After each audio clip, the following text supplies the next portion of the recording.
What's going on tonight, guys? Hope things are all good. Got bacon, bourbon, and blue collar on here tonight with bullshit. I know I screwed your name up, but it's got it's got a lot of nouns in there, buddy.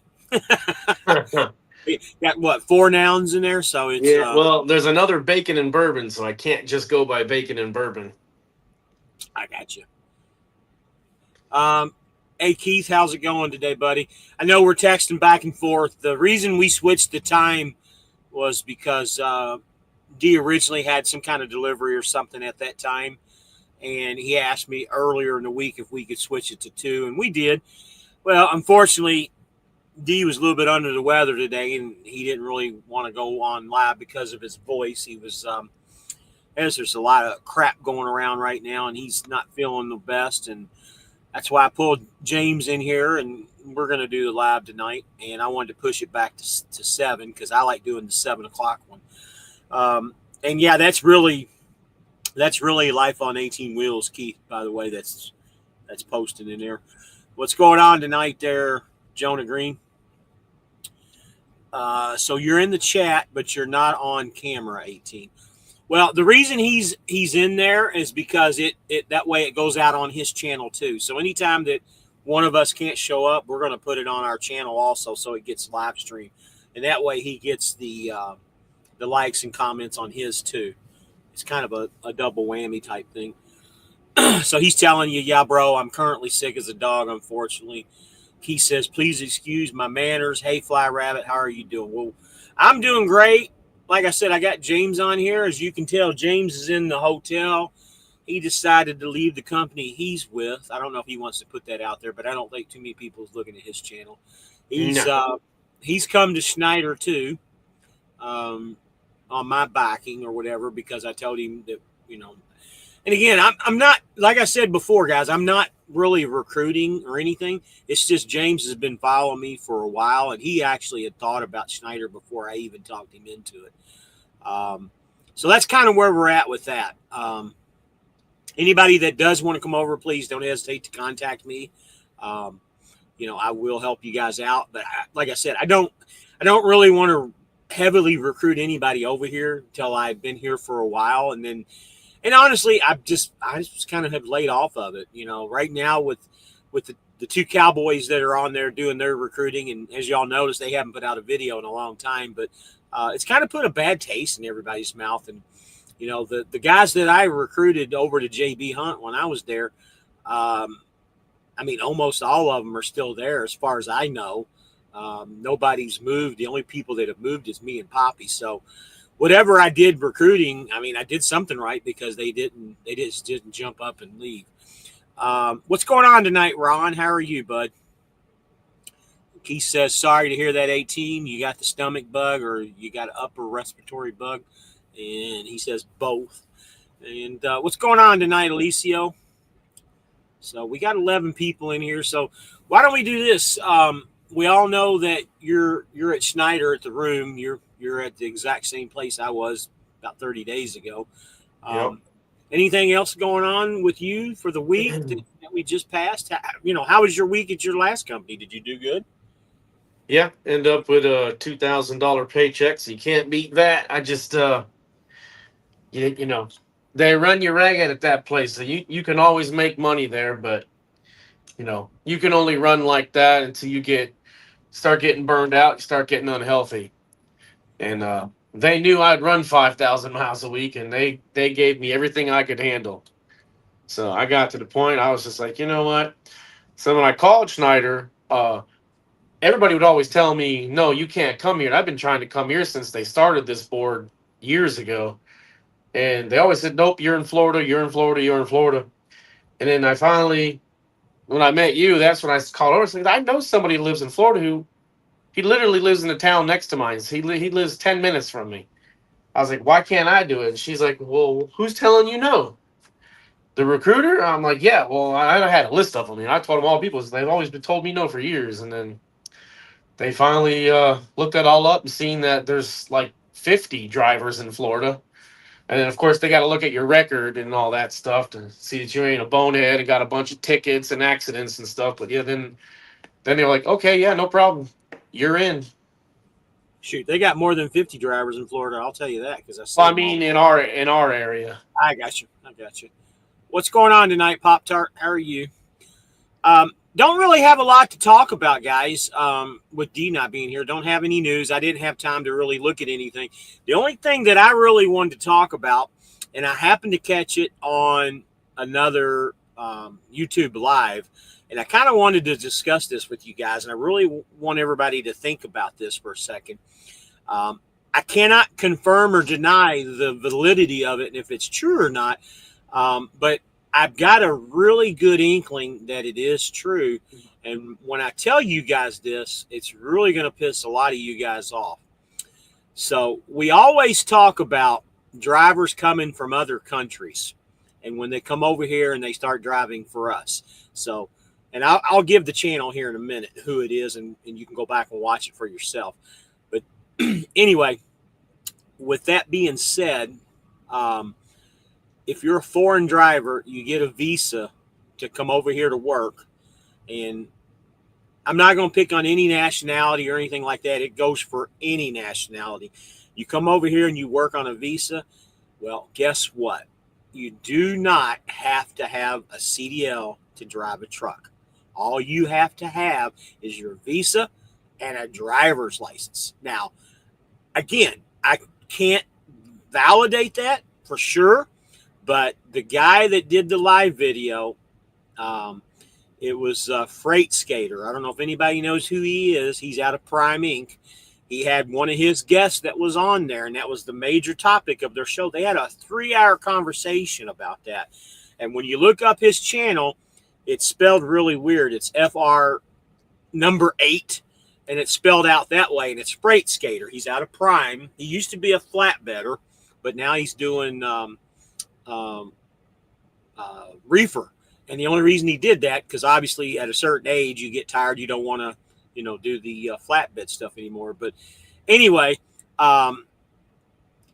he did that and had a guy on live, and he was of Hispanic descent.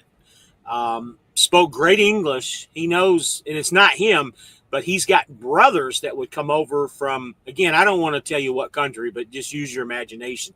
They would come over and drive for the however long their visa was, send the money back to their family, and he's the one that told them that you do not have to have a driver's license. Now, according to Freight Skater, he validated that and found that out to be true. And again, I'm not saying it's true or it's not true. I'm just going by with what his channel said.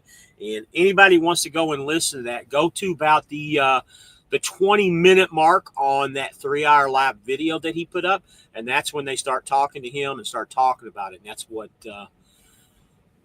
where it came from. So let me get to some of these comments here. Keith says, that sucks, bro. I hope you get better quickly. Popsart says, I was playing with you guys last night. It's actually a test. I guess that's you're talking about Country's show. I actually caught that. You were messing with them a little bit, Pop-Tart.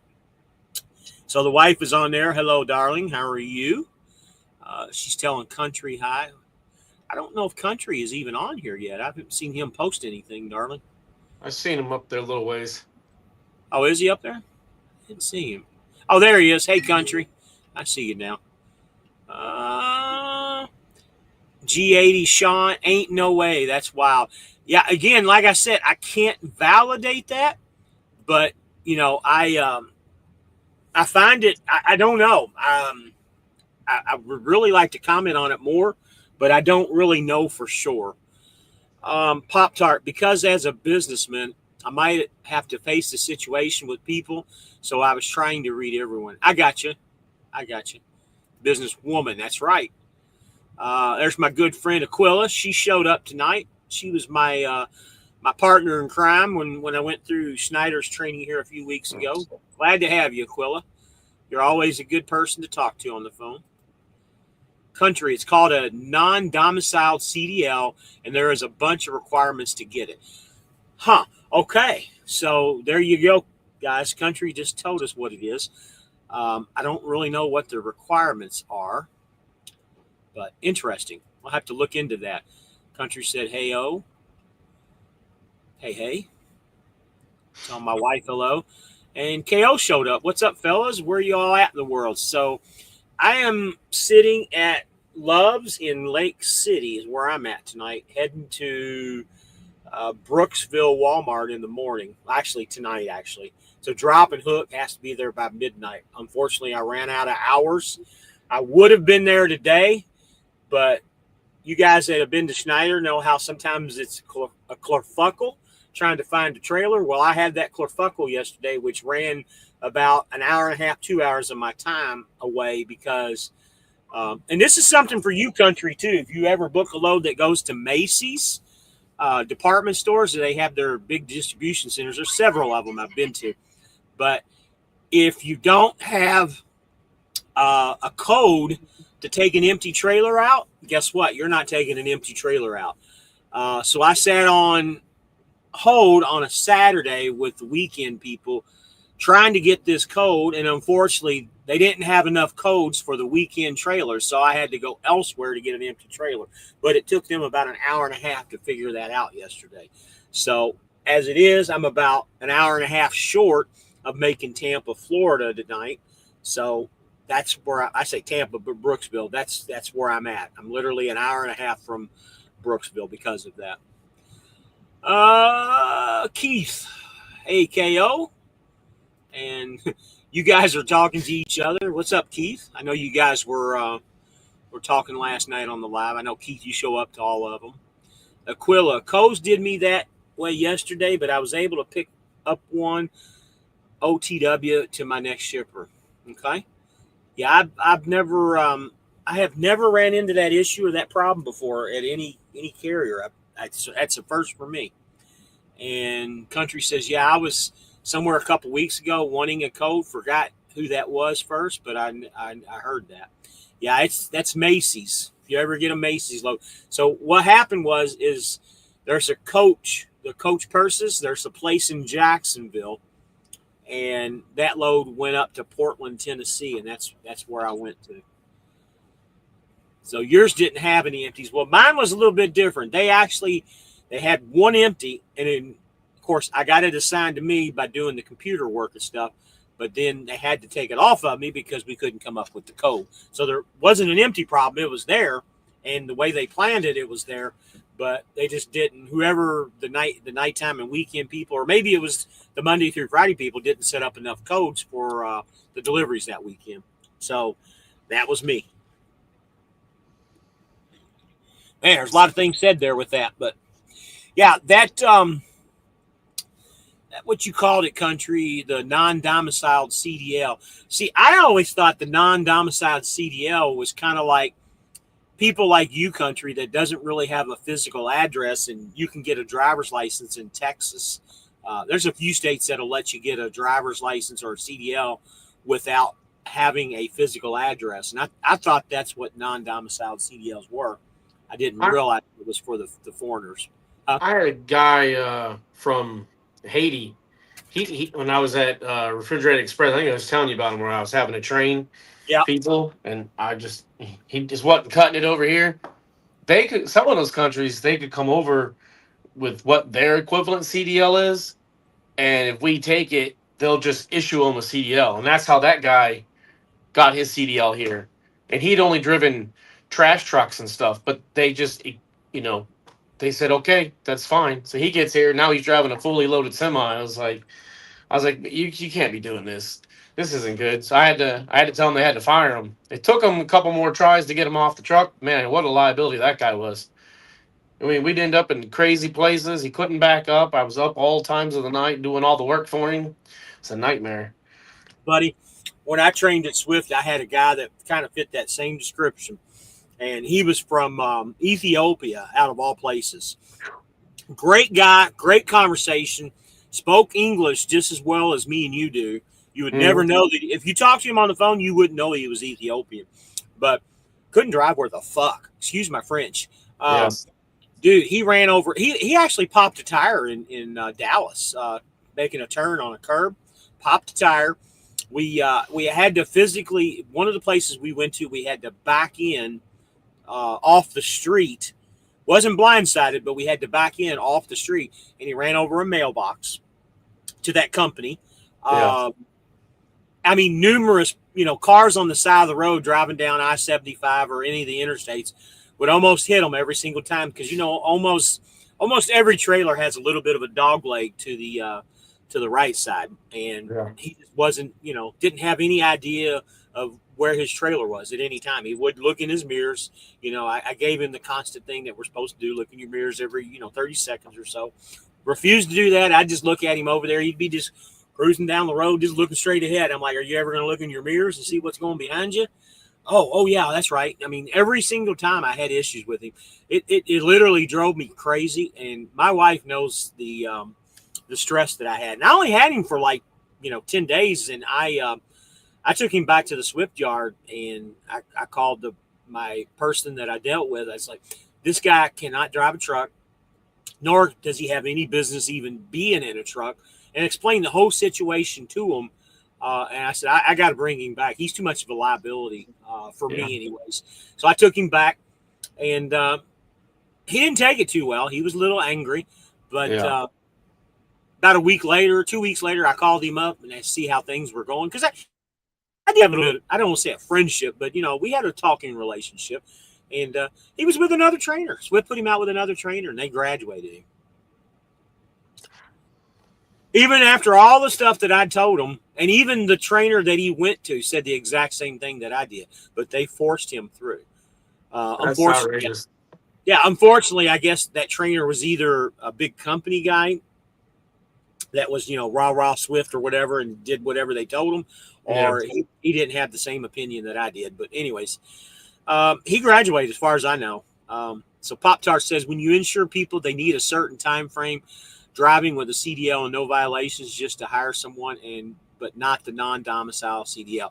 Yeah, that's to me, that is just absolutely crazy that they can hire somebody like that, and somebody that's had 20 plus years, or because there for a while I had a small blemish on my record, and I wasn't for sure if I was going to be able to get hired at a couple places. And when I say small blemish, I mean it was literally a lane violation where they said that I didn't use my turn signal, which was bullshit. I did.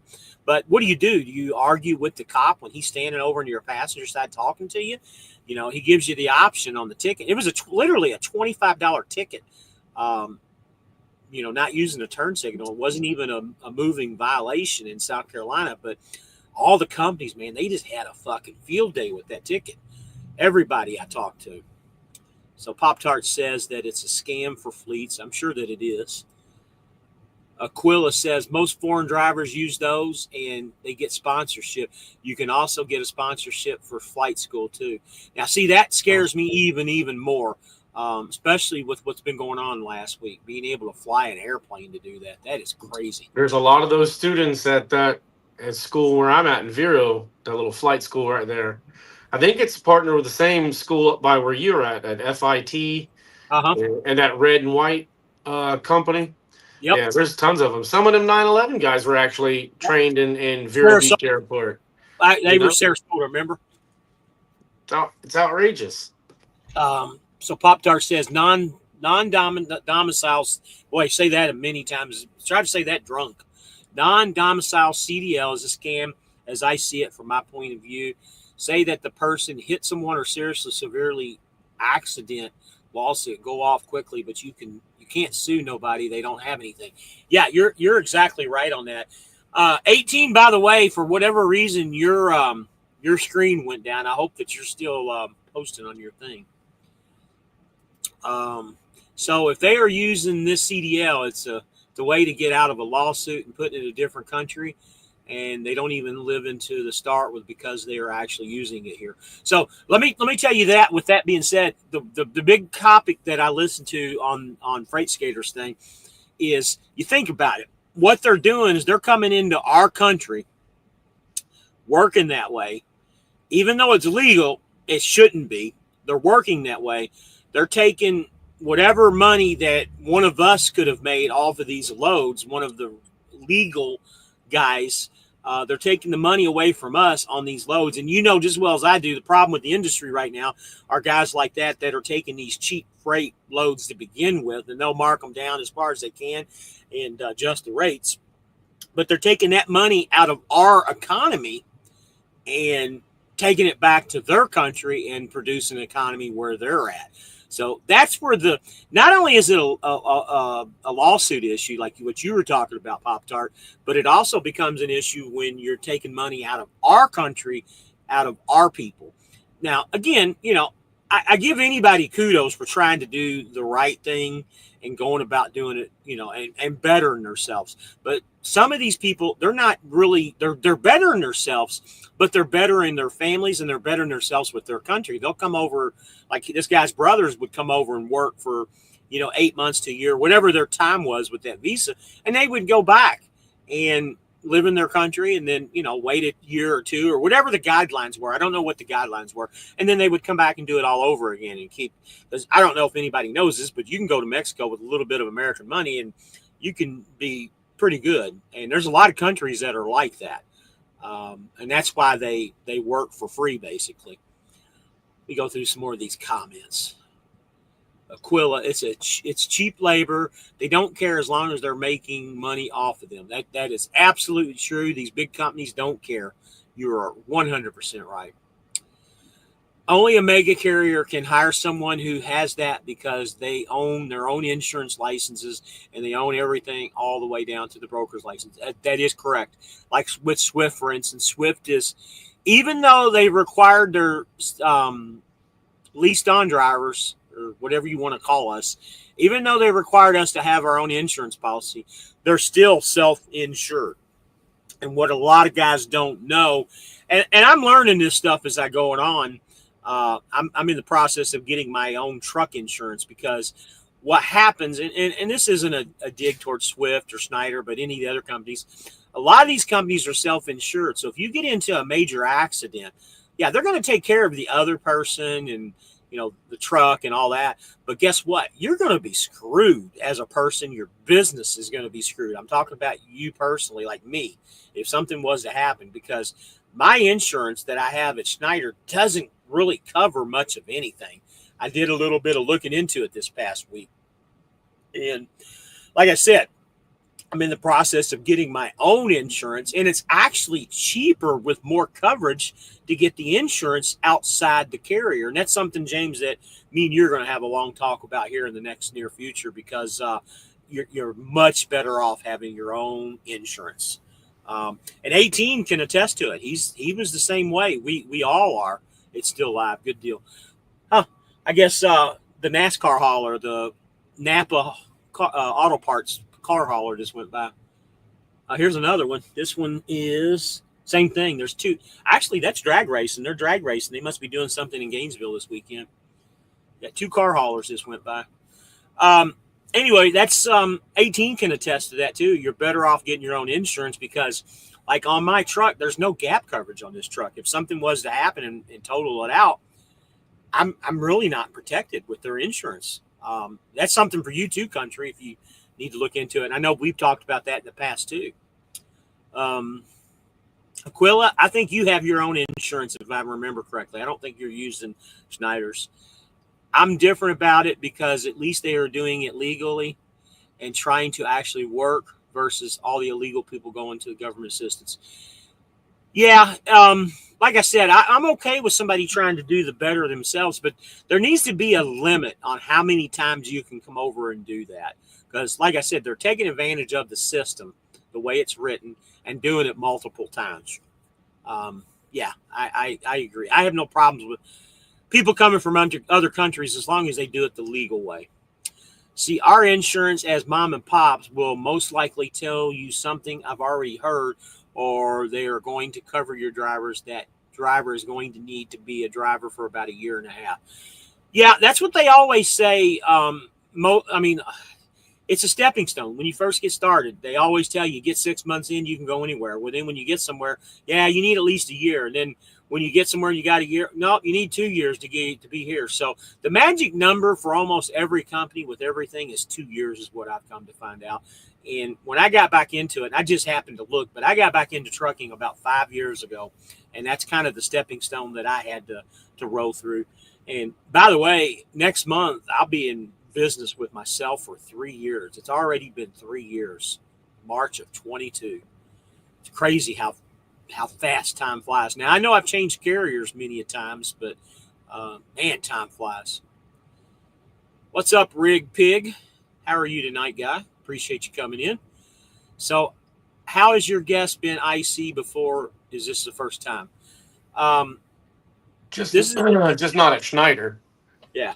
Yeah, I've been independent contractor other places. Several. He's Mega done carriers regular. He's done it before. I talked him in. I talked him into coming over to Schneider, and there was a couple reasons. The company he worked for wasn't one of the Chicago companies, but they ran kind of similar to the Chicago companies. And anybody that's ever done that kind of work, it does wear your system down. And I think that's what happened to him. He was making good money, and probably, honestly, he might have taken a pay cut to come here, but he wanted more of the reliable. Of course, everybody knows Schneider's always, old reliable, like old red. You can always make money at Schneider if you just, know a little bit about the company. And obviously, I'm going to help him and teach him, how to get around and where to go to. But Schneider's easy to go. So we got Fidel Trucking on here. I watched a couple of your videos this past week, man. You, the way you do your videos remind me of 18, man. You guys are funny the way you edit your stuff and put little quirks in there. I did try 10-4 Truck Insurance. I tried them. I tried Seabright, and I also tried OOIDA. My best offer was with Seabright, and that's the company that a lot of the Swift guys use. 18 has Seabright. He's the one that told me to call them. They beat anybody's price. 10-4 and OOIDA was going to be over $400 a month. This new company was right at 300. I was using Unico when I was pricing it out, getting my own insurance when I was going to take this truck back to the other place. It wasn't too bad. It was like $900 down, and I think it was like $357 a month. Yeah. But that was just the non-bobtail, whatever the hell they call it these days, non-bobtail or bobtail non-liability. So, I mean, that was just completely separate from all the regular insurance. I was like, damn, they just keep adding them up like dominoes. Says she's still with Schneider. She's not at 2 years yet, so her insurance is still high. Hey, Aquila, do me a favor. I don't know what my schedule is going to be, but I'll be driving probably till about lunchtime tomorrow. Give me a call tomorrow. I'm going to give you the number Seabright, because there was guys at Swift that didn't have 2 years, and they were getting killer rates at Swift. So you might be able to get insurance through Seabright. Might not be that bad for you. Yeah, Jonah, I agree. Try Seabright Insurance. Yeah. Charlie and Jeff did some good advertising with them, and I had long conversations with them, and I agree with you. That was one of the reasons why I decided to go to Seabright, because of the stuff that they offer. I just feel like I'm better protected with them, and I feel like that, they're going to go out of, because I've heard the stories about Tony going out of his way to help drivers out in emergency situations, and that's a big thing for me that I found. Keith says, I met with Schneider. Sorry, I should have been more specific. It's all good. It's all good. That's why it's called the shit show, buddy. 18 says Seabright Insurance Agency is who he has. Can't beat the price. Can't beat the service. Yeah, I agree. That's why I went with them too, or I am going to go with them. Keith says, think about how many people have come into and dried out of the game since you started IC, James. I've watched several people drop out since you started. Yeah, buddy, it's there's been several times where, I really had to consider, about dropping out myself. And if you guys haven't figured me out yet, if I have a bad week somewhere, I literally lose it, because my overhead costs at the house are literally through the roof.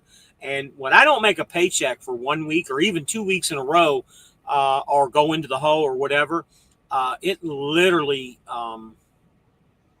puts me down, and I get very upset, and I end up moving to other carriers. Not always the right thing to do, But I got to tell you the truth, it's a learning experience, and this whole IC game has been a learning experience the whole way through.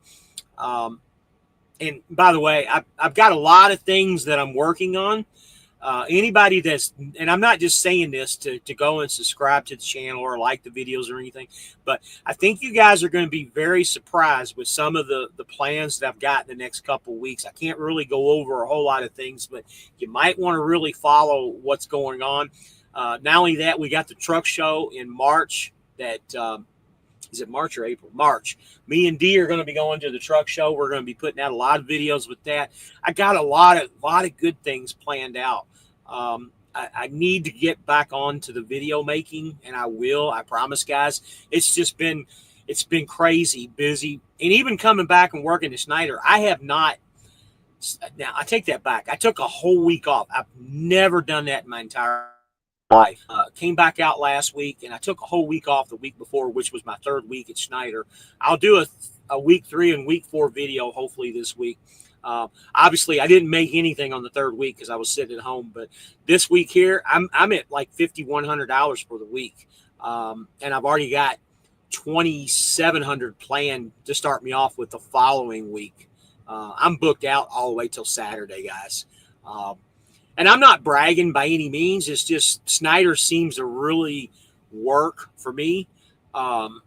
It doesn't work for everybody. People always will have the comment, well, you can make more money here, you can make more money there. I got to tell you the truth, and me and Dee will continue to argue this, and same thing with Poppy. I don't think I'm making much less money than those two guys are at the companies they're at, and I don't have to put up with the bullshit. I just drop and hook almost everything that I do. I like the ease of going in and going out. Schneider works for what I like to do. I like to go home without a trailer. I like to go home bobtail. And Schneider, they want you to turn the trailer in before you go home, which I like. I can park the truck in my driveway at the house. I can get all my stuff out. I don't have to park the truck at a truck stop or, a Walmart or some of these other places that guys has to. So Schneider really works for me, and I've been pretty fortunate this time around. But anyway, with that being said, I got a lot of good things coming up here real soon in the next couple of weeks. But anyway, back to your comment, Keith, and I know I kind of went out on a rant a little bit. Buddy, there's been a lot of people that I follow that I go back and I said, man, I haven't. A good one that I followed was Stretch X. He has just disappeared off the face of the earth. He was at JB Hunt for a while and then went to Landstar, and he started doing some dedicated stuff with Landstar the last time. And it's been over a year since he's put a video out. I don't even know if he's still in trucking. Another one that I follow is Carolina Trucker. He's been in and out of trucking, lease purchases, and now he's a company driver for GP Transco. He's been there for he started about the same time I did back with Schneider. And he's not killing it by any means, but he's making money. He's happy with what he's got going on from what I can see. And Freight Skater's another one that I follow pretty heavily. He's been at Prime for almost 7 years. He puts out good content, but he took a little hiatus for a while too. Sometimes we have to. So that's my rant, and that was my hiatus, to take a whole week off. I was fortunate enough that me and the wife had a piece of property that we sold, and I was able to take a couple of days off because of the proceeds of that property. So let's get some of these comments, and then we'll get back to you, James. Pop Tart says, that's correct. The reason why is the year and a half is up to 6 extra months of new truck drivers with high turnovers to continue working for people for little or nothing. Yeah, I agree. So Bacon, welcome in. And do you have heavy haul or low boys or tankers? Nope, strictly a dry van. Reefer in the past, but that's exhausting. So yes, it is. I'm at the ease and career point in my career. Easy stuff. Click, go. Don't want to talk on the phone to nobody except the wife. So Toon World says, bro, go to Landstar unless you just can't. I'm not saying that I will never go to Landstar, but right now it just doesn't work for me. And again, when we compare numbers, and these numbers, the way he does his, because he owns his truck and he basically pays for all of his own shit. It's kind of hard for me and him to really compare our numbers, but with Poppy, when we compare our numbers, he has to gross over $7,000, like 7,300 grand to even get to where I'm at when I make $5,100 because of the percentages, the trailer rental fees. He also has to pay for repairs on the trailer. But when you do the hard math, and he tells me about all these, $3 and $4 mile loads, and he's only driving 2,200 miles. Well, guess what? I'm only driving 2,600 miles to get $5,100 dollars. I'm not killing myself by any means, and it's all drop and hook. I literally don't talk to anybody at Schneider. I book everything through the tablet or the phone or whatever, and I don't have to talk to anybody unless I have an issue with the trailer like I did yesterday. I've literally talked to my fleet manager or whatever you want to call them. They call them something different over here. I can't even keep up with what they're called, but your driver advocate, whatever. I've literally talked to her maybe 4 times since I've been back. And it's been quick conversations because I needed something. That's what I'm looking forward to. I don't like being bothered. Nice. And they don't call you and bug you either. As long as you keep them up to date, if you're going to be late, like me, I was going to be late for the last load that I had. It wasn't because of me. It was because of other reasons. And, because of the previous shipper, I call them, 12, 14 hours early and said, hey, there's no way this load's going to be on time. Well, what time do you think you're going to be there? And I said, well, I had to have a 10-hour break in the middle, so add 10 hours to it. Just to be safe, add 11 hours for traffic. And they did. And I was still, 9 hours I was there. But I was forced to do, a 10-hour break. I ran out of hours. And it was because of the previous shipper before taking their sweet ass time. Yeah. It's not all drop and hook, but, majority of it is. Sometimes you have to deal with them. Yeah. I was already running them for the place I was at anyway, since we were power only. So we only ran JB Hunt and Schneider loads. So I ran so many of them. But I was an operations manager for a long time, too, before I started driving again. And I just, dealing with agents, brokers, having had my broker's license, you know what? I want to talk to a few people on the phone a day, people I know, my wife, and then I don't like being bothered. There's a reason some of us become truckers, and it's because you don't want to deal with the people. I want to see you when I turn my paperwork in, and then I want to get on down the road. Don't want to sit there and have an argument with someone who hates their job in a warehouse, or an irritated broker, or someone who's losing money on a load trying to force you on it, or a dispatcher who doesn't know what the hell he's talking about. That's why I've been trying to get on this IC board for years. Yeah. So Keith, there's a cheat code to that. He says Schneider sounds fantastic, but I can't get over the phone. No phones rule. Well, when you go to training, they'll tell you the Bluetooth, no Bluetooth. And when they say Bluetooth, they mean anything Bluetooth. It's just, you just keep your mouth shut, go through the training. And when you get out here and do your own thing, the windows in my truck, if you have an SFI truck or you have your own truck, get your windows tinted. It makes it a little bit harder to see. My windows are tinted in my truck.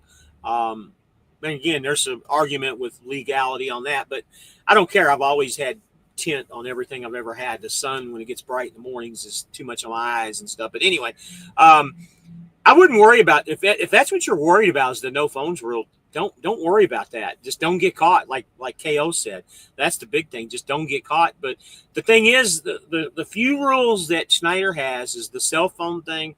You can get around that. I mean, there's just ways to get around it. I don't want to incriminate myself here, but make sure you have a vest on in their yard. Somebody asked me that the other day. I said, no, you just got to have your vest on in the yard. And the other thing that they're really big about is the non-slip shoes. If you're in the yard, they want you to have those non-slip shoes on. They're not as strict on the non-slip shoes as they are on the vest. But again, I mean, the vest, they just want you to have a vest on. I mean, it's for your own good, for your own safety. Same thing with the shoes. They just want you to be safe. That's what they're about. So Pop-Tart says, Schneider and I have a good friend that was to be retired from the company, but they got him on the last month, and he was a 3 million mile driver for them, and they did him dirty. And again, that goes with any company. I get it. I understand. He not everybody in the company is going to treat the same person the same way. Like he probably had a shitty person that caught him and they were looking out for that or whatever that situation is. That don't mean that it's going to happen to everybody. And yeah, I hate when I read stories like that, but again, it's all about the person doing the reporting and how things are done. Life says, what about the guy who became a travel agent for like 90 days? Buddy, he was a travel agent for 90 days, got back into trucking, did trucking for about 60 days. Now he's back to being a travel agent again, just to let you know if you didn't know that. So he is now booking cruises again. But yeah, he's one of them that I really followed very hard. At first, I thought he had a good thing going on, but then as he would, go to different, and his reasons for listen to this crap. So his reasons for going to different companies is because he didn't like to deadhead any more than 50, maybe 100 miles. He would really question it if he had to deadhead over 100 miles. That's why he couldn't make it. Unfortunately, with the way freight is nowadays, I mean, you do have to have some, like, I'll have 300 to 600 miles of deadhead every single week, but you got to get to some of the markets to get the money. You got to look at the daily rate is what you got to look at.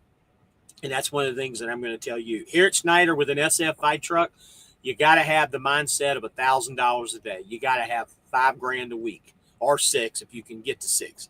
$6,000 is a little bit of a push, but as long as you keep that mindset, getting to that $5,000, you can do pretty good. Because the reason I say $5,000, because if you drive to get to $5,000, you're going to drive close to 3,000 miles. It might be 24 one week, it might be 31 the next week, somewhere in that area. And you figure that you're going to spend at least $1,000 to $1,200 in fuel. Once you take the truck payment, all the incidentals, insurance, and all that, you're going to be somewhere between $2,600 and $3,000 on expenses. So take $5,000 minus $3,000, that leaves you $2,000. That's how you get a $2,000 paycheck to take home. Now, granted, that's before taxes and stuff, but that's what you get. That's the common denominator and the rule. I think everybody that's ever done this can probably attest to that. So Keith says, yeah, I hear you, KO. I may wind up playing that game, but it won't be before I exhaust all other options. Keith, I got to tell you, man, I exhausted just about every option that I could possibly think of with the SFI truck. I don't know. I can't remember what your situation is, if you own your truck or whatever, but Schneider was just the best place to go to because I knew that I could come here and they weren't going to deliberately screw around with me. And I felt pretty comfortable about that. And I'm not trying to talk you into coming here by any means. It's just, this was the least amount of bullshit. With all my boxes were checked here. And I'd been here before too, so I knew their system. Keith, I can't remember. I think you might have been at Swift or still at Swift. Their system is almost identical to Swift, other than having their own load board. And I say load board. Swift's load board isn't really a load board. It is, but it isn't. Here, it's an actual, their actual load board where you see prices and, don't negotiate, but the prices are there. Toon World. When you go in with truck payments, you're just getting slave to freedom. Yep, you're exactly right. You know what you got to make for the week. You know where you got to run. And, all the above. He says, does ATS have a load board, KO? So your truck will be paid off this year, Fly Rabbit. No, I'm literally, I think next month will be a year. Like the beginning of March will be 1 year with this truck. So I've still got 2 years on the lease. And then there's a balloon payment at the end of $61,000. So I still got a little bit of a way to go. And I knew that getting into this. Life of KO, they don't, but we can book from it. You can look, but have your manager do it for you. Yeah, that's kind of, so basically what he's saying, you can find a load on one of the boards, call and give them the number, and they can call and get it for you. So Pop-Tart says bacon. Okay, well, you know what I call dry van? I call them welfare wagons, because all I hear is how so many drivers get screwed over twice. one for taking the load and one for taking the job. It just, again, it's just who the person is. Even throughout all my moves and everything that I've done and having a week here or there, I still, every year that I've done this and I say 3 years in business, but I did about a year where I didn't even have an LLC, which was a big no-no. Um, I still did 100 grand every single year that I've done this. I mean, and well over 100 grand. Um, I don't know what other guys are making. Doesn't really matter. I just know what I need to make and I know what I need to hustle. But I've been six figures every year that I've done this. And, it's given me and my wife a life of what we want. She stays at home and takes care of our daughter. Our daughter's homeschooled. I don't usually get into a whole lot of personal stuff, but it's given her a life that, and what we need to make. And like I said before, guys, my overhead costs at home are I guarantee you that my overhead costs are probably twice as much as the average person on here that's listening. And guys, I'm not bragging by any means. It's just we've put ourselves into that. And with us living in Florida, anybody knows anything about Florida, property values down here are through the roof. It's a Uh, nightmare. Insurance is through the roof, property's through the roof. But you know what? That's the price you have to pay to live in paradise. And where I live at, I call my house Kokomo. The movie Cocktail. My wife she hates that I call it that, but I do. I call it Kokomo because when I go home, you know, I got the ocean literally a mile from my house. I've got a pool that I can jump into the back, and I've got a beautiful home with nice palm trees in the yard, and it's literally Kokomo for me. When I deal with the shit out here, I want to go home to something nice, and we've been pretty fortunate. We've taken some money and did this and did that, and with the help of with an in-law, he's helped out tremendously with a lot of stuff too. And you know, my wife hates saying the word blessed, but we're very blessed on how things have turned out. We started out the welfare wagon, so I believe most people do anyways, but it's not really the wagon. It's everything else beyond it, behind it. People, like you said, in the babysitters. There's a lot of babysitters. So when you say welfare wagons, I think more of the reefer game being the welfare wagon, because unfortunately, the guys you see coming into the Love's truck stops using their points to get hot dogs and coffee or sodas or whatever are the guys that work at the mega carriers that do reefer. Unfortunately, those are the guys, in my opinion, that get taken advantage of. Not going to mention any company names in here. Do your own math and your own addition and all that. I did the reefer game for about a year and figured out, what even a year? I figured out very quickly reefer was not for me with all the time sitting around. Yeah, you do make a little bit more money on some places. The only company, if I ever did reefer, the only company that I would even think about considering would be Prime. And the only reason that I would do that is because their record is a lot better than some of these other reefer companies. And I'm not trying to shit on any company by any means, but there are some companies out there that do take advantage of those drivers, and it's unfortunate. These guys are starving, literally starving. Yeah, the I did it Prime. That's where I did it for a couple of years, two different times, and you know, they make the same, actually make a little more money. And if I really wanted to kill myself, I can make a lot more money. But you just get to a point where you got to calm down. You might want to slow down enough that you're still making a good paycheck, but you're not killing yourself. There's a difference when you get in your first 5 years, then your 10th year, and now I'm in my 13th year, and I'm just like, you know what? I just need to chill just a little bit. I need to calm down. I need to stop hustling. But the reefer, you got all this. You might sit around, but then you have all this extra shit you got to do. Like you got to find a washout all the time, and you might be somewhere. It's worse than finding an empty. Now you got to spend 100 miles to go find a washout, and then if it doesn't work out, then you got to go find another wash. It's like I just don't want the headaches anymore. Now when I worked at Refrigerated Express in Melbourne, the problem with that was it's team only, and that'll burn you out just as bad. You know what I Oh mean? God, I'll never do And team. but it's salaried with bonuses, and that was somewhere around 80. So if you want like an over the road job where you're out for 7 days out and home for 3 to 4 days a week, you know, give or take, that's fine. But when you team, you know how it is. I mean, you can do it for about a year, then you got to take a break. You got to do something else. It's just burn you out. I know guys have done it for 10 years, but how, I don't know. You know what I mean? I Oh yeah, wanted to kill everybody I had on the truck with me after 6 months, you know? absolutely. So Key says, I think that was me with the vest because I saw a video of someone talking to a Schneider driver and said that Schneider drivers have to have their vest on to get out of the truck. Yeah, like I said, the vest when you're an IC, it might be true for the company drivers, but as an IC, and again, I mean, they do have. You're an IC, you're an independent contractor. They do still have a little bit of power over you. They want you. I say want. I think they can probably terminate your contract, but they want you to have your vest on when you're in the yard. And like I said, some people might want you to have the shoes on. It just depends on where you're at and what you're going. Just make sure you have the vest on. It's pretty simple. I mean, it's for your safety, anyways. Um, You can wear Tune the World, high vis shirts too, can't you? yeah, oh yeah.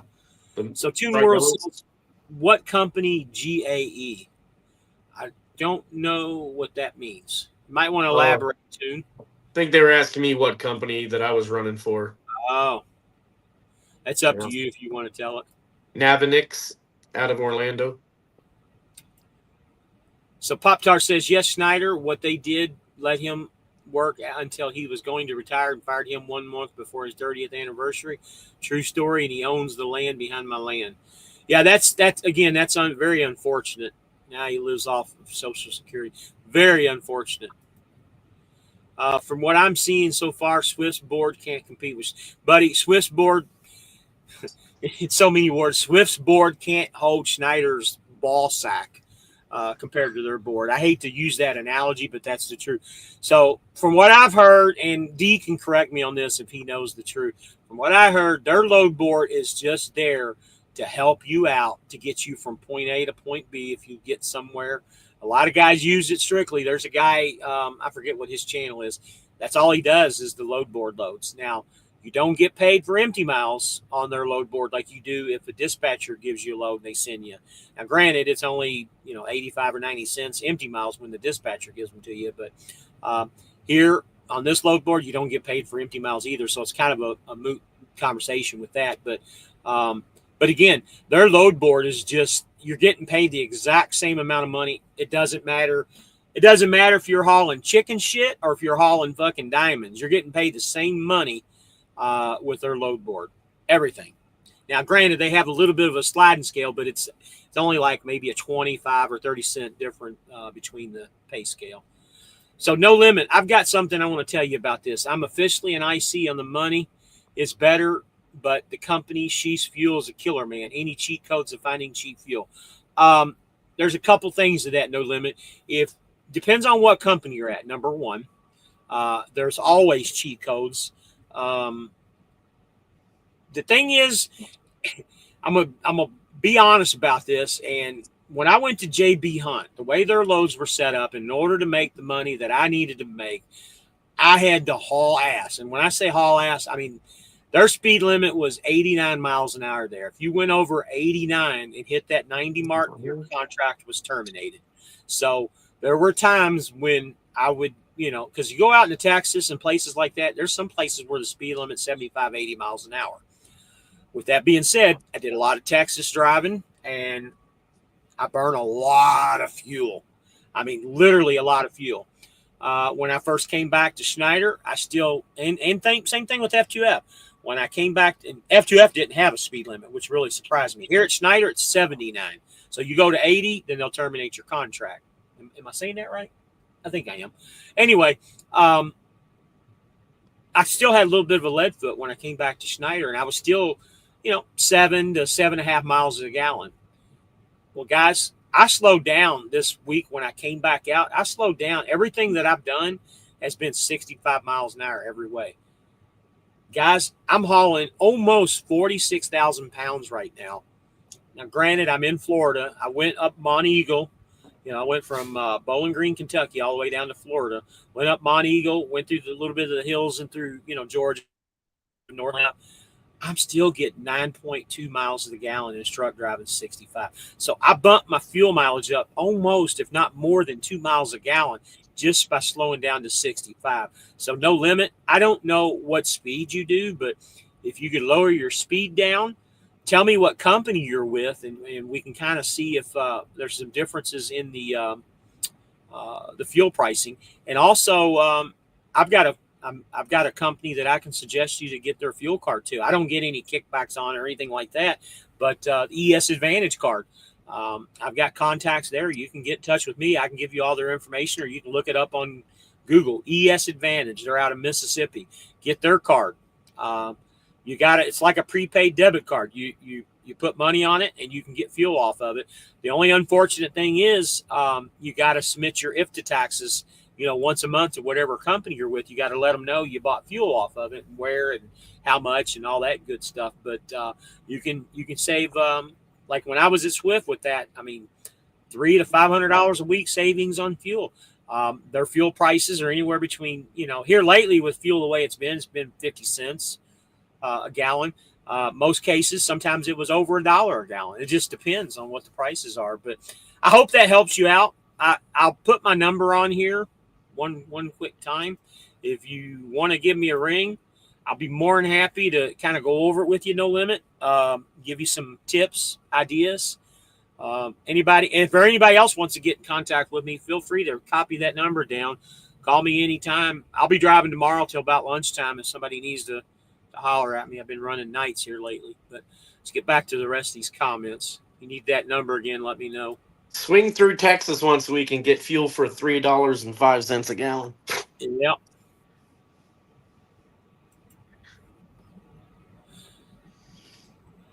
No limit water hose, LOL. I guess you probably came out on top. Techno's on there. Safety first. That's right, Techno. Can't wait to get you back in the game, buddy. We talk on a regular basis, too. By the way, Techno, did you, going through our conspiracy stuff, did you find anybody you knew on that airplane going out of Wichita? I was a little rebel at Schneider. Boy, you were more than a rebel, buddy. People are still talking about you with some of the shit you did. Mm-hmm. Pop-Tart. It's a joke humor. It's the best medicine. Sometimes we have to laugh. That's correct. There's my truck firing up, charging batteries. Pop-Tart. I always enjoy a good joke. I was trying to understand what you meant. Good deal. No limit. I'd still like to know what company you're with. Congratulations, No Limit. Weren't you in here asking about lease driver?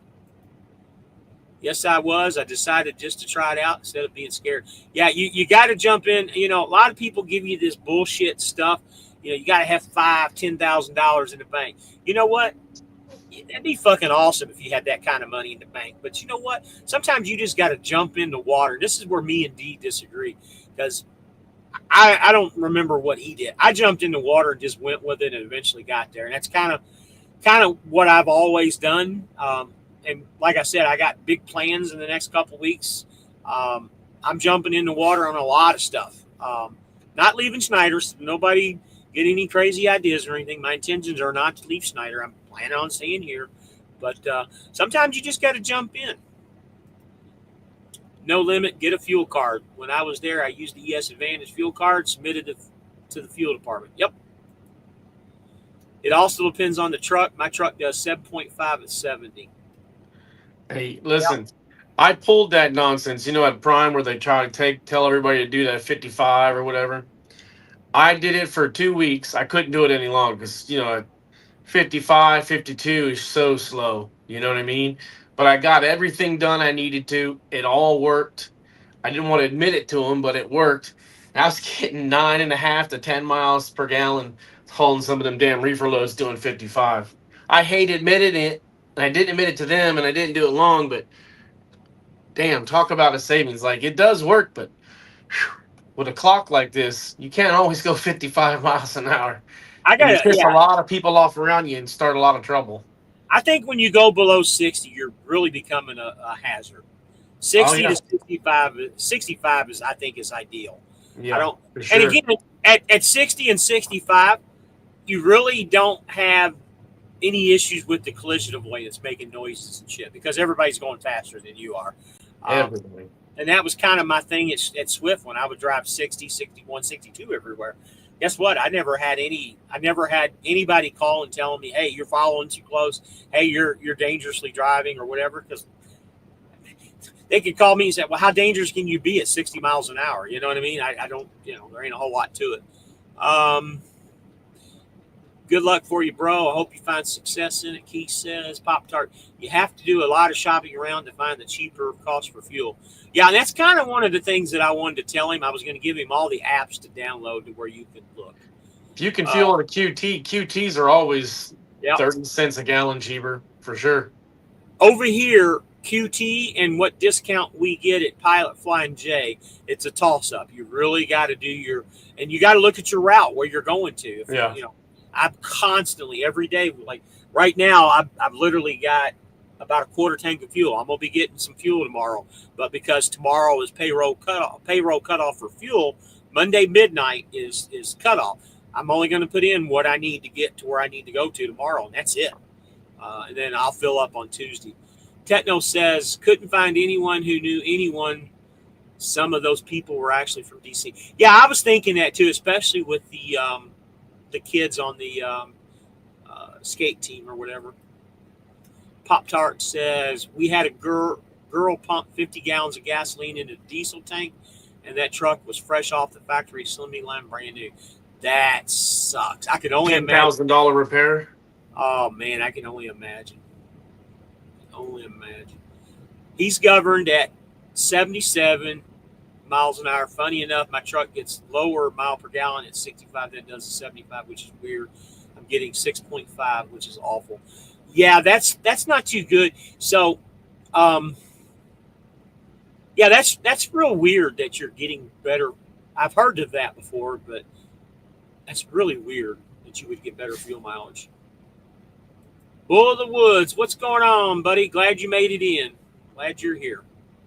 We're just talking the shit show stuff that we talk about, as always. Thank you all for the support, and thanks, 18. I definitely need help on that fuel. Yeah, like I said, buddy, give me a call anytime or call 18. 55 mile per hour is mind-numbing. Yes, it is. It sure was. I didn't understand how she got 50 gallons of gasoline from Diesel Fuel Island, but to find it was commercial fuel station. One side is gasoline and the other was diesel. That is kind of weird. I don't remember which one of them, gasoline and diesel. I think the gasoline nozzle is actually bigger, if I'm not mistaken, than the diesel nozzle. One of them. Some of the 7-Eleven diesel islands have gasoline on them. Yeah. Because the generators used to be gasoline or something. Yeah.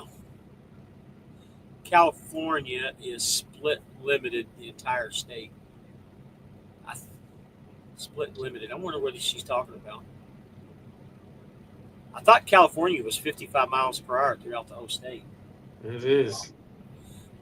Fidel says, 18, what's your 20?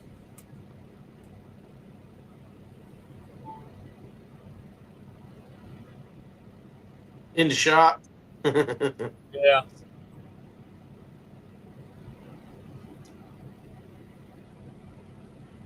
Bro, I'm going to die if you say you're in the shop again.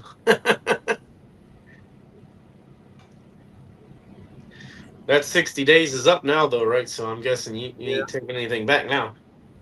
So if my wife is still on here, you might want to check your email. He's in Texas. And No Limit Reisinger Transport out of Morton, Illinois.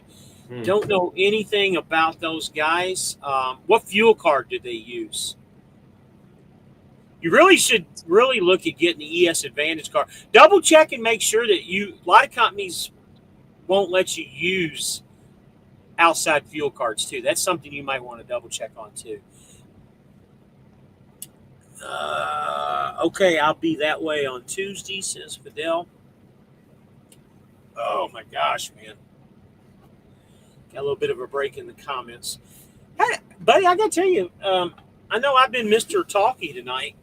I've had a good show tonight. I've had to, D is usually the one that does the majority of the talking, and I kind of let him, go with the flow when he talks and does stuff. But I felt like I've taken over the show tonight, which I should have. But what you got going on? Anything you want to talk about? Any topics of any kind? No, I'm good. I would say that the reason some of those places, like because when I was an operations manager at Quest, they don't take those cards because it depends if it's all company drivers or if it's like the last place I was at. If you're a company driver but you're paid like a percentage of the load, that kind of deal, like the all-in rate, you don't see the surcharge. So a lot of those companies take that surcharge as part of it, and you don't ever see that. I don't know how it goes nowadays with that new, where they're supposed to show you everything. If you ask for the rate cons, everybody can, make those up. They're all nonsense. Anyways, we all know that. They'll show you whatever they need to show you to make you happy, but they'll keep the surcharge, and it doesn't show when you're sending out the rate cons and all that. So, for example, if the surcharge was 35 cents this week, you're going to get the rate of the load showed on your load. They're not going to throw that 35 cents and show you what that part of the load is. They're just going to tell you what you're going to get paid for the load. So that way, that's a little bit of extra money they keep. So if you use a different fuel card, now they've got to pay the surcharge. They can't hide it. So that's a bit of a nightmare. So that's because I was looking at the ES card when I was going to stay here, and then they was like, nope, if you come here, that's fine. You can bring the truck to here, but you can't. You got to use our fuel card. And then I went to the office and talked to them. That's why companies do that. They only want to do that because they want to keep track of your IFTA a little bit easier. It's too hard. I'm going to read this comment here in just a second. What was I going to say? We were talking about something. I don't remember what I was going to say. But anyway, No Limit says, my plan is eventually go to Lone Mountain and switch to monthly payments rather than weekly, hopefully. So, No Limit, I've got some information about Lone Mountain. I don't want to go over the air. And I know I told you to call me about the fuel cards, but you really need to give me a ring if you're looking at Lone Mountain. I've got some information. It's not bad information, but it's good information to help you out because I've been doing a lot of research on a lot of these companies like that because ultimately, there's always that option too. But give me a call and I'll give you what information that I've gotten so far. I think you'll like what I'm going to give you. Pop Tart says the truck broke down on top of the scale and was towed off from the top of the scales. The truck ran for another 20 miles and it gave out after 50 gallons of gasoline was pumped. Interesting. No problem. No Limit. I'd be more than happy to that's what the whole purpose of my channel is to kind of pass information along to each other. And I want to give you, because I've done a lot of the research that you're looking for, and I'll give you what I've got, and you can do whatever you want to with it. I want to make sure you're informed. Let's put it that way. Quarles is a fleet commercial fuel card island for owner-operators and other businesses that have to use diesel or gasoline. It's called Quarles Fuel. I've actually seen them before. They've actually got CNG pumps, too. When I worked for a company job, 11, 12 years ago, they used a lot of their we got fuel at their places with CNG. CNG, I got to tell you guys, everybody's talking all this electric bullshit. If anybody ever wants to go to any kind of clean energy, CNG is the way to do it. Man, what a great fuel alternative for diesel with CNG. I don't know if you know anything about it, man, but man, those trucks ran great on CNG. They have those ugly tanks. That's the only thing bad about it. Everybody always made the comments that, well, you're like a bomb with those tanks on the side of your truck. I said, well, okay, what do you think the diesel tanks are? They're like a fucking bomb too, buddy. It's the same damn thing. Wherever way you look at it, you're going to be blown up. How does she not know, Pop-Tart? Exactly. First day and her last. Only mistake she ever made. Oh boy, how much did that cost you? Like you said, probably 20 grand or more. Shoot, who knows? It might have cost to replace that whole engine, or I say engine, but motor. It's just as bad as when they put DEF in there. You Yeah, got to take everything apart. Everything's got to come apart. It's not if they put it in and don't start the truck and then they realize it, it's just towing it and draining it. But if they crank it up and run that shit through there, I can't tell you how many times I've had to call tow trucks for some of those drivers when I was dispatching. I don't know how you do it. I don't know how you do it. I've had a 20-year guy do it. I just overtired. I don't know. I don't know how you can put DEF in your diesel tank I or was fuel. I was always told, and again, I'm not a mechanic.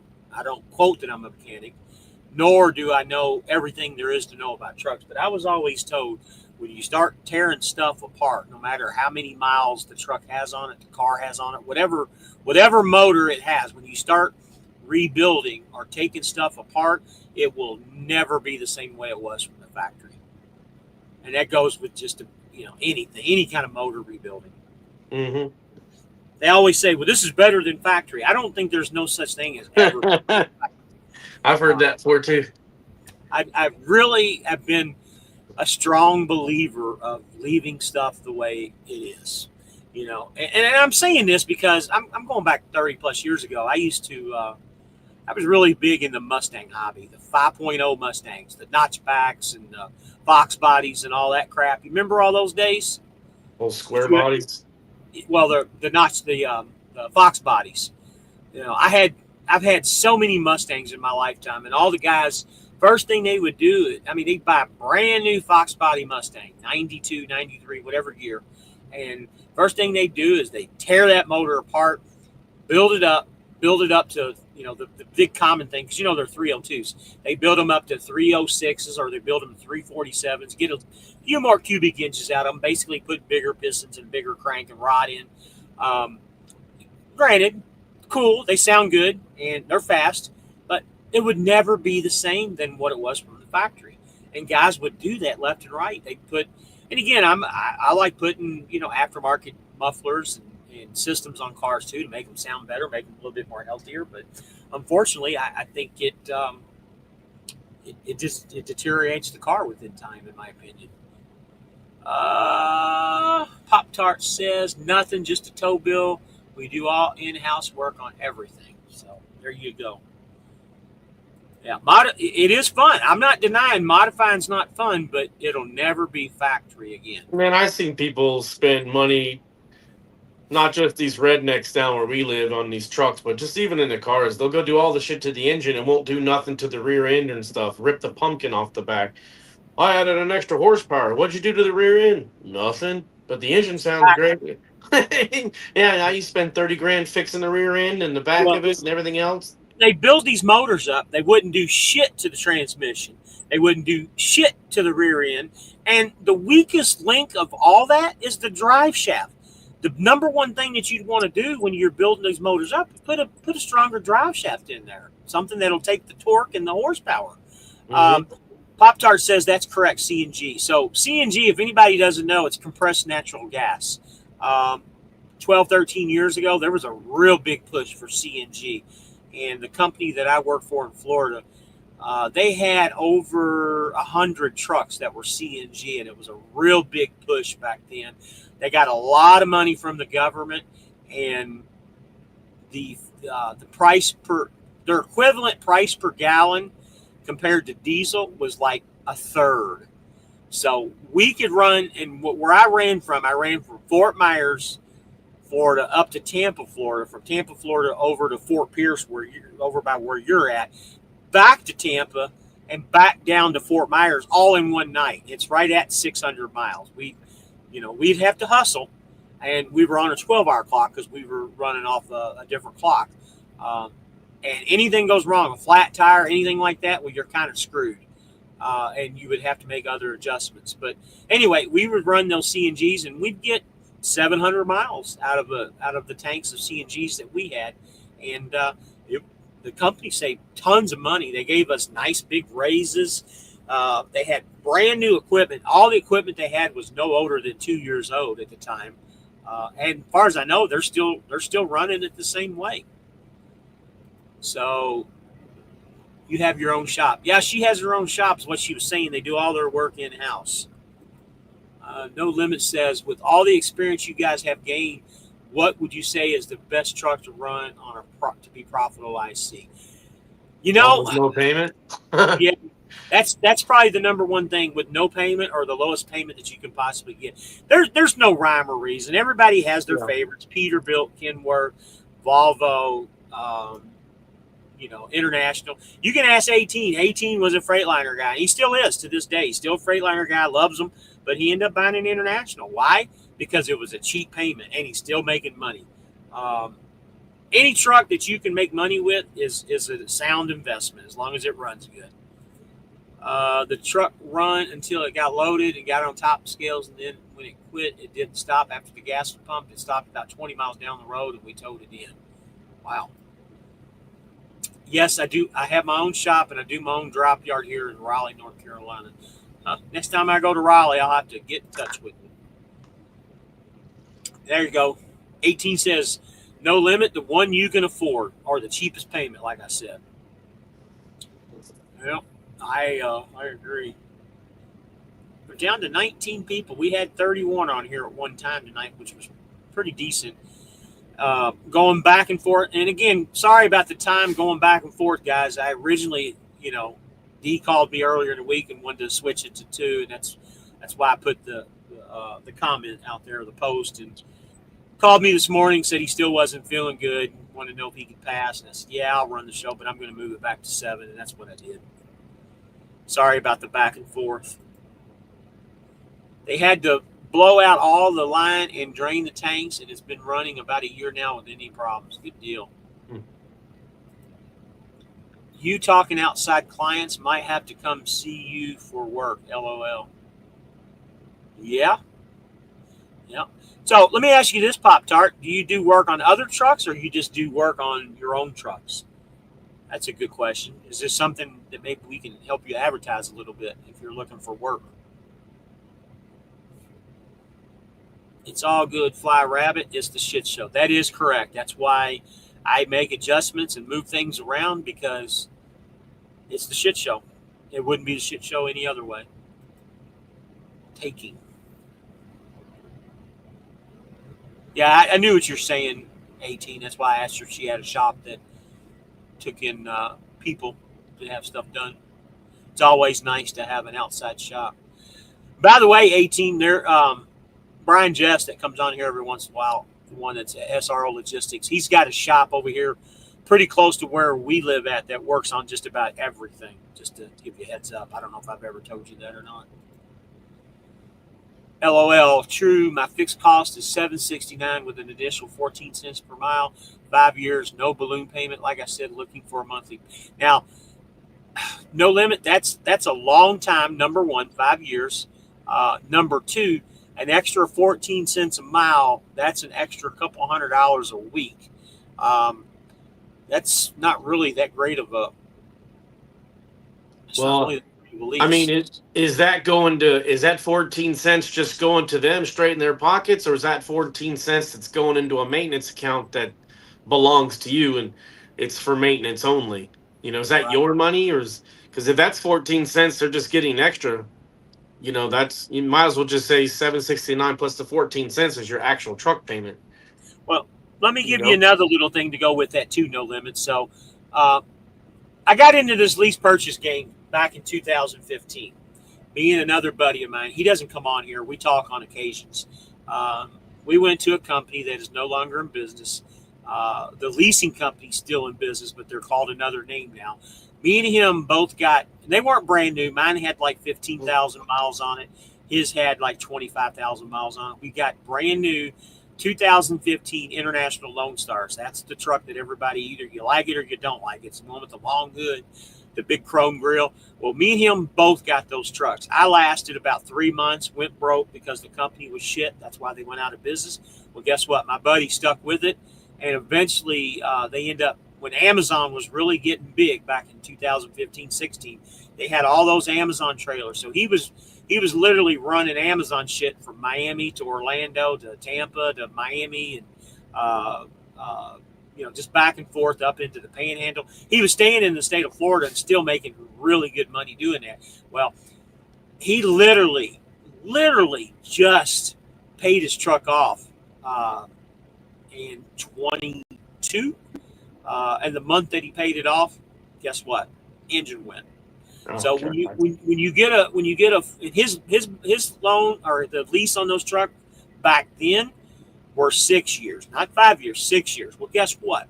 When you get to that 5-year mark, you're running out of your warranty because you're still running the same truck. You're running out of your warranty, and the company that you're with probably won't fix anything under that warranty any longer because they're not required to. That's why a lot of these companies get rid of these trucks at 400, 500,000 miles that are 3 or 4 years old because that's when the warranty goes out. So your company that you're with, be very cautious. And I know you're not planning on staying there, but that's one of the reasons why 5-year leases don't exist any longer. As a matter of fact, that's the first one I've heard in a long time. That's why SFI is accelerated. They want that balloon payment, and it's actually better for you and them because they're out from underneath that thing if something does go wrong after 3 years. He says, yeah, but no balloon payment. Yeah, I get it. There's no balloon payment, but still, 5 years is a long time with a lease purchase truck. Going to my maintenance account, it's non-refundable. Unfortunately, it's structured to, of course, keep the company on top, which is expected. But my plan is to look for a monthly payment option. Buddy, like I said, get in touch with me. I'm going to give you all the details that I have found out in the last 3 months of studying this, especially Lone Star. I'll be more than happy to share everything.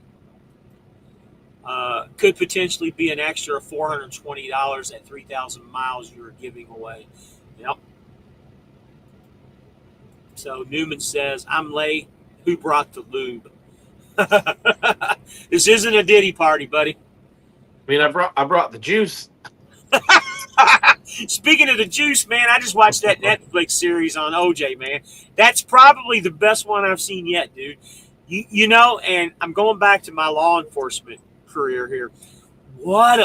They literally fucked that crime scene up, dude. No wonder he got off, dude. No wonder. And again, this isn't a color issue or anything. This is a criminal issue. That guy absolutely murdered those people. His ex-wife and that young guy. Man, they really fucked up that. Anybody that believes OJ is Simpson is stupid. Absolutely stupid. I strongly suggest them watch that video. It's the LAPD that screwed that scene up. And yes, they were racist. Absolutely 100% racist. And if you watch this, even that guy, Mark Furman, one of the detectives, honestly, he shouldn't even been there to testify. He didn't do shit except point out a fucking glove. The only reason they brought him in is because they knew they could play the race card with that, because at that time, they had the Rodney King shit before that. Mm-hmm. There's absolutely no doubt in my mind that 100% true what they said in that movie or that series. It was good. Very good. I didn't realize all that. Pop Tart says, I'm not going to tell you the best way, no limit, but honestly speaking, cash trucks are your best bet. Yep, cash trucks are trucks that you can pay off really quickly, usually a year or 2 years if you have to go that route. That's your best option. It really is. I'm just, like I said, I'm stuck in the SFI lease with what I'm doing right now.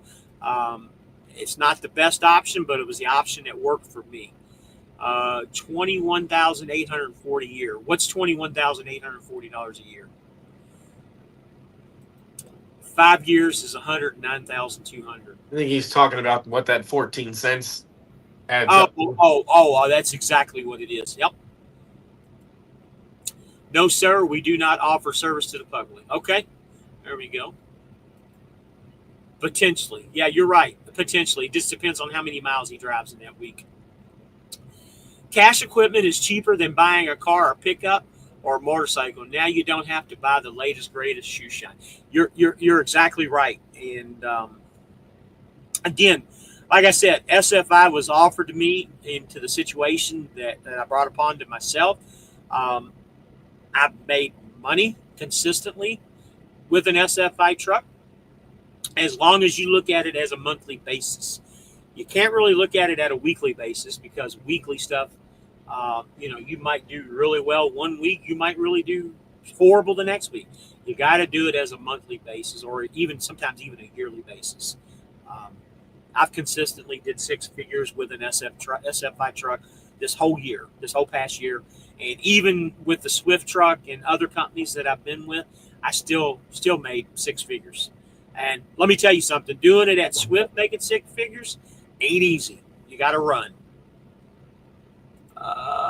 Just because you buy yourself a used piece of equipment don't mean it's going to make you good money and get you on the feet no limit. You can still make good money with an older truck. Yep, I agree. You'll be surprised if you dig long enough. You can find a truck that we consider older, but for our industry, but you can find a 5-year-old truck in the 300,000 mile range. You can find those all day long. Low 400s, mid 300s, if not lower.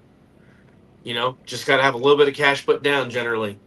So I'm gonna go back on that comment. You're exactly right. So when I first got back into this lease game back in 21, I started at Dart Transportation. Great company.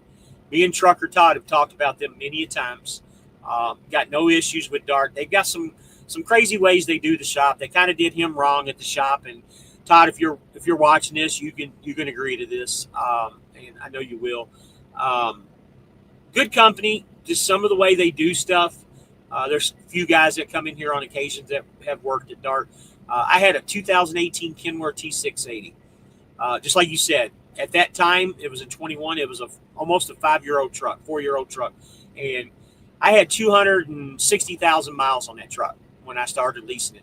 Payment on it was $600 a week. And it was a two-year lease.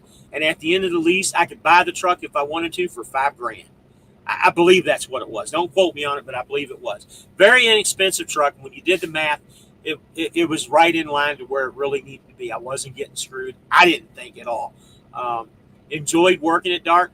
The only problem that I had, that truck, I don't know how many drivers had that truck. It ran like shit. And it was just, let me go back a little bit. It ran great. It was a PACCAR, but it would have little things like the proportionate valve. I forget what it's called. The thing that raises the airbags up and down in the back. It went bad. I had to replace that like 3 or 4 times. So I'd be driving down the road like those trucks, those pickup trucks that are, leaning and shit. My airbags, wasn't the airbags were damaged, just that valve that controlled the air to go in to raise and adjust. It went bad several different times. And eventually little things like that. And then a couple knock sensors went out. Just, minor shit. Hey, what you would expect it would happen with a 250, 300,000 mile truck. And it literally broke me, dude. It really literally broke me. Newman says, luck is a factor with the used trucks. Some things are just not in your control. 1,000% agree. Yep. I'd look for an older truck with the Detroit 60 series because they are the cheapest engine to work on and parts are readily available anywhere in the country. So you are 1,000% right on that. That Detroit 60, and anybody that knows me personally, I have a long, strong love affair. My wife can tell you this. I love the old Silver Eagle buses. Do you know what Silver Eagle buses are? Yeah.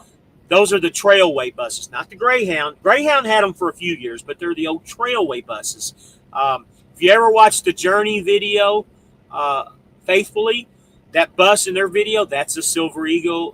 The Dixie Chicks had it in a lot of the old musicians from the 80s, 90s, and even into the 2000s. There's some people that still use them. Anyway, those Silver Eagle buses, you can find them. I mean, sometimes as little as $5,000 that need a lot of work, or a super, super nice one that's ready to rock and roll as an RV for $50,000. I love the buses.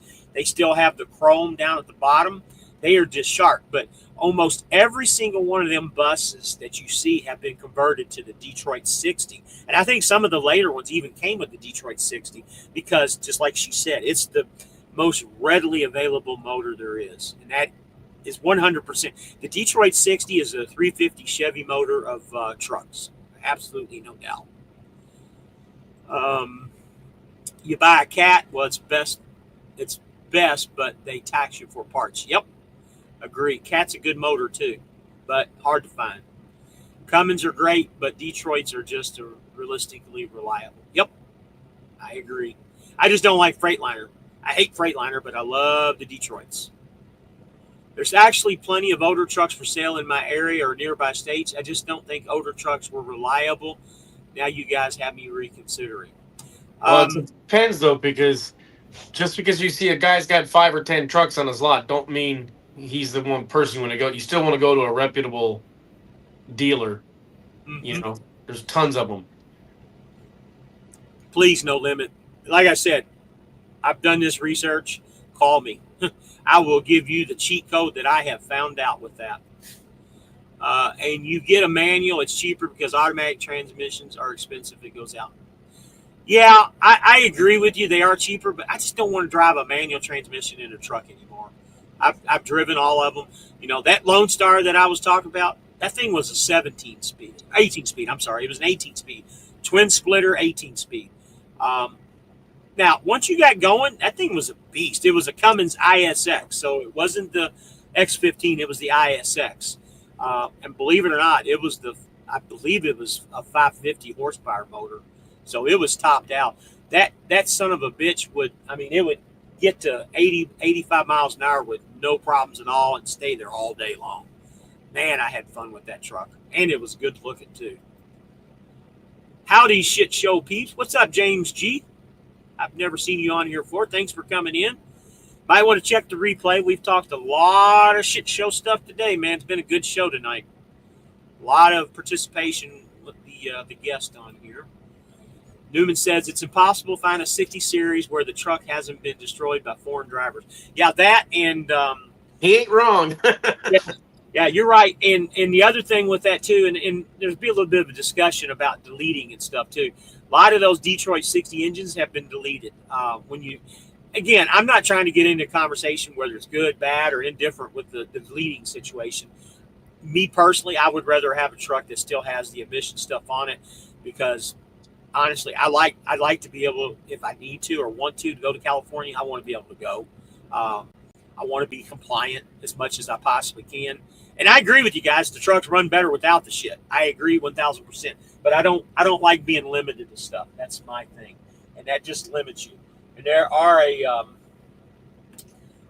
lot of places you can't work when the truck's deleted. I'm pretty sure that Schneider won't take you here if your truck's deleted. There are a lot of companies that are like that. We have old iron, and they look good, but turn heads sound good too, blowing out some of the black smoke. One of them rolling cones so thick you can't see behind it. Yeah, there's nothing neater than to see a long nose Pete or a old style Kenworth W900 with twin stacks. That was one of the reasons why I love that Lone Star. Got really shitty fuel mileage. If I remember correctly, it was in the 6s. But man, when those twin stacks were going and blowing smoke, man, it had all the emission shit on it. So it wasn't nothing like your truck, Pop Tart, but still it was neat to listen to and watch. Man, ain't nothing like that. Someday. I like the old Freightliner Coronados too with the twin stacks. Those are cool looking trucks. You know, one day when I get into that position, I'd love to get an older truck and fix it up, do it that way.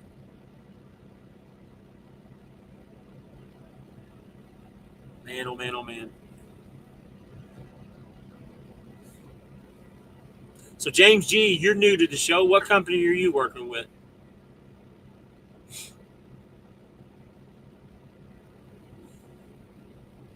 I've seen you on here before, Newman. So what company are you working with? We just try to, if you don't mind saying. If you don't, I understand. Yeah, they all look familiar. Names sound familiar. Newman's been in here several times. I've seen him. James G, I don't think I've ever seen him in here before. It's throwing me off because that's my middle initial. And you're James, I'm James. James is everywhere. So there's Army Kane. What's going on, buddy? Haven't talked to you in a while, David. You ought to give me a ring in the morning, man. Give me a ring. I'd like to holler at you, bud. I'll be driving till about lunchtime. James G is with Landstar, and Newman is with JB Hunt. Get away from JB Hunt as quick as you can, buddy. I don't know if you're making money over there or not, but they're doing some crazy shit. I've got an old iron that rolling coal that definitely plued up a small town. That truck leaves a trail, so you can't count the old iron out. I agree. I use a fake name on YouTube because I talk shit. We all talk shit. Yeah, give me a ring, Dave. I got a lot of stuff I got to roll over to you, buddy. There's a lot of things going on right now. I think you'll enjoy some conversation, buddy. I know you're still over at JB Hunt too. I want to see how things are going for you. Good night, Pop Tart. Hugs to you too. Welcome to have you, Bacon. It's always a good conversation when you come aboard. I like listening to you, and I'm glad you found our channel through country. You always bring in some good stuff. Life on AT says, good night, Pop Tart.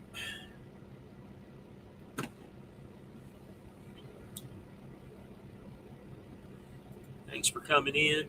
So the guy that I'm talking about at Swift, he's got a YouTube channel. Save hundreds of dollars on this fuel card. I already know what fuel card he's talking about. It's a fuel card that me and 18 promote that we use.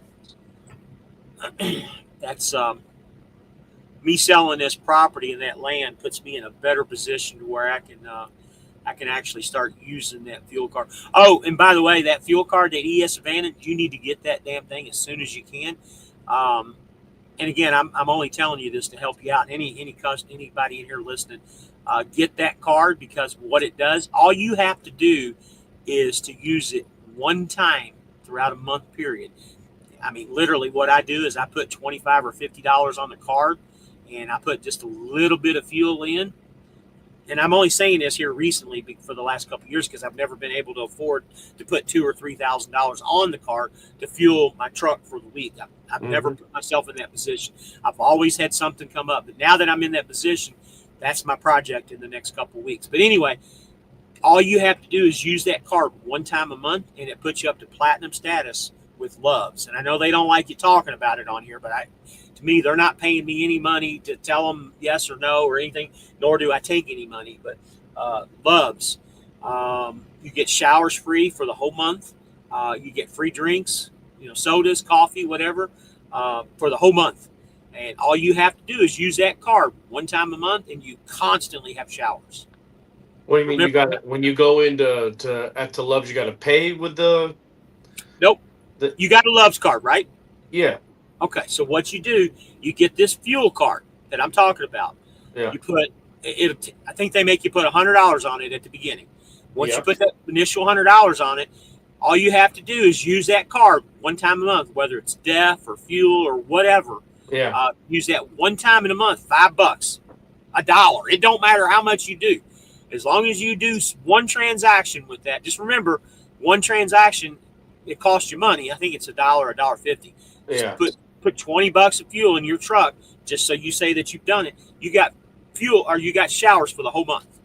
Well, it actually goes to the following month is what it does. So you do it today, you'll have showers all the month of March. You'll have free sodas, free coffee, anything to drink that they have in there. All you do, it knows your fuel card because they link it to that, the transaction with the fuel card that you use. So if you go to Loves and use the Schneider card, make sure you have two Loves cards. Make sure you keep them different, because when you swipe the Loves card and you use the Schneider card, it erases it. So remember that. Yep. You got to have two cards to make it work. The card we're talking about is the ES Advantage card. They're out of Mississippi. You can easily find them on Google. Very easy. Guys, I think they pay you $25 or $50 to refer a friend or something like that. It's not even worth it to me to even go after that. It doesn't matter. I'm just telling you guys to save your money. It gives you free showers, and you constantly have that ready to you as long as you use that once a month. But again, it goes to the following month. You use it today, it's for March, and you just keep remembering to do that. I'm making JB Hunt work for me, but I know it's only because the way I choose to run, I will not work for everyone. I understand. Everybody has a comfort zone. See, even Army King, it keeps you at platinum level. That is correct. Now, last month, December, I didn't use the card at all in December because, I went home quite a bit because of the holidays and stuff. So January came and I didn't have that status. I'm like, oh God, what am I going to do about this? I've never not had it. So I called them and I said, hey, I was honest with them. I said, hey, I didn't get my platinum status and I didn't use the card this month. Is there anything you can do about it? Yeah, we'll call Loves. We'll get it set up. Next day I had it. So if you ever have it, it's down to base level again. You just give them a phone call. They'll fix it. You'll have it the next day. Holler at me. I'll take those referrals. Yeah, 18 takes all the money he can. I agree. Newman says, I just started. You just started over at JB Hunt, huh? So I'm going to give you my version of JB Hunt compared to Schneider. The two companies, the way their load boards, huh? I think he might have meant to say something. I hope he's just saying he just started, but I think he said he just sharded. Oh, yeah, he did. He just started. Well, too. I'm still going to give you my opinion between the two companies. JB Hunt and Schneider are almost identical the way they run their load boards, the way stuff is on there. You do have to put up with some safety bullshit at Schneider, but you don't have to worry about Schneider taking money away from you. JB Hunt, you got to worry about them changing their rules constantly. Me and Poppy have went over that many a times 3 months ago, and that's one of the reasons why we left. They did some adjustments on the rates. We weren't happy about it. They didn't tell the drivers about it, and they lied about it, but they didn't lie to us. They told us the truth when we confronted them about it because we kind of had them compromised, and Poppy, went to them and showed them basically the receipts of what they did, and they didn't have an answer. And when I say they didn't have an answer, the higher ups. I mean, he went straight up the ladder, and if anybody knows Poppy, he has no problems with calling the president. He's got the president's phone number, and he's called and talked to her several times about it. But anyway, that's what happened to JB Hunt. He's using the wet wipes, is what he says. Sometimes you got to use the wet wipes, man. There's no doubt about that. We probably shouldn't go down this avenue, but you ever had that? I call it the never-ending wipe. You get that one number 2 going, and you can never clean yourself up. That's what the wet wipes are good for, That's why you got to get shower power. That's right, man. Then you go straight to the shower and wipe that off. We should have never went down that rabbit hole. Well, you are the rabbit. That is true. That's why. You know what? You just gave me the awesome. So you guys are the rabbit holes. That's what I've been trying to think of a moniker to go with the channel. We're going to go down the rabbit hole. That's what we're going to start saying. That's fucking great. Matter of fact, me and you've been talking about doing that Wednesday show. That's what we're going to call it, the rabbit hole. That's fucking perfect, James. It'll work. And you know who came up with the Truck and Shit show was Country. I'm like, I love it. I love it. And then when me and him branched off and he started doing his own show, I said, I hope you understand I'm keeping the Truck and Shit show because I love it. He's like, yeah, absolutely. We'll call ours something else. They went with the Power Hour. Perfect. Because I want to keep because he's the one that came up with it. And I give him all the credit. He came up with the name of the Truck and Shit show. I said, it's fucking perfect. And the rabbit hole. I love it. That's what we're going to call our Wednesday show. And that's one of the things that I haven't mentioned anything about yet, guys. We're going to do a Wednesday show, too, eventually here soon. I'm doing Wednesdays because, as far as I know, nobody does a show on Wednesday. That's why I like Sundays. I don't know of anybody that really does a Sunday show. Hey, guys, would you ever run a 769 mile for $1.53? That depends where you're at in the country because of the fuel you'll have to buy. Yeah, that's a big thing too. I have run those before, and I know I just kind of briefly went over your lease plan and stuff. It just depends on how much your expenses are. To be honest with you, $769 a month. So and I'm going to give you a little bit of an example, no limit. So my operating expenses with an SFI truck, with an 1100 payment, $1,137 to be exact. My operating expenses with fuel, insurance, and everything, I got to roll right around $1.05, $1.10 a mile just to break even. So you need to figure out what your break even point is, and that'll kind of help you. So at $1.53 a mile, let's just do some rough math here. $1.53 a mile, that puts me at about 43 cents or so, give or take, that I'm making for myself. I would do that load if it was in a shitty area to get me into a better area, but I wouldn't do that every single load. You got to have some high money loads in there too.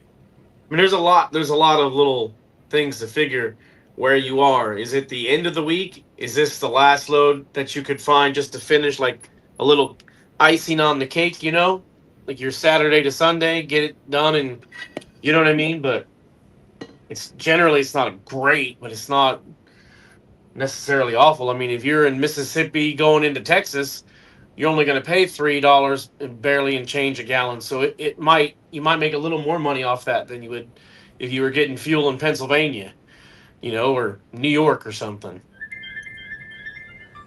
Let me read some of these comments here.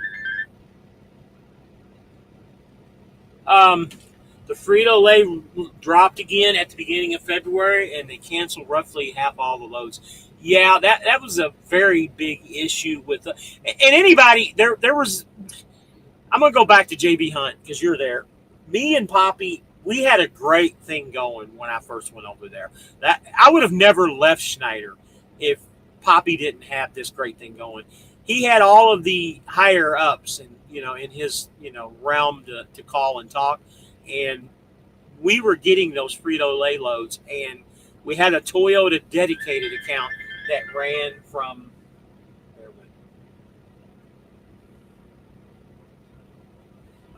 we had a dedicated route that ran from Toyota from Cincinnati down to Houston, Texas, that we had every single week. And then what we would do is pick 2 or 3 Frito-Lay loads to kind of connect with that. And with that being said, it was easy for us to make $5,000 or $6,000 a week gross to us after JB Hunt got their cut. It was very easy to do, and we did it constantly. We had a great thing going. And then right before Halloween, they changed everything. The rates went down. Frito-Lay started having issues with ingredients. Loads were canceling. Anytime you get a load that cancels, that's the reason, is because they were having issues with ingredients for whatever chips or whatever they made in whatever particular area. Jonesboro, Arkansas was the big one. For us, that was the big money maker. That load there at that time paid us like $2,800 to go to Jonesboro to Orlando. Anybody does the math on that, that was almost $3 a mile, if not more. And that was to us. And we were absolutely murdering it. And I think what happened is the people that were higher than the people that helped us out figured out what we were doing, and they started taking the loads away from us because we were getting loads that weren't even confirmed yet. And with that being said, even though they weren't confirmed, 99% of them they did get confirmed, and they would always be honest. We would have maybe one or two every month or so that would cancel, and we would just reconnect with another one. Because a lot of these places like Jonesboro, they would have 10, 15 of those loads a day that go out. We just find another unconfirmed load and pick it up, and if we had to, we'd wait till the following day to get the next one, or whatever that situation was. We were absolutely murdering it. I just wanted to kind of go over that, and that's kind of the reason why we both left, because they were dishonest about everything. I hope that helps you there, Newman, with that. Oh, great! So now we are all rabbit holes instead of assholes. Yeah, you know what? There we go. Mm-hmm. That's a bumper sticker right there, or a T-shirt. Is the company getting a percentage of that? You talking about the JB Hunt stuff? Absolutely. They get the majority of the percentage, and they were taking more money off of the top. 18, are you doing van here at Landstar? 18 does van. Yes, dry van. Newman, I'm averaging 5,000 to the truck on 5.5 days a week. Yeah, that's pretty close to what I'm doing here at Schneider too. Now the difference here compared to what you got you got to do the math and take the 30, is it 35%? 65. You got to do your 35% off of the number that you make here. Whatever number shows is what I get. Oh, and what I was going to with the Frito-Lay, a lot of those Frito-Lay stuff is showing up on the Schneider board. We're getting a lot of those loads now, which they always had them, but they're becoming more prevalent over here, like 2 or 3 times more. The only problem is, and I don't think it's JB Hunt on this instance. I think Frito-Lay's just cutting them down because even our prices are going down on our board with that. So you were talking about the $1.50 free. That does the company get a percentage of that? I can't remember what he said on that, to be honest with you. I think he's just a strict $1.53 a mile, if I'm not mistaken.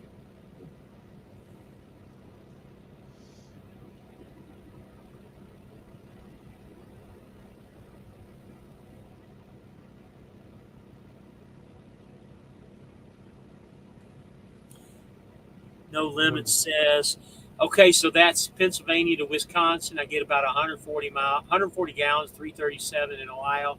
The cover load, I avoid Skyway Bridge. The only thing that I see, it depends on what part of Pennsylvania, you might have some tolls in there. So I don't know how that's another thing. I don't know if your company pays for your tolls or if you're responsible for them. Some of those tolls in Pennsylvania can, be in the hundreds of dollars depending on where you go. So that would be something that I would look at seriously too.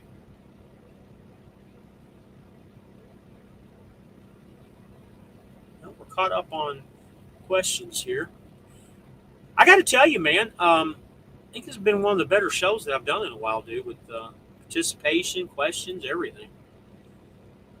I don't trust JB Hunt at all. 2 of my biggest problems right now is getting an empty trailer.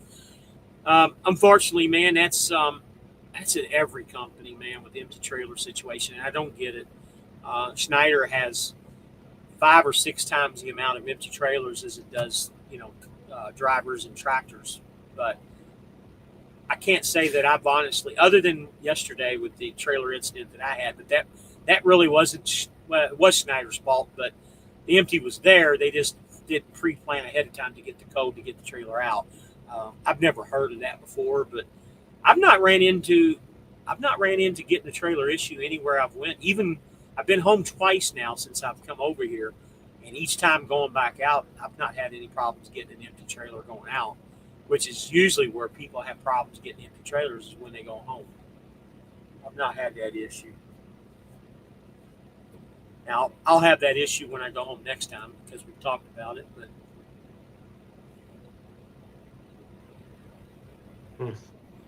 That's a tough load. I was just doing some of the math. I don't know if I'd get Wisconsin's fuel's cheaper. I'd wait till you book that next load to see what it would be. But I mean, you're talking. First off, you don't need 140 gallons to do the load. So unless you're sitting on E, there's no need to do that much. But just if you put that amount of fuel in at that price, you're only having $297 left over out of a $769, and that's a day and a half load. That's a tough one. I don't know how you fuel, and I know everybody has their own little strategy on how they do their fuel. And I've always done this, even when I was at Swift, because of payroll cutoff. When I go to the ES Advantage card, it's not going to make as much difference because I won't have a cutoff per se. But when you run with a hard cutoff, like mine is Monday at midnight. Yeah. What I do at the beginning of the week, Tuesday's my beginning of the week. On Tuesdays, I'll fill up, no matter what. Wherever the cheapest place is, I'll fill up. Now, if I'm in Florida and it's cheaper to get fuel in South Carolina or Georgia, I'll put just enough fuel just to get me up there. Then I'll fill up. But I always buy the cheapest. When I get to like tonight, Sunday, like I'm at a quarter tank, I'm not going to fill up. I'm only going to put in just what I need to get the load delivered and to get me to where I need to go to get started for the week for next week. And when I get to where I need to go, I'll be pretty close to empty. And that's how that makes We read that wrong then. Okay. $1.53, 769 miles. The thing had a cash sign on it, so I thought it was $769. Oh, Yeah, so that's maybe not so bad. But yeah, I come out of Florida. I try not to. If I don't need any fuel, I'm looking for like Florence, South Carolina, right there in Lucas Street, or Gulfport, Mississippi. Either that Pilot or across the street at that QT right there.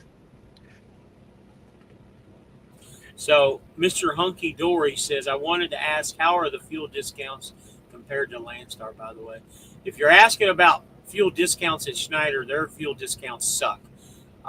It's anywhere between 35 and 45 cents each week. On Wednesdays, they send out a mass text to everybody to let you know what the fuel discount is for that week. Last week, it was 37 cents. The week before that, it was 42. So it kind of fluctuates a little bit.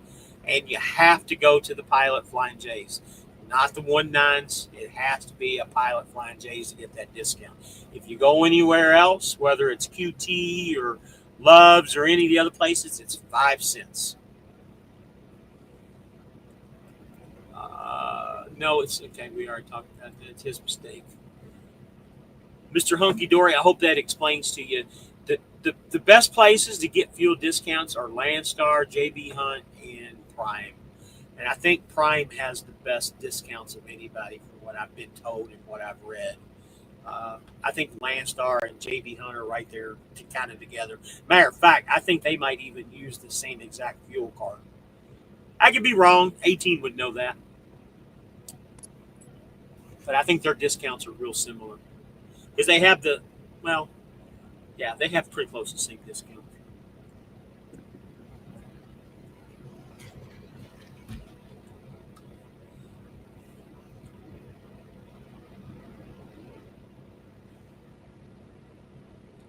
Died down a bit now, huh?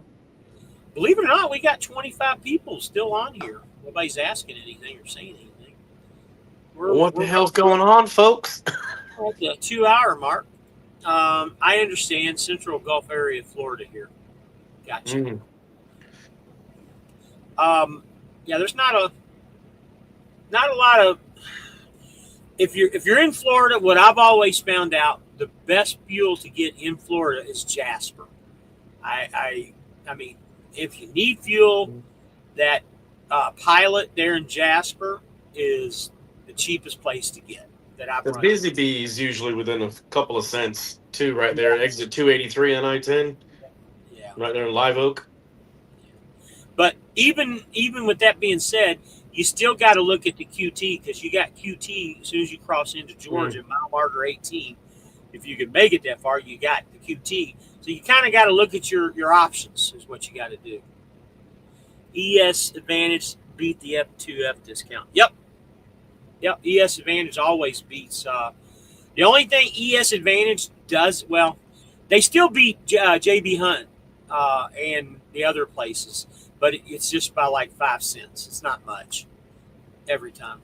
So OTR Vic, Fly Rabbit, do you use your own fuel card at Schneider? That's what we've been talking about pretty much the night. I've never been in a position to financially fund the ES Advantage fuel card, but I will be now, and that's what I'm going to be doing. Yes, I will be using it. I haven't in the past. Right, you know what I just realized? Us truckers, once you've been doing this a while, we're like the pastors of the road. We could just throw out truck stops and fuel stops like preachers throw out Bible verses. Yeah. This is Buddy, insane. You know, it's funny because everywhere I go to, I'll run into a Love's. I'm like, yeah, I remember coming into this Love's. Yeah, I remember this Pilot Flying J's. Yeah, I remember this. I remember this is where, this guy slid into this truck over here. This is where, where not to park in that place because you've been there. Don't park here. But I can't find my keys at home. This truck stop here had the dirtiest fucking shit toilets that I've ever seen. Yeah. You know which ones are which. Newman says they can use the same fuel card, but carriers will still have different discounts. Some discounts are volume-based, others are negotiated. That is correct. That's why with JB Hunt's fuel card, me and Poppy were always filling up at the same Pilot Flying J's. because basically we did the exact same route or routes every single week. We knew which fuel stops to stop at to a T to get the best fuel and how to manage everything. And that's a good thing about having some type of dedicated shit too. So, Michael, I've never used Mud Flap. I don't really have a good answer to tell you why, but I think my ES Advantage card is better than what Mud Flap gives, if I remember correctly. I have looked into it in the past. There was something that kind of steered me away from Mud Flap. I don't remember what it is. I know a lot of guys talk about it, but there was something about them that I didn't like, and I ended up going with ES Advantage instead. So he says, TA in mortuary New Mexico restroom was so nasty, I'd rather crap in a bucket. Well, I gotta tell you, call it mortuary New Mexico. He's exactly right. I got to tell you though, man, it don't matter what toilet, I'd still rather crap in a bucket half the time. You don't know what's going to be on that damn toilet seat or what you're going to catch. Yeah, New Mexico gets rough. Mud Flap can be beneficial in the plain states. Okay, I'll have to relook into that. I haven't really looked into Mud Flap in about 4 or 5. I looked into it about 4 or 5 years ago, but I haven't revisited it. James G says, just on FYI, don't be afraid to stop at T Express in Warfield, Virginia. I just took a shower in a big clean shower. TA and Petros have the weirdest point system. I've never done business with those two fuel stations. The only business I do with them is if they have a Popeyes, I'll go in and get Popeyes. Or KFC or some of the off restaurants that they don't have. That's the only business I've ever, and it's an emergency with them. I just their point system's so hard to keep up with, and I've never been able to keep up with it.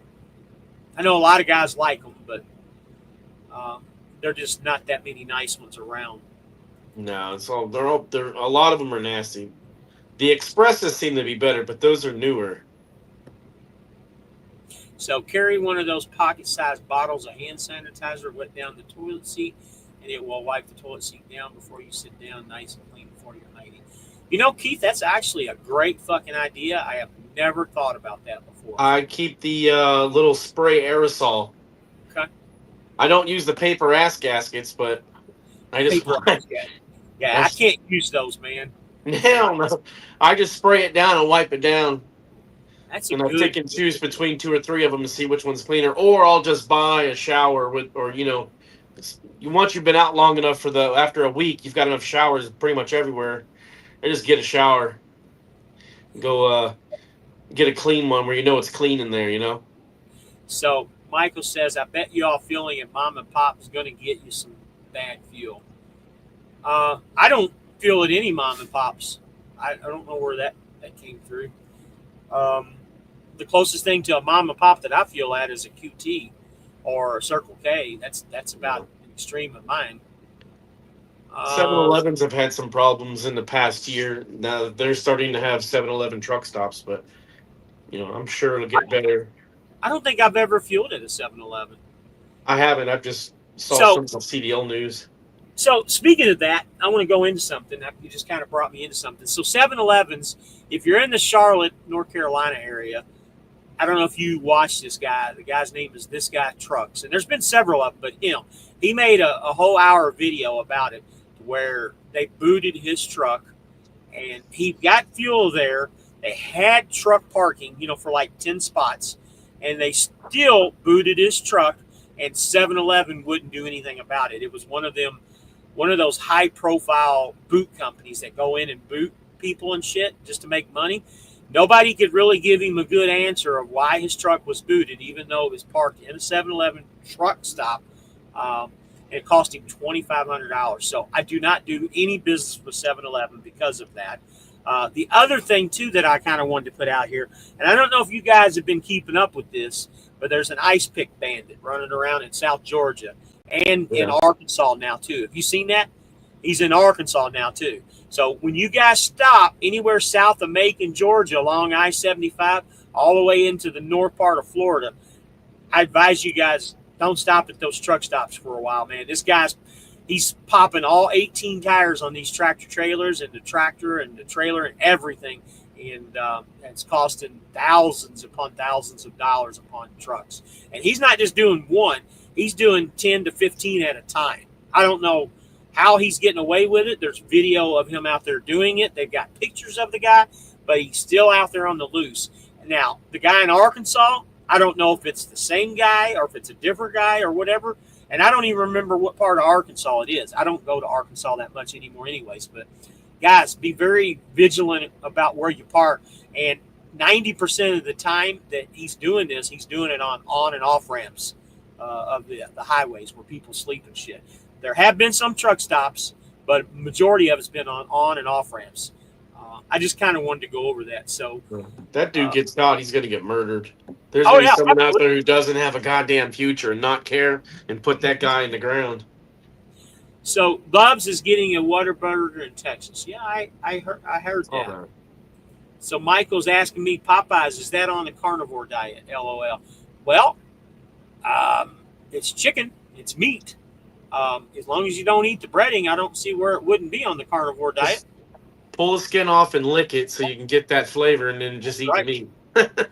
So Mr. Hunky Dory says, I carry Clorox wipes to clean my toilet seats and pint of Mr. Clean and Clorox for showers and mist. Yeah. So guys, just to let you know, man, that carnivore diet, I kind of do more of a keto diet than a carnivore diet. And when I first started this, I say journey, and I was just telling my wife yesterday about this. I haven't purposely tried to lose weight.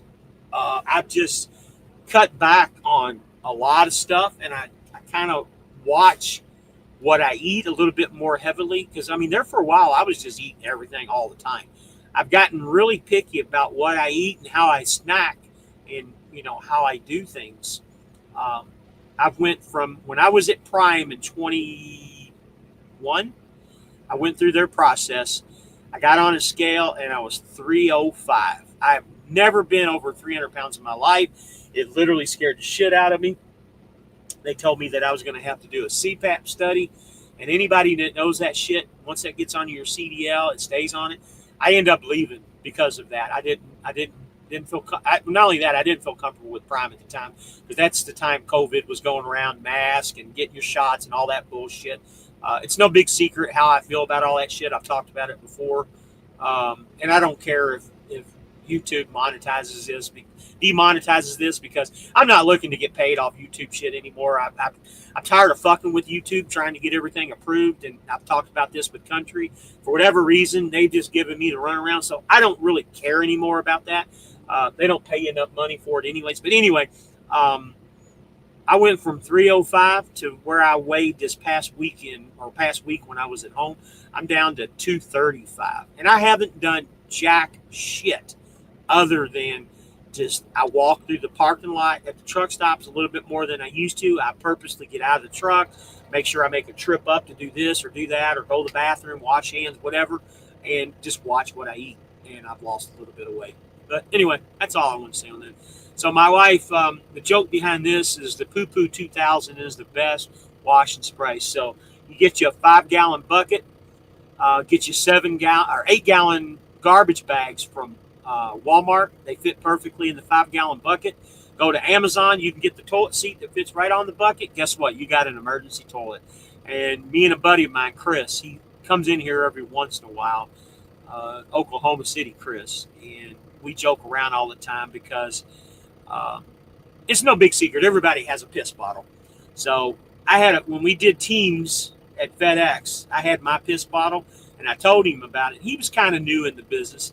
And I said, you need to get you a piss bottle, man, because that way we don't have to stop as much, because when you're working FedEx, it's all about the miles. Well, he went home that weekend, and when he came back, I had the PP 1000. He had the PP 3000. This son of a bitch was like a little bucket that sat on the floor, had a tube that went up with a little thing that hung on his fucking penis so he could take a piss while he was driving. And the joke with that the whole time has been, well, damn, you got the PP 3000. I just got the PP 1000. So that's where the Poo Poo 2000 came from. Me and the wife talks about it all the time. It's funny. Newman says, I wish the truck stops had never merged. I've been out here long enough to remember how good it used to be. Yeah, me too. I agree. They all merged. TA and Petro is not for the truck drivers that are money hungry and charge drivers for every single thing. Yep, agree. Is he a trucker or or a tire shop owner? Who are we talking about there? Oh, he's talking about the Ice Pick Bandit. Oh, you know what? That's a good question. I never, you know what? He possibly could be a tire shop owner. Interesting. Yeah, nobody really knows. One of the theories I heard on when I was coming through in Georgia was that he's popping tires of people parked on the entrance ramps or the exit ramps at the truck stops. Is I can't remember the name of who they thought the guy was, but a relative or somebody got killed from a trucker parked in the side of the road, and now that's his like revenge kind of thing. But he's doing it. No, that's yeah. So he's probably just knocking futs. You know what I mean? Oh, he's more than butts. He's fucking nuts, is what he is. You got a death wish if you're doing that in a truck stop. Especially in that area. Newman says if I catch him popping tires, he'll be eating through a straw. Yeah, he'll be eating through a straw, and he'll have to put his helmet on with his crayon so he can draw. Army Keen, I'm going to try black tar heroin because you never see a fat junkie. Oh, man, you always got some funny shit to talk about, man. Yeah, it's funny. You and this guy Army Kane, he's a JB Hunt. And when I first started talking to you, James, and talking to him, you two sound exactly the same on the phone. When you guys would call, I could never picture who was who. And when I had that Google, because that number I put up is a Google Voice phone number. Yeah. I get some crazy people, but I could never figure out which one was who. And then finally, obviously, I figured it out. But yeah, at first it was hard. But you guys sounded exactly the same on the phone. He sounds like an old vet too. Actually, he is. Yep. I mean, I'm assuming it's Army because his name's Army Kane, but I'm just saying. Congratulations, 70 pounds is a big deal health wise. Yeah, it is. You're right, and I really haven't done anything about it. I used the TDEE website and monitored my weight. Went from 263 to 210. I just walk when I am waiting to be loaded or when get time. No hurrying. Took me 1 year. Kept the calories or about 15. Yeah, it's pretty similar to what I've done. I don't count calories. I don't count fat grams. I don't count all that bullshit. I'm more aware of what I put in. Here's the big thing, guys, that we are constantly doing. I'm guilty. We're all guilty. I had, we were rushed to get this show together tonight. I went in and got a burger at the Hardee's. This, and I tell my wife all the time, this garbage food that we've been eating at these truck stops. And I'm not talking about the nicer, places. Even sometimes the Denny's have gotten, down too. But I try my hardest not to eat the garbage, and I try to cook on the truck as much as I possibly can. My problem is with this SFI truck, just like any truck, the refrigerator is so tiny. I thought about taking the front seat out and getting a full-size fridge, but I just haven't done it yet. I probably will eventually, but I just not have done that yet. So I get about 3 or 4 days worth of groceries, and I try to cook in the truck as much as possible. And then I go a day or two trying to get to a Walmart because of time restraints and the way I run. Sometimes I like to run nights a whole lot because I feel like I get through traffic a lot easier. So it's a little bit harder for me to get into Walmarts than it is a lot of you guys during the daytime. But I try to eat on the truck as much as I possibly can. I think that helps out. Mr. Hunky Dory, soda was killing me. I agree. So one of the things that I did that I found, and I did a little research on this, I'm a big soda guy too. There's a thing out there called SodaStream. Look into it. I bought one. Now, I'm not saying they're great for you, but it is better than the soda that you get. If you get the diet versions, they have sugarlose in it rather than the high fructose corn syrup, which is so bad for you, or the aspartame. It's a better option. What you do is you buy the machine. It's like $50 per machine. You buy the syrup and then you put water in it and you mix them and it carbonates it right then and there. They actually have the Diet Mountain Dew, the Mountain Dew Zero, the Pepsi Zero. It's all the Pepsi products, the Starry. They even have the mug root beer and all of it in the diet versions. And man, it's good. You know, I had one of these machines 10 years ago and I didn't really care for it because they didn't have the name brand sodas and it really had that nasty taste to it. But if you get the actual flavors from Pepsi, I mean, they taste like they're fresh sodas.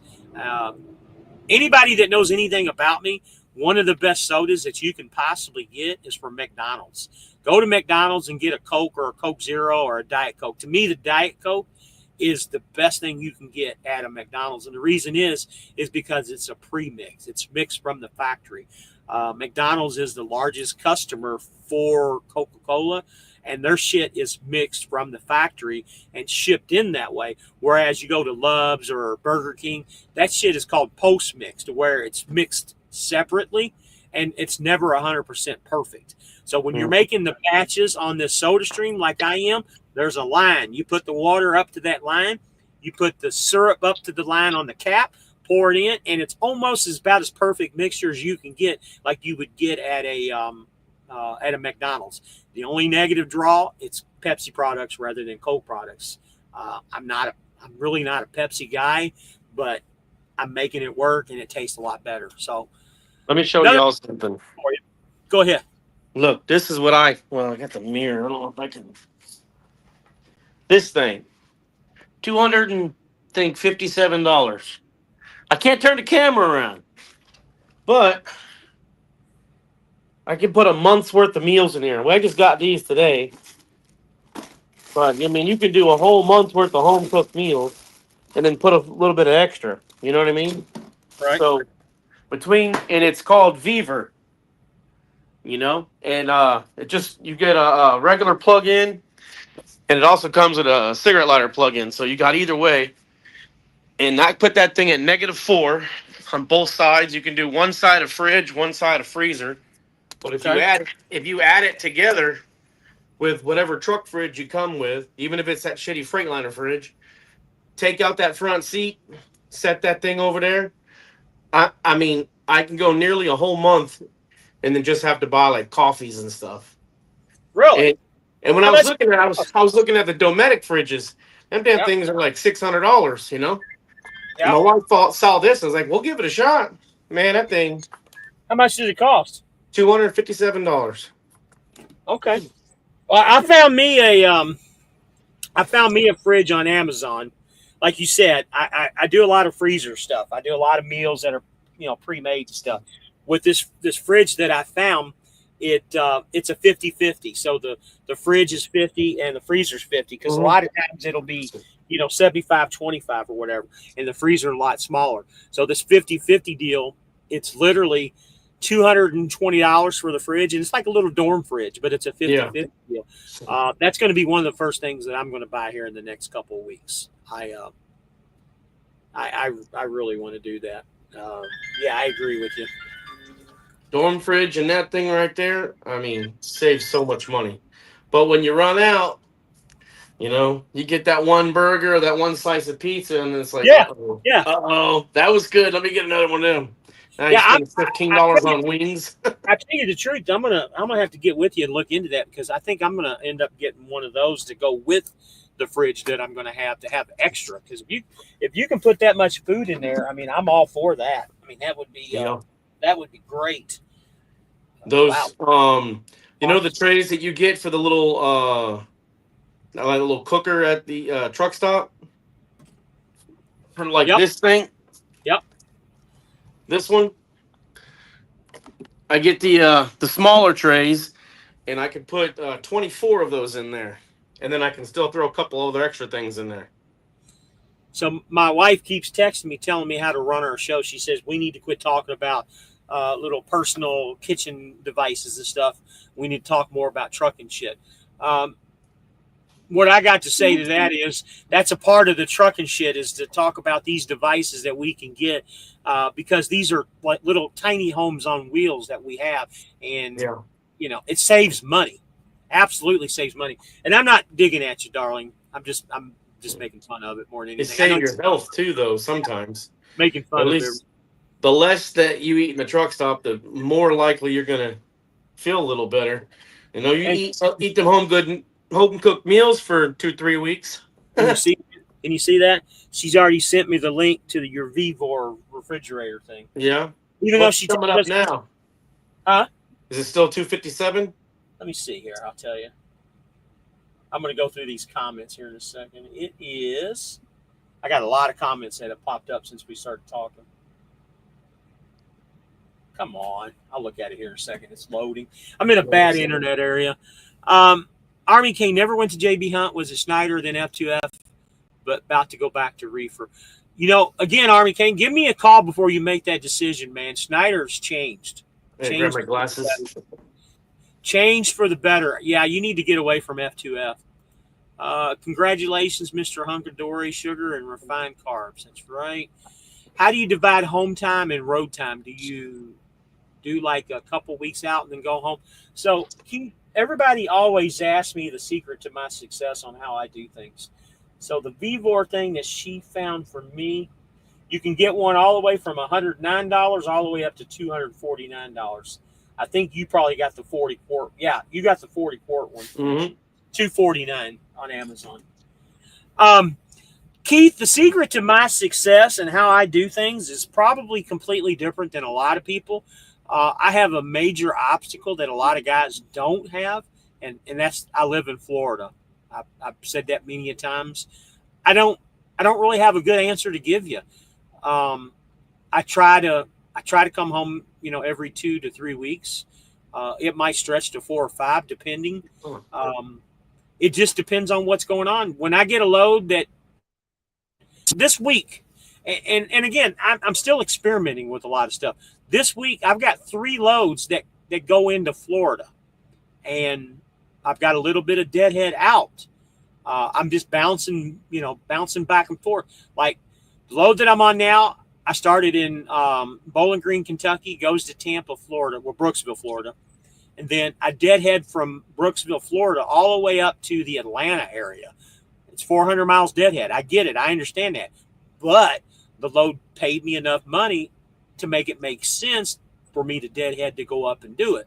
So the load that I'm picking up in Atlanta, I forget what the side city is, Adairville, or I forget what the city is. It goes up to right outside the Buffalo, New York area, which I never go to New York, but I don't mind going to Buffalo. But it pays so well to do that. The next 3 loads that I have, I basically take a load out of each place. So with me going from Atlanta to Buffalo, I'm going from Buffalo back to Atlanta to the exact same place.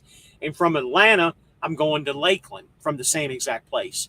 And from Lakeland, I don't have anything from that Sam's Club to Lakeland. So and that's Saturday when I get home.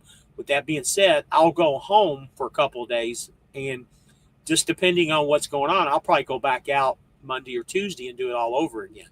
It just happens to where I'm going home through that time period. But I literally have 0 deadhead miles this week coming up. But I had 500 deadhead miles last week because of this 400 that I'm doing. So the 400 that I'm going to do in the morning will be on this payroll. I hope that helps. I don't really have a good answer to give you, just because I live in Florida.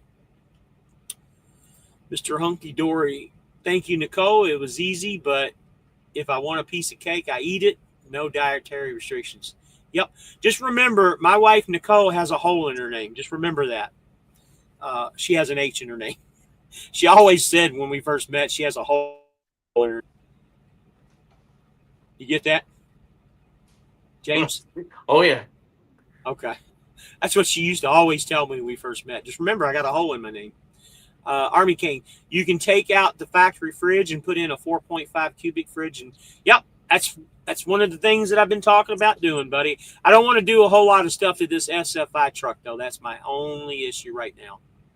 Yeah, that sucks. 'Cause I got 3 dorm fridges at the house. We take them to camp and stuff like that, and it sucks not being able to use. That's the one thing I don't like about the SMI truck. I know that you can do it, but the only thing I want to mess with is taking out the passenger seat, just so I have more room for me and the dog. Let me read these comments, man. I just got like 20 comments all at once. All right. Look into a Bouge RV fridge. Comes with cigarette plug lighter, 12 volt. I have 53 quart portable fridge along with the truck fridge.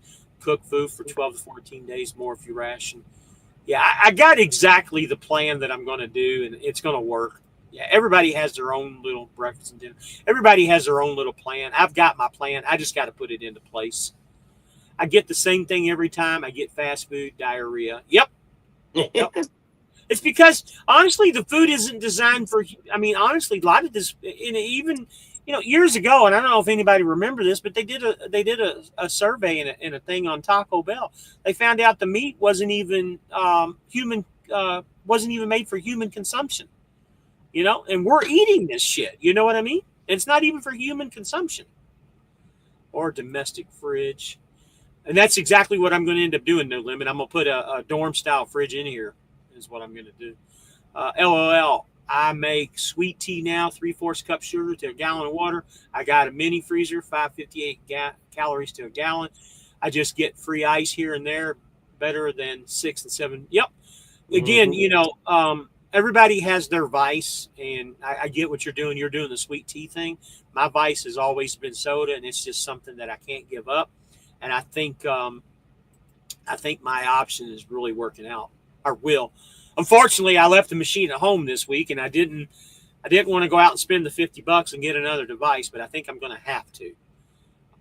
VEVOR is great too. That's what he was talking about, James. Oops. I got the VEVOR mini fridge also. Mr. Hunky Dory says, how many quart is the VEVOR? Was it 40 quarts? Is that what we said? 42? 40, 44, something like that. Yeah. Hardcore trucking shit, pulling heavy shit. Yeah, brother. Truckers trucking all the time. I'm so sorry, Miss Fly Rabbit. Please don't be mad at me. I'm a smart ass. Yeah, absolutely, man. Good diet saves health, bills, and downtime due to illness and saves money. Absolutely. What size freezer do you have? 44 quart, if that's what you're talking about on James's. Yeah, there's one on there for $199, is what she said. My wife, blah, blah, blah. Yeah. Newman says, boo. 12 liter, Miss Stewart. 12 liter. Okay. How much does the SodaStream cost you per serving? I haven't sat down and figured this out completely. But what I will tell you, one bottle of the syrup will make you 8 liters. Okay, so that's 4 2-liter bottles. The syrup costs about anywhere between $5 and $6 a bottle, and whatever water you use. The water, I mean, you can use bottled water. What I do is I go to Publix or Walmart, and my wife gets me the gallon jugs of water. It works just fine. It's literally, 99 cents for one of those jugs of water. So, I mean, you do the math and figure it out, but, I mean, it's still a lot cheaper than buying 12 packs of soda. A lot cheaper. That's what I use. I forgot mine, too. But I use the Mio. I don't use the soda stuff because my vice with soda, I'm afraid to get hooked back on soda. So I'll either drink it straight, cold soda water, or I'll just use Mio. Well, remember those Mios, you got to find the ones that don't have the aspartame in them. That's another one. No, for sure. You know when you get the wrong one. It's a horrible aftertaste. How much of the Mio do you put in with the water to make it to where it tastes good? Just a quick little couple of squirts, just enough so I can get a little flavor. I'm afraid to overserve it because I don't want to get hooked on soda again. I've been off now for 8 months, so I have never thought about doing that with the SodaStream. I'll have to try that. Yeah, I like blackberry. Like the that Canadian. I was going to say Canadian Mist, but we're not talking whiskey. But the clear Canadian things. Yeah. The blackberry. So if you get the blackberry Mio, it tastes just like it when you do the SodaStream. Yeah. It's funny. I wonder, you've seen the Orange Crush with the Mios and stuff, and the Hmm. A&W root beer. I wonder if it would be the same if you carbonated it up with the Soda Stream. Yes, it is. the Really? Oh the man, I have the enough like come to do. it's kind of more like an orange creamsicle soda, to be honest with you, but Ooh, that it's like a sounds cross so. between cream soda and Orange Crush. I'm going to Walmart tomorrow, buddy. That's I'm But gonna my try. taste buds have been different since COVID too, so I could be slightly wrong. Like I don't taste hot as much either anymore. You know. See, that's the opposite of me, and I've never had COVID. At least I don't think I have. Um, but as I get older, I don't do hot as well as I do cold. If that makes any sense. Oh yeah. I've never been a coffee drinker or hot chocolate. I don't do hot liquids. I do cold liquids, and I really don't like cold food. Like a lot of people like ham sandwiches and cold pizza. I like hot food, so my taste buds are a little bit different. But everything that's hot anymore. Now I'm not talking about spicy hot. I'm talking about flavor hot. Yeah. I have a hard time dealing with it. My I don't know. I guess my teeth, my gums don't like that as much as it used to be when I was younger. Of course, we're all deteriorating. Keith says, if you bite the bullet and buy you another Soda Stream, now you won't have to carry one. Yep, and that's exactly what I'm going to end up doing. It's just, like me and James talked about, we don't really like buying stuff for ourselves. We like sending the money home as much as we can. We send our money home to the girls as much as we possibly can, even though my wife, plays games with me. Army Kane, I use the Primo water dispensers and carry 2.5 gallon jugs, and I refill and have the pump for it. Primo. Oh, okay. I know what you're talking about. I'll have to look into that too. My wife says Mio has antifreeze in it. Did you know that? Yeah, she's right. But I only it's like people say soda or pop or whatever. All those little squirts, I call them all Mio. Okay. So I think I get the sometimes great value. Sometimes I get the Crush brand itself, Right. like, the soda brand or whatever. But I don't get necessarily Mio exactly, except for the one that has the caffeine. Shit, it might be So Crystal Light. It might be Walmart. as long as it tastes good, yeah. I don't know which one. Sometimes it is the damn Crystal Light, but no one knows what the hell you're talking about. If I just say squirt, they're like, huh, what? So I just call it all Mio. So James G said, Mary A. Ty, my chili pepper tolerance has increased greatly. Yep. It's not really the spicy stuff per se that bothers me. Like I said, it's the temperature hot shit is really kind of what gets to me. I Yeah. can eat me some. I can eat me some hot wings. And I'm tempted. You ever watch the YouTube channel, the Hot Ones, where they bring celebrities in and they eat hot Oh wings? And yeah. I'm tempted to get me some Carolina Reaper wings and shit like that just to see how things go. I haven't done it. Have you seen my last video where we were at my dad's chicken poop nursery? Uh We grow Carolina Reapers huh. there, so we make a lot of that stuff. Now that's a whole lot different because we make it pretty much with just some spices and grind it up and turn it into paste and make it. But that you don't want to try. Yeah, I don't know if I'll be Call able to that handle Drano because everything's coming out from all orifices. it. My wife is actually giving you the term propylene glycol in a lot of meals. Stay away from those. Yep.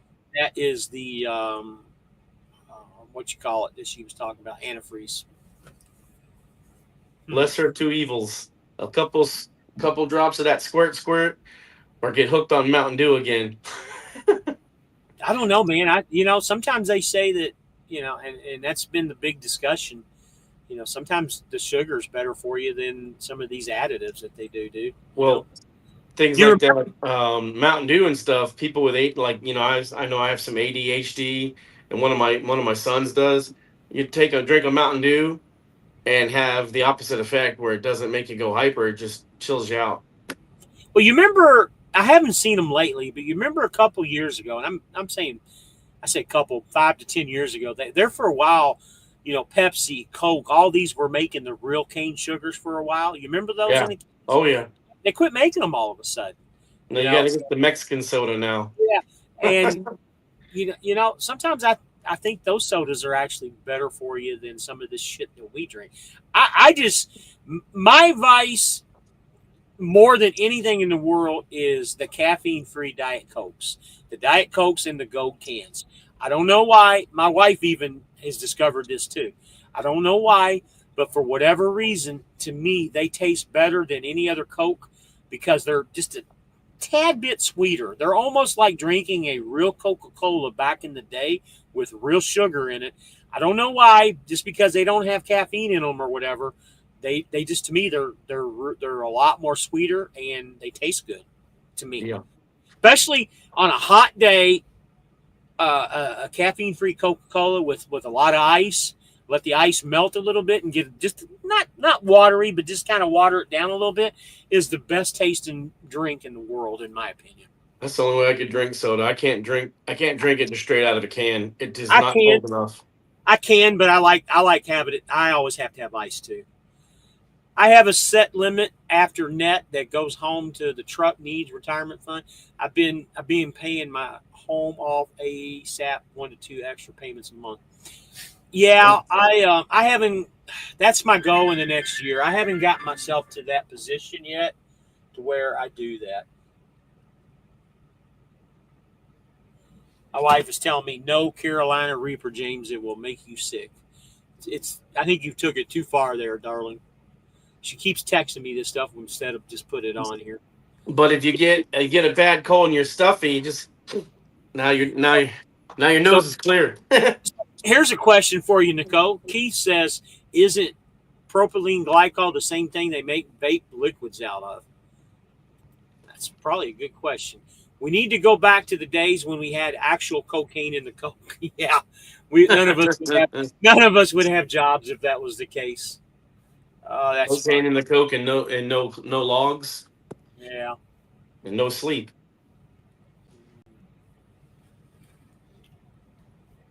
Sugar and high fructose corn syrup are metabolized differently. Yep. I would think that the fructose corn syrup is worse for you than sugar is. So just a conspiracy theory fact here. I say fact. I'm 99% sure that it's correct. Do you know who one of the creators of Starbucks was? Huh. I don't know. Bill Gates' dad. And yeah, everybody that knows anything about sugar and different things, the whole reason that they started Starbucks was to get people addicted to coffee and sugars, and that's how Starbucks became. I mean, again, I've done a little bit of looking into this, and I can't confirm it 100%, but there's a lot of stuff that goes to that. And just as well as I do.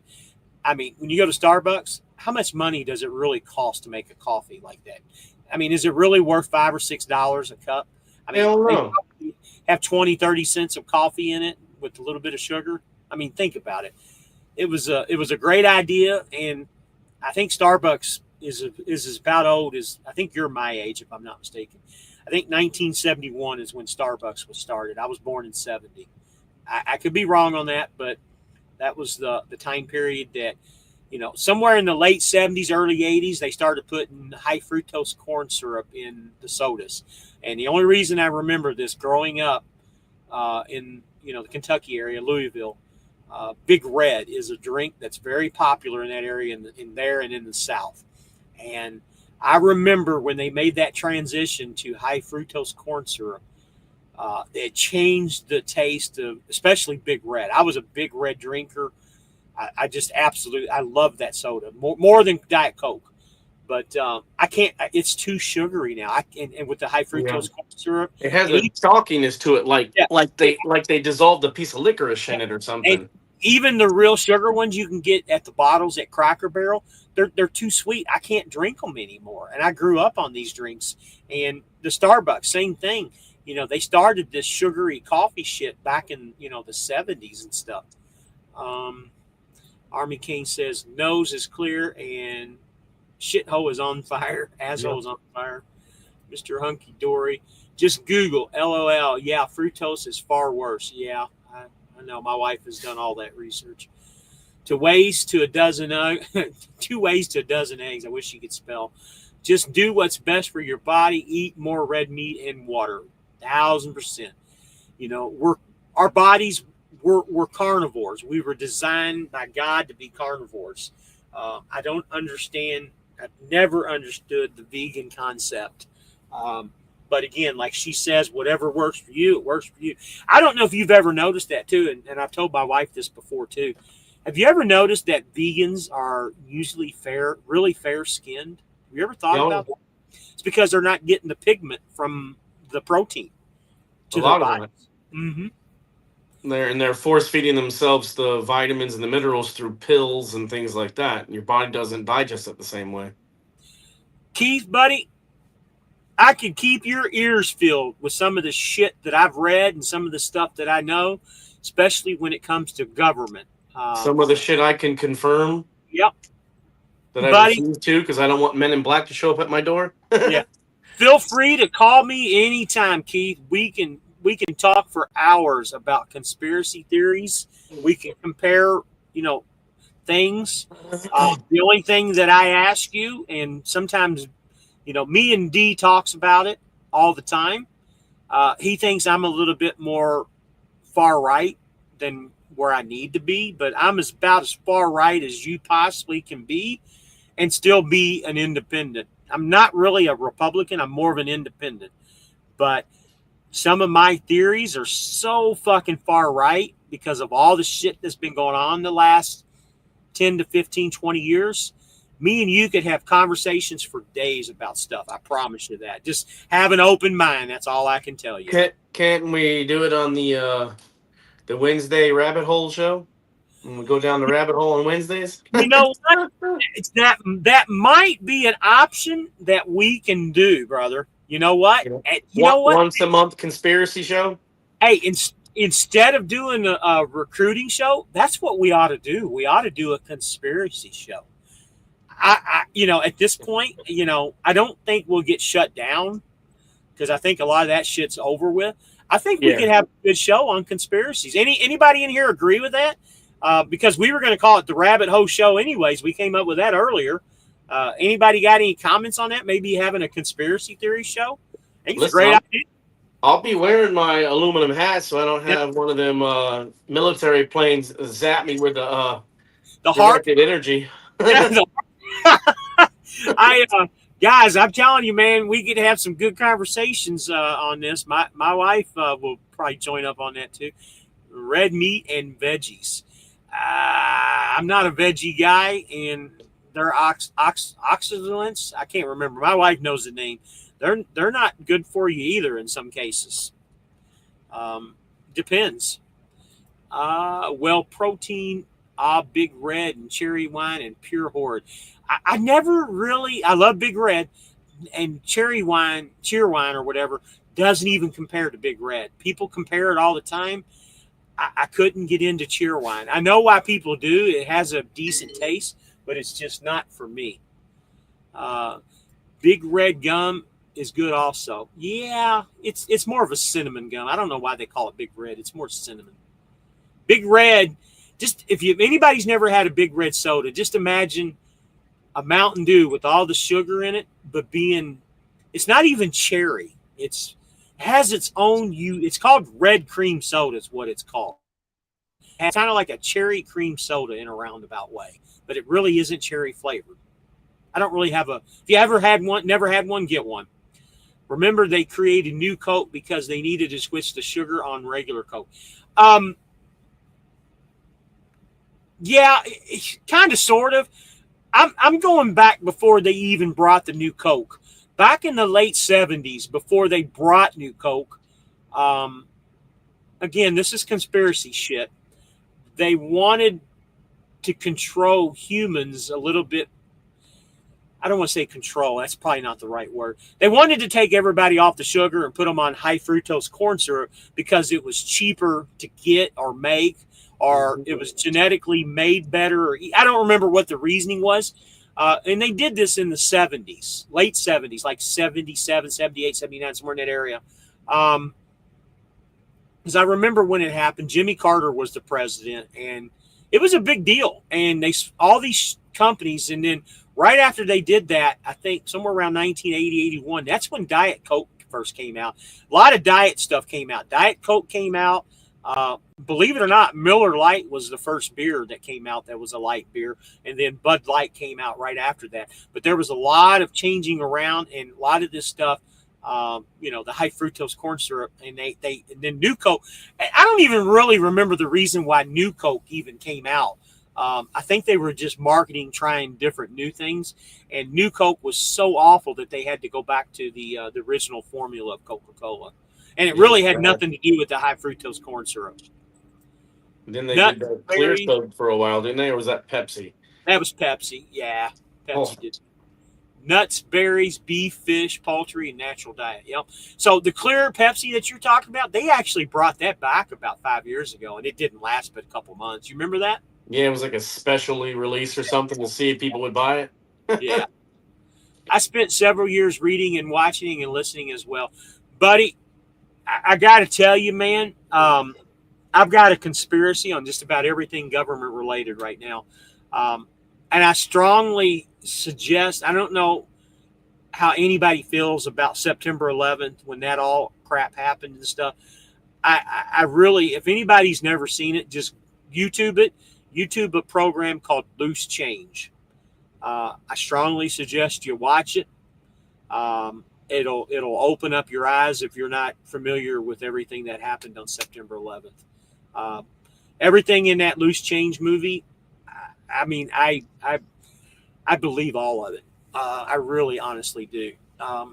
Anybody that knows anything about government, when we're not at war, we're not making money.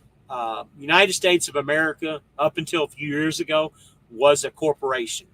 We're a corporation for hire. That's why we have a deficit of trillions of dollars. And until the corporation was dissolved, and I don't want to go too far down that rabbit hole, but when you're not at war and when you have presidents and vice presidents that have interest in, big companies like Halliburton and stuff like that, well, guess what? It makes sense for them to want to go to war to make money. You know this, right, James? Oh, yeah. Okay. It makes sense. And that's why we're always at war. That's why they always try the race shit with us all the time. They always want to keep the public in a civil war type status because it makes money. And that's the whole reason. Sorry, like my rice, 1 cup here and there. Yep. I'm an oatmeal guy. That's another thing that I love, my brown sugar and oatmeal. Love it. Absolutely love it. I try not to do much. Big Red is more vanilla than, you know what, Keith? Yeah, you're right. It does have it's kind of like a red vanilla soda. Yeah, I agree. If you look at 10 years plus carnivores versus 10-year vegans, the vegans look awful. The color in their face looks bad. Their skin looks bad. And they're malnourished and everything hurts them. I agree with you, Keith. And honestly, this weight loss that I have, I've cut back, like I said.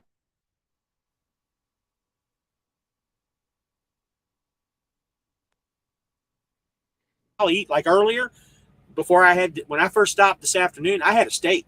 That was it. I didn't have any potatoes or no vegetables with it, just a steak. And I cooked it right here in my grill, and it was fucking great. Absolutely great. Walmart had a special on ribeyes, little thin ribeyes. You put it in this little skillet, get the skillet nice and hot, put it on the skillet, put it on one side for about 3 minutes, flip it, put it on the other side for 3 minutes, done. And it was great. Wife says good for baby boy is what she calls me for BB.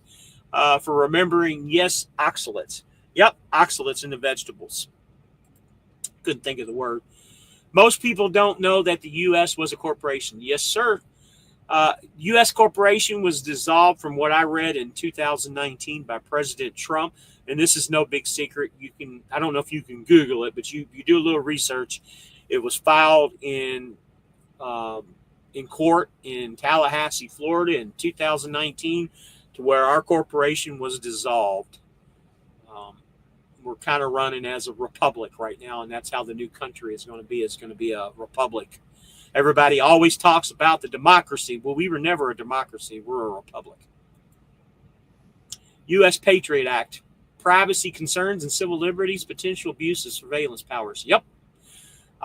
Another good movie way before its time, and I don't remember the name of it, but there's two of them actually. One of them was with Mel Gibson and Julia Roberts, where he was a conspiracy theorist and she was a news reporter. You remember that one?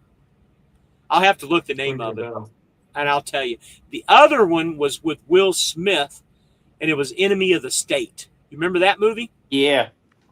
That was way before its time, and that's exactly what's going on. Pause me for here just 1 second. I'm going to tell you that Mel Gibson movie. If you've not seen it, watch it. Because that's a lot of the shit that's going on right now that we're watching right in front of our eyes. Mel Gibson. Of course, I don't have a greatest of internet connections. I'll look here in a second. There he is. Unwarranted evasions of privacy and targeting innocent individuals. Yep. All right, Mel, where are your movies here? What was the name of that damn movie? It was good, too. I used to be a big Julia Roberts fan until here recently. I think there's a lot of musicians, actors and actresses that are involved in all this shit that's going on right now. That's why we spent 20 years in the desert. Absolutely, dude.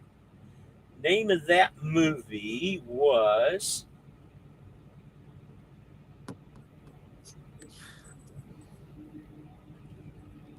Can't remember it. He made a movie called The Beaver. That's not it, though. This movie was...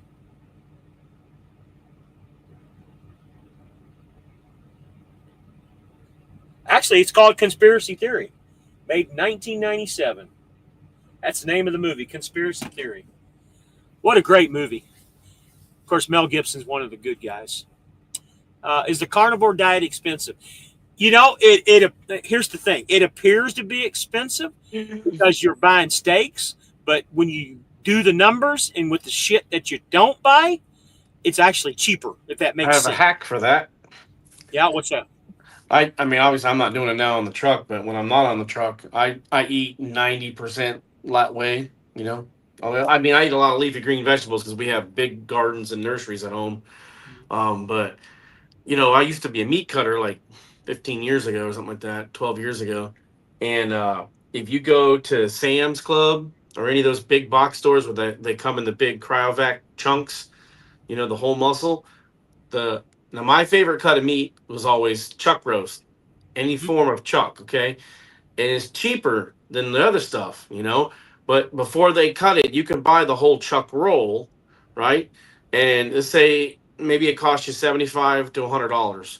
But you can cut that into your portion sizes. You can cut out of that. If you cut it exactly the way they want with the steaks, then you have to stew the rest. You're wasting it, you know? Because you don't want to cut it to exact specs for a grocery store. You just cut that thing into 75 to 100 little steaks. Boom. You've brought your price down to nearly nothing, and you have nearly no loss on a chuck roll. And I can't tell how many times I've done that. I've talked to my stepkids about that, and hey, listen, go get the chuck. A couple of them done it. Go get a chuck roll. Fill your freezer up with 70, 80 steaks. You know, and now you spent $70 or $80 on what would have cost you if you would have went and bought all that, you know, $200-300, you know. Right. So, you know, another thing that a lot of people don't know too is, you know, there for a long time, everybody was Trader Joe's this, Trader Joe's that, you know, because they, you know, have the better types of foods. And a lot of people don't know this, but do you know who owns Trader Joe's? Aldi. Did you know that? No. They have the same shit. It's just packaged differently. And you know, Aldi is one of those, supposedly one of those cheaper stores where you can get cheaper foods and stuff. It's the same shit, exact same shit, and it's labeled differently. You can go to Aldi and get your good meats at Aldi too at a fraction of the cost compared to Sam's or Walmart or any of those other places. Just another hack, like you said, a hack. lot of people don't know that, but they're one and the same. Hmm. The wife says oxalates become harder to absorb as we get older, causing inflammation. Not all vegetables are created equal, and not all are good for people. Our body can get vitamins by eating red meat and organs. Um, I love me my some wife organ is meat.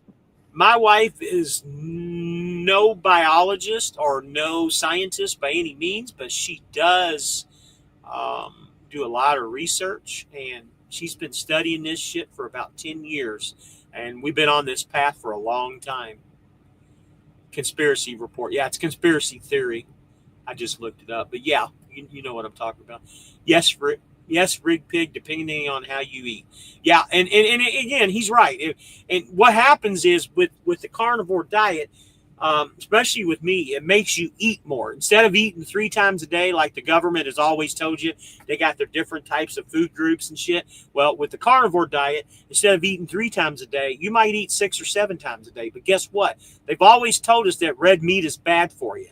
It's not bad for you. It doesn't clog your arteries up. It doesn't do any of that shit. They don't want you to do that because they want you to eat the shit that they can fucking grow and and put poisons in and shit. That's the problem.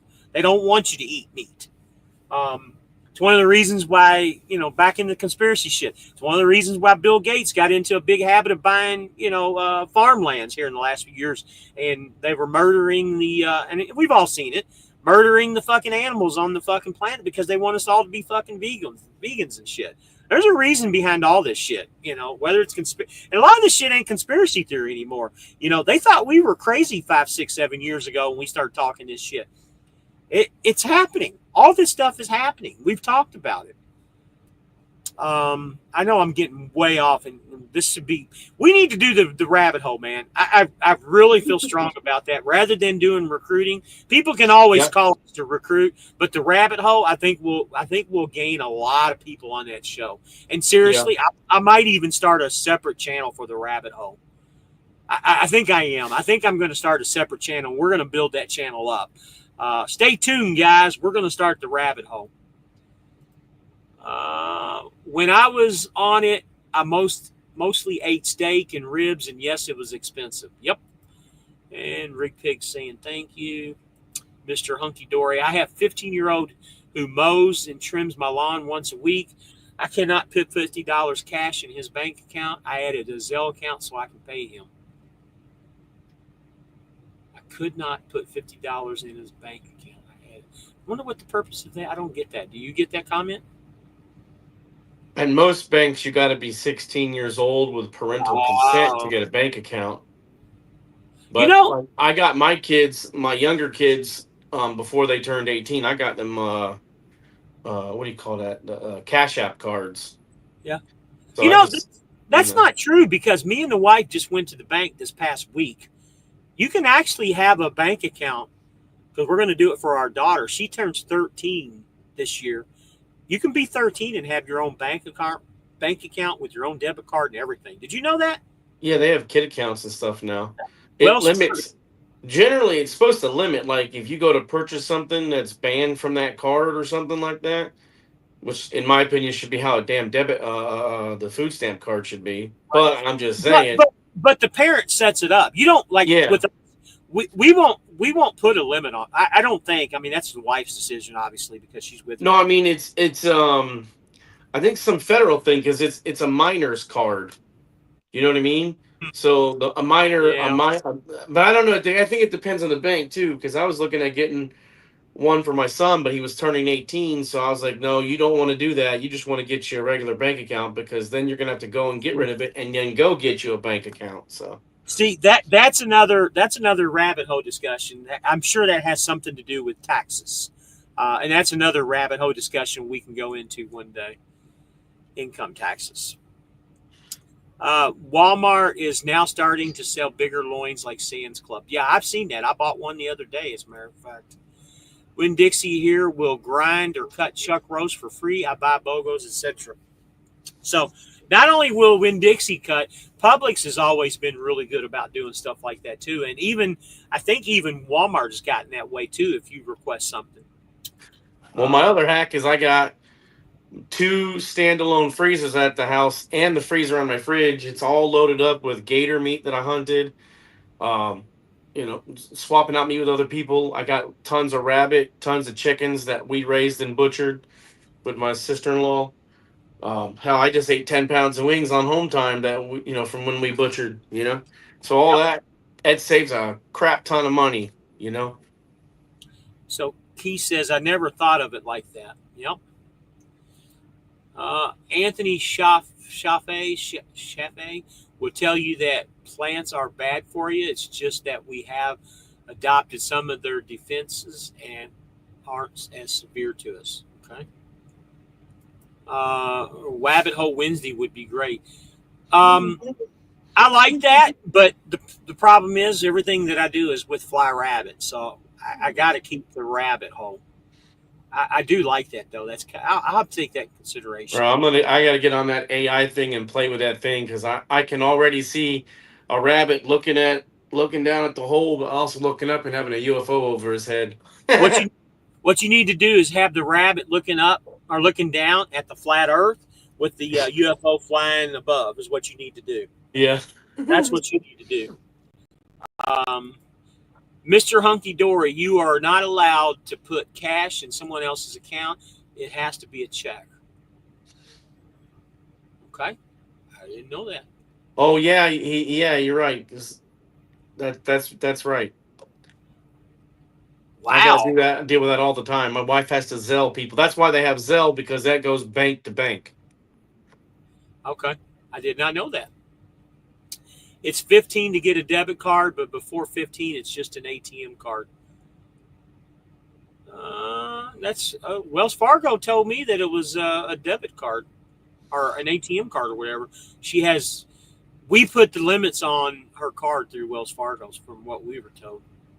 Interesting. It is a way to control money laundering, according to Truist.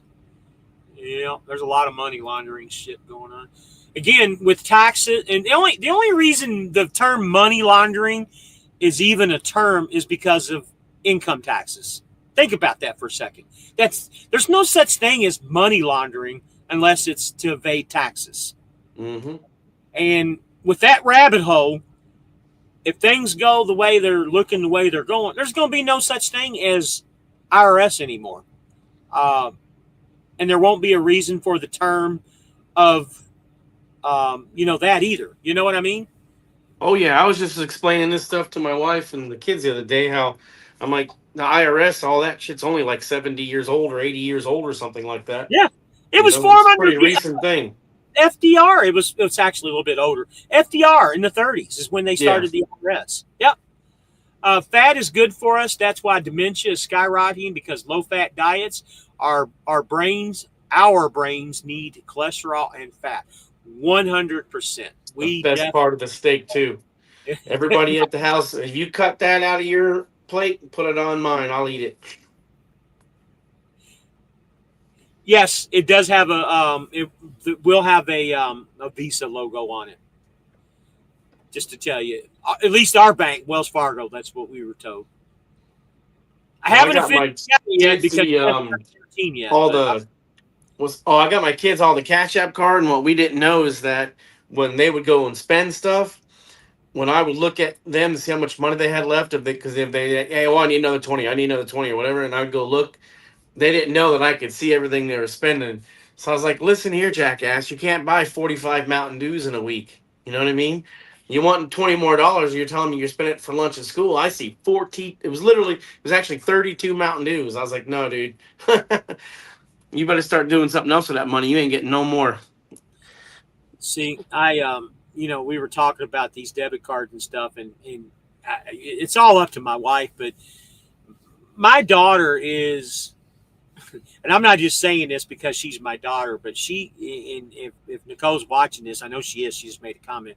Let Haley listen to this. She's an absolute angel. She does no wrong in my eyes. I would put no limits on anything. As long as she has it or we have it, then she has it. And it's always been that way. She really is the perfect child. And granted, she has her little issues here and there with, certain things. But when it comes to a personality and who she is and what she has grown into a little woman of her own. And we all have our own little angry times and angry spots, but um, she really is a perfect child. Now, were you different with the boy though? Because I I have find that to be hard. I have a boy too, and he's he's got his issues, but for the most part, he was. And again, I wasn't. This is the problem. I wasn't afforded of a lot of his earlier life. I've only Mm. become a part of his life as he's gotten older, because we lived in separate states, went through a really bad divorce. My ex always tried to get me in trouble for everything that she possibly could, and was pretty successful a lot of times. And I guess my son was about 15 when he finally realized because he was always a mama's boy. He realized what she's doing. And about 2 years ago, he called me and told me, he says, Dad, I know the things that you went through. I see it in my mom now. And I said, Jake, I wasn't there to, wasn't able to give you the things that I really wanted to. And fortunately for me and my wife, we've raised our daughter the way we wanted to raise her, and in our eyes, she's turned out as perfect as we possibly can make her. You know what I mean? And we Oh were yeah. we were just having a conversation about this today. As a matter of fact, you watch movies, okay? We're all guys, I get it, but think about this for a second. You watch a movie and think of just any movie that you can possibly think of. Think of all the sexual overtones or the nudity or something that goes on. 99% of the time, it's the woman that is naked, not the man. And again, Hmm. I get it. Sex sells. Men are perverts. We always have been. We always will be. But when you have a daughter, you kind of look at things a little bit differently. Um, and so let me back up a little bit. So we got our daughter that was homeschooled. She's got a friend that went through the public school system. They're both, within months of each other of ages. My daughter has absolutely zero interest in, you know, boyfriends, males, whatever, however you want to look at it. The other little girl, she goes through boyfriends all the time. And they're subjected to this stuff. And if you ever watch Disney, this is one of the things we've never really been a Disney fan. You watch Disney shit, there's always sexual overtones in Disney shit, even the Hmm. cartoons and stuff. They produce this shit at an early age for these kids to watch. And I don't care if you got a boy or a girl. It's the Yeah. same way on. And this is a rabbit hole concept too that we're talking about. But nobody else has made any other comments. But that's all I wanted to say, man. You know, they produce this shit for kids to Oh, you're watch, right. and unfortunately, my daughter, we don't hide anything from her. She knows everything about everything when it comes to sex, men, women. She's seen it on TV. I grew up a lot different than a lot of other kids. My dad had strip clubs when I was growing up. I was the 5, 6 year old boy flipping the light switches when the girls got up on stage with the Yeah. lights. So I grew up around that shit at an early age. I knew about it, and I didn't hide it from my son. I didn't hide it from my daughter. Um, I wanted them to be aware of it. And in my opinion, when they're aware of shit like that, when it comes to drugs, sex, drinking, when you're aware of stuff like that and you make them aware of it, then they don't want to be a part of it. You know what I mean? Yeah, for I sure. was I was aware of it. My dad, I love my dad to death. I'm not talking about him. He's long gone. He's been away from us for many years, but he was a drug dealer. Um, I hate to say it that way, and I'm putting it out here. And I know maybe some of the family members might see in this, but it's a fact. They hid this from me, till I was of age. I mean, I always knew it in the back of my mind, but Yeah. I was never told that for sure. But I always had what I needed to grow up. Um, we didn't have a lot of money in my earlier years, but as time got older, through the stuff, my dad was very wealthy. I had just about everything I ever needed. I had a car it's like I had a car at 12 years old. Couldn't drive it, but I had a car. Wasn't the best car, but I had a car. And then I got another car when I was 15. And I got a new car every so. And what I'm getting at more than anything, my dad steered me away from that shit and got me my second job, actually. My first job was something else, but got me my second job, and it was in law enforcement. He didn't want me to be a part of that shit at all, and pushed me towards that and pushed me towards everything else. Anyway, I don't know where I was going to with that, but well, very similar. I ain't seen my 4 biological kids. I only seen one last year for like a couple hours when he came down for a school event. Other than that, I ain't seen him in 5 years. On January 30th, my birthday's 5 years ago. She took him to Wyoming, and I couldn't stop it. And there's nothing I could do. And it's, when you live across the country like that, you're talking thousands of dollars just to go see them. Like, could I jump on a plane for a weekend? Sure, but I'm not going to. buddy, It's not that simple because they live in Wyoming. They're 65 miles from the nearest Walmart. What am I going to do? You know what I mean? I So, dealt with that for 15 years, dude. And mhm. the kicker out of it, I had to leave Kentucky to get away from her, because if I wouldn't have got away from her, it would have been bad. I would have been in jail all the time for the shit Yeah. that she was causing me all kinds of issues and problems. And it's not that it was child support or anything like that. My son always had everything he needed. I always paid my child support. I never got in the rears of child support or anything like that. It's just she was a cunt, to be proper about it. And I wasn't afforded, to raise my son Yeah. the way I wanted to. And that's just the way it was. I'm So, hoping like your son who learned later on just naturally. I'm hoping that happens with my kids. I mean, we talk on the phone and stuff like that, but boy, do I hope that they come around and understand that it wasn't they me. will. They will. You know what I mean? My son at 17 went into the military, went into the Marines, got into a very high capacity position in the Marines. He was a crew chief for the F-18 fighter jets, the Thunderbolts in the Marines. I don't know if you know anything about the Thunderbolts, but the Thunderbolts are the very first team that goes in to strike at anything. And he was one of the only people that could ground the airplane for whatever reason. He was part of the not the avionics, but the propulsion, I guess, is what it was. So he had the capability of grounding the airplane. So he had a very high profile position, went all over the world. And when I say this, from 2017 all the way up to 22, he was in for 5 years, went all around the whole world. When he got out, got a civilian job. He got out at the perfect time, because that was about the time period Sleepy Joe became president. He didn't want nothing to do with that. Got out, and that's when the COVID shots and all that bullshit started. He got out for all those reasons, and went into a civilian type job working for a nuclear power company. High paying job. Couldn't handle it. Hated it. What do you think that he did after that? Where do you think he went to work at? Probably a cop or a firefighter. Yep. That's exactly what he did. He followed my footsteps, went in to be a police officer, and he switched different, agencies. The agency is with now, I believe he'll stay there till he retires. He's in a smaller agency he's in Kentucky, but he's up around Cincinnati. He's had the FBI, he's had the Secret Service, DOD, every alphabet letter agency you can talk about that we talk about in conspiracy theories has called him and tried to recruit him. But he's stuck with what he's got. I know my wife's going to say some stuff on here about it in a minute. So he's just laughing.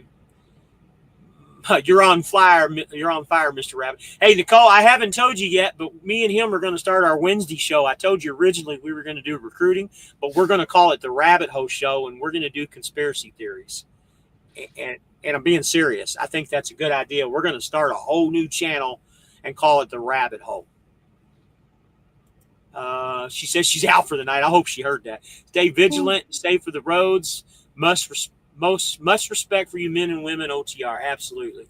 I hope you saw that we're going to start our Rabbit Hole channel. Boy, we've talked about a lot of stuff tonight. I'm about ready to lose my voice. I've still got another hour or so before I'm going to start driving, so I'll be in good shape. I'm wide awake. I'll go in here and try to get me an energy drink. I don't really like doing them, but I'm going to get one tonight, I believe.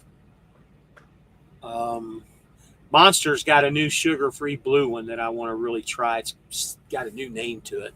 I saw it the other night. He says he'll definitely subscribe to the Rabbit Hole Conspiracy Channel.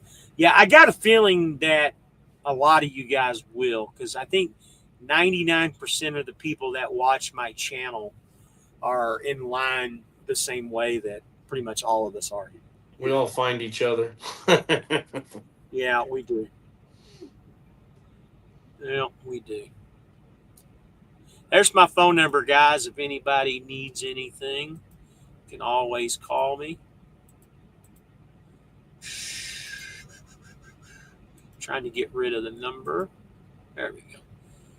So Bacon Bourbon and Blue Collar Bullshit. He also goes by the Angry Beaver too, if anybody knows that. We were actually going to call our Wednesday show Trucking with the Fly Rabbit and the Angry Beaver, but I think we got the Rabbit Hole as a much better option. Let's see here. New comment. Keith says, I really bad want to pick your brain about the current administration, some things I see happening, because I want to know if you see the same things happen. Keith, like I said, buddy, you call me anytime, man. I put my number up. I'll be more than happy to discuss. Nothing I like more than helping other guys out in the trucking business, learning from the mistakes that I have made along the way, is talking conspiracy stuff. Because when you talk conspiracy stuff, I don't think 99% of the shit that a lot of people consider conspiracy, I think are actual truth. These 2 airplane crashes last week, guys, that shit's not adding up for me. Well, not only is it not adding up, it's almost mathematically impossible for some of this shit to happen. I'm not a military expert. Please understand that, guys. But there's videos out there. You guys can research this yourself. The Black Hawk helicopter is one of the most technologically advanced helicopters that it is, and it just does not run into the back of airplanes. No. And I'll tell you something about that, which really pisses me off.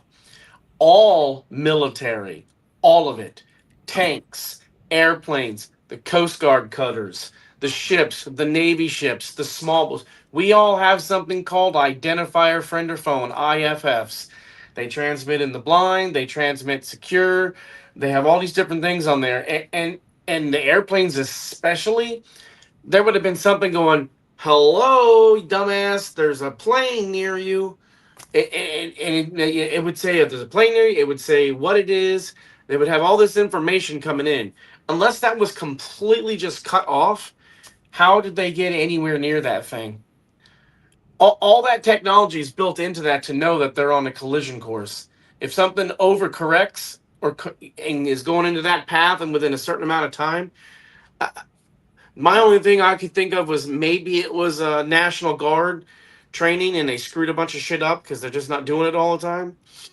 But there's technology on there that would have said stop or turn immediately or lower your, it really pisses me off that something's not coming out.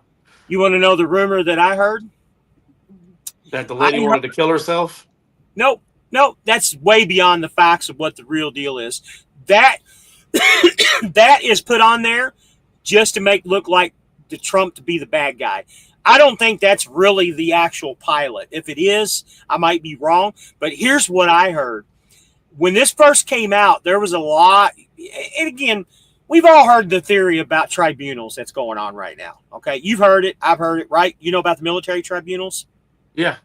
Okay. You've heard the theory about Barack Obama and Michelle Obama being a man and all that shit. You've heard all those, right? Yeah. Well, the rumor that I've read, and I've not read it just one place, I've read it several places.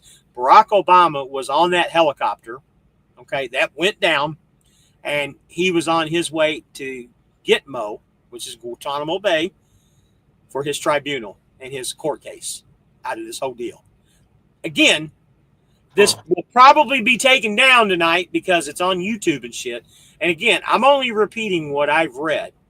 I can't confirm or deny this. There's also a rumor floating around there that Barack and Michelle or Michael or however you want to look at it were getting ready to go through a divorce. Yeah, I heard that one. And supposedly Barack is dating Jennifer Aniston. I don't know if Yeah, you've seen that. heard that too. Well, I don't know, and I don't know how true any of this is, but the big fireball, literally, no pun intended, was Barack was on that helicopter. And black hats, white hats, good guys, bad guys. Supposedly the black hats, the black cats took that copter out because they didn't want Obama talking with all this Diddy bullshit going on right now. Because, there's been pictures with him at the Diddy parties, too. Him and Michelle. All this shit's getting hot right now, guys. And you can call me conspiracy theorist all you want to. That's all I look at. That's all I study. And, Keith, you can look at it, too. But that's the rumor that's floating around. And if that's a true statement, wow, what a story we're going to have here soon. You know what I mean? The only part that's hard for that with me is there is no way that the guy's daughters, because forget Michelle, but his daughters would have immediately blasted something out, I would think. You know what I mean? Well, I don't know if you've heard that rumor before, too, but the two girls, they're not really their daughters. You know that, right? Have you heard that? No. Yeah, there's a rumor. Well, she's a fucking man. Michelle is. Okay, you heard that. Oh, yeah. Those two girls were adopted. They're not really there. And again, I know they kind of somewhat. And if 18's on here, he's going to fucking hammer the shit out of me about it because he doesn't believe half the shit that I tell him. He likes to try to go down the rabbit hole with us, but I think him going down the rabbit hole will make him cry. But anyway, I know the girls. At least one of the girls kind of looks like Michelle a little bit. I'll give them that. Yeah. But the rumor out there is the two girls are adopted. The one girl, I think the oldest one, has been in and out of drug rehab and all kinds of issues and problems. You've seen that. I know you have. I don't know. There's not a whole lot out there about the younger daughter, but the older daughter is the one that's in and out. And she might be tied up into all this shit too. I don't know. But it's crazy right now. Absolutely crazy. So let me get back to this. Army Kane says Burt's truck stop just south of Olathe, Kansas is now a TA. Wow. Burt's truck stop has been there for years. So I knew Keith had something to say here. But if it's made out to be a conspiracy, then the truth doesn't have to be hidden. Yep. Keith, now here we go. Let's see what Keith says. If they terminated Barack, then yeah, shit's about to get crazy. Buddy, you don't even have a fucking clue what's going on right now. If you didn't hear about this or know about this, there's a lot of shit going on right now. And I'm not saying I believe that one per se, but it's definitely a conversation piece. Hey, if that's real, yeah, it's gonna get nuts because he says I can't buy for a single minute that Barack is dating Jennifer Aniston, though. That's crazy. So let me add this to you, and this might help you think about this a little bit. There's this show on Apple TV called it's her and Jennifer Aniston and Reese Witherspoon were their news reporters. I can't remember what it is. And I don't know if and I'm not a Jennifer Aniston fan.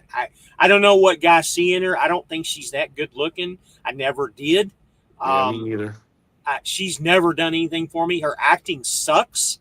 Now, Reese Witherspoon's a different story. I think she's a little cutie until she got into that altercation with that cop a few years ago. But anyway, Jennifer Aniston, I mean, almost every movie or TV series that she does, she always brings up Barack Obama.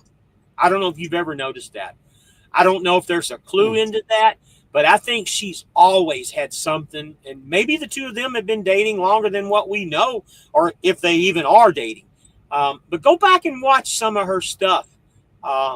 She said it in at least 2 or 3 different movies and TV series that I know that I've watched. And that broadcast, I'm going to have to look it up now. I can't remember the damn name of it. It's on Apple TV. You've been here, I'm going to tell you. But she brought his name up many a times. And again, I know a lot of that stuff is written for TV and stuff, but still. Jennifer. Isn't it called Reporters? No, I'm going to tell you here in just 1 second. Well, I'm thinking of the other lady. The Morning Show is the name of the TV show. Oh yeah. It's pretty decent. It's not bad for what it is. Of course, Apple TV is about as liberal as you can get. I heard that Apple TV's going under. They're having they have all their subscribers that are canceling because they're just not putting out good shit lately. I mean, there's a few shows on there that have been pretty decent, but again, I think there's too many streaming apps to begin with. I think there needs to be something universal, but maybe one or two that have everything. You know what I mean? And you can just choose, because if you get just one, then it becomes a monopoly, and that's not what our country is about, is being a monopoly. There needs to be options, just like power companies and car companies, and you need to have options, because if you don't have options, you become a monopoly. Then it becomes like China. We deleted Disney Plus and downloaded that BentKey for my kid. What's it called? BentKey from the Daily Wire. So it's non-political, and none of that nonsense from the left is in there at all. It's all completely moved out. So it's hundreds of kid shows and young adult stuff. I've never seen that. Made for younger kids. Well, there's good and bad. Disney Plus, basically. Right. There's good and bad to that. And the reason I say that, it's like I told you with my daughter. We've never hid anything from her. She is the most advanced political 13-year-old girl you'll ever meet. She knows exactly what's going on because of me and Nicole. We tell her everything. We tell her what's going on. She watches the shit on the TV herself. She watched the inauguration. She watched the first inauguration. 9 years ago, 8 years ago. She's a Trumpster too, just like we are. Always has been. But you gotta be able to look at the left shit just like if you look at the right shit. Like on occasions, I'll watch CNN News or MSNBC, which MSNBC is probably the most far left as you can go. Mm-hmm. CNN is even kind of getting a little bit more towards the middle here lately. But I watch the other just to see what their views are, just to see how things are going. You got to stay on top of everything. Keith says, you could definitely be right. I never noticed anything about her talking about him because I don't really pay her much attention. Yeah, I don't pay her much attention either. I just noticed it when I was watching the morning show, how many times she said Barack Obama's name in there. It just blew my mind. I mean, it was quite a bit. He says, but movies are much more truthful than they're made out to be. What's funny, again, going down that rabbit hole, there's a movie called Don't Look Up on Netflix. I don't know if you've ever watched that. I haven't watched that one yet. You need to watch that because it's comical. It's supposed to be a comedy, and it's pretty much everything that's going on. There's a big comet coming down to fucking Earth, and everybody's on their cell phones or doing stuff on their dating apps, and they don't even care about the fucking comet that's going to come and fucking kill them. Just watch the show; it's really good. That's one, and another one. I can't remember the name of it. I'll have to look that one up too. But these movie companies and these movie executives, they put this shit out in front of us to tease us, and then 4 or 5 years later, the shit really happens. Yeah. You know what I mean? Yeah. Hell yeah. Well, I'll tell you one that I always wondered how real it was. I think it's called No Way Out, where Kevin Costner was the American intelligence officer who was actually, and at the end of it, you see him talking to the other guy in Russian. I was like, whoa. Yep. That was one of the first movies I seen as a kid that I started recognizing, like, wait a second. I haven't seen that show in a long time. I have to watch that again. So when we do our rabbit hole show, I'm gonna start off with what's on page 47? The continuity of government. Did you hear that said by Pete Hegseth the other day when the helicopter went down? The continuity of government. No, I didn't hear that part. Yeah. So the continuity of government basically means That was a military operation when that helicopter came down. Like I said, Barack Yeah. Obama on that fucking helicopter going to Gitmo. So the continuity of government saying that our government was never stopped. Even though Joe Biden was our fucking president, he wasn't our president. And there's been pictures out there of him having attached lobes, detached lobes, blue eyes, black eyes, brown eyes. Oh, You know, yeah. several That different was really weird. several different actors played Joe Biden.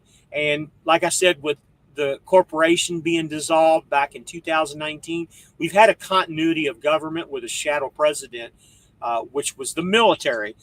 When President Trump became the president in 2017, inauguration, if you remember, go back and watch it on YouTube. He says, I'm giving the power back to the people. And there was a military person, high-ranking military person from each one of the branches. He handed the flag to the Marine, if I remember correctly. I could be wrong on that, but he handed the flag to them. The military took control of our government starting in 2017. That's what continuity of government means. All this shit that we've been going through has been a movie in a roundabout way. And that's what they always say, get your popcorn ready. The movie's about to start. With that being said, when Trump became first president, I remember the media hounding the shit out of him. He went to all these different countries and met with all these different leaders. You remember that? Mm-hmm. He did that. That was called his tour. I forgot what they actually officially called it. Tour to meet all these people. Well, who are the top 3 leaders in the world right now? Think about that for a second. As far as the countries, Out of all the countries in the world, who are the top 3? would be us, China, and probably Russia. That's right. 3 of those guys, you got Putin, you got President Xi, and you got President Trump. Those 3 guys, Trump went to those guys and all the leaders and told them, look, we're going to rid the world of all this corruption, the child prostitution, the child trafficking, all that bullshit. He went to them all, and Putin and Xi were right on board with him. So whether you believe that Russia is bad or whether they're good, and same thing with China, the 3 of them are working together to rid the world of all this bullshit. That's why you see Canada resisting right now, because Justin Trudeau, his uncle was Fidel Castro. There's no big secret about that. That's been Either that or was his actual dad. might be his dad. Who knows? That's why there's resistance right now because of Canada. They changed the name to the Gulf of America because it should have always been the Gulf of America. We should have never gave away the Panama Canal. Greenland is another continent that should be in our power to begin with. Also, is it the Netherlands or whatever country has it now? Denmark. Denmark, that's it. It's a part of North America. You know what I mean? That's why he wants to do this, because Greenland, there's a lot of oil in Canada and Greenland. And if you really sit down and do the figures and the numbers, we would be the number one, in the world. Alongside with China. China is more of the manufacturing. We would be the oil. Quite frankly, I don't know what Russia really brings to the table, but, just Putin and his power more than anything. That's why these black hats, the media, the black hats, the bad guys, the globalist elites, they always said that 95% of the money in the world is owned by 5% of the global media or global media, global people. The Rothschilds, the big people. Yeah. I don't know where I was going to with that, but there's so much shit going on. So Keith has put some comments on here. Yeah. Used to be called cable TV. Yep. Yes, I have seen. Don't look it up. It is a good movie, buddy, but it's exactly what's going on. Yeah, and the Simpson predictions. Yeah, buddy, this Simpson shit is a plan too, buddy. This was all predicted. And again, I don't know if a lot of you guys follow Q. If you know what Q is, you ever heard the thing Q? Mhm. You have? I've heard of Q. Yeah. Okay. Well, the media has attached Q and Anon together and call it QAnon. Well, the Yeah. fucked up thing about it is Q is one to 10 people. We don't really know exactly who Q is. The assumption is it's Trump and some of Trump's people. It might just be Trump. Don't know. Yeah. But Q predictions, all these Q, they call it the Q clock. It's been written since 2017, and it actually officially stopped in 21. Well, almost all the predictions have come true that Q has said, 4 or 5 years ago. Anons are people like me and you. We're anonymous. We're anons, and we believe in the Q movement. Anytime you see Trump, like when he did all of his, 500 rallies that he did the last 4 years, he always does this. You ever notice him pointing to somebody and he does that? Well, he's doing the Q symbol. And if you ever listen to his conversations, like for instance, when he first became president, he says, "Yeah, I went to DC like 17 times.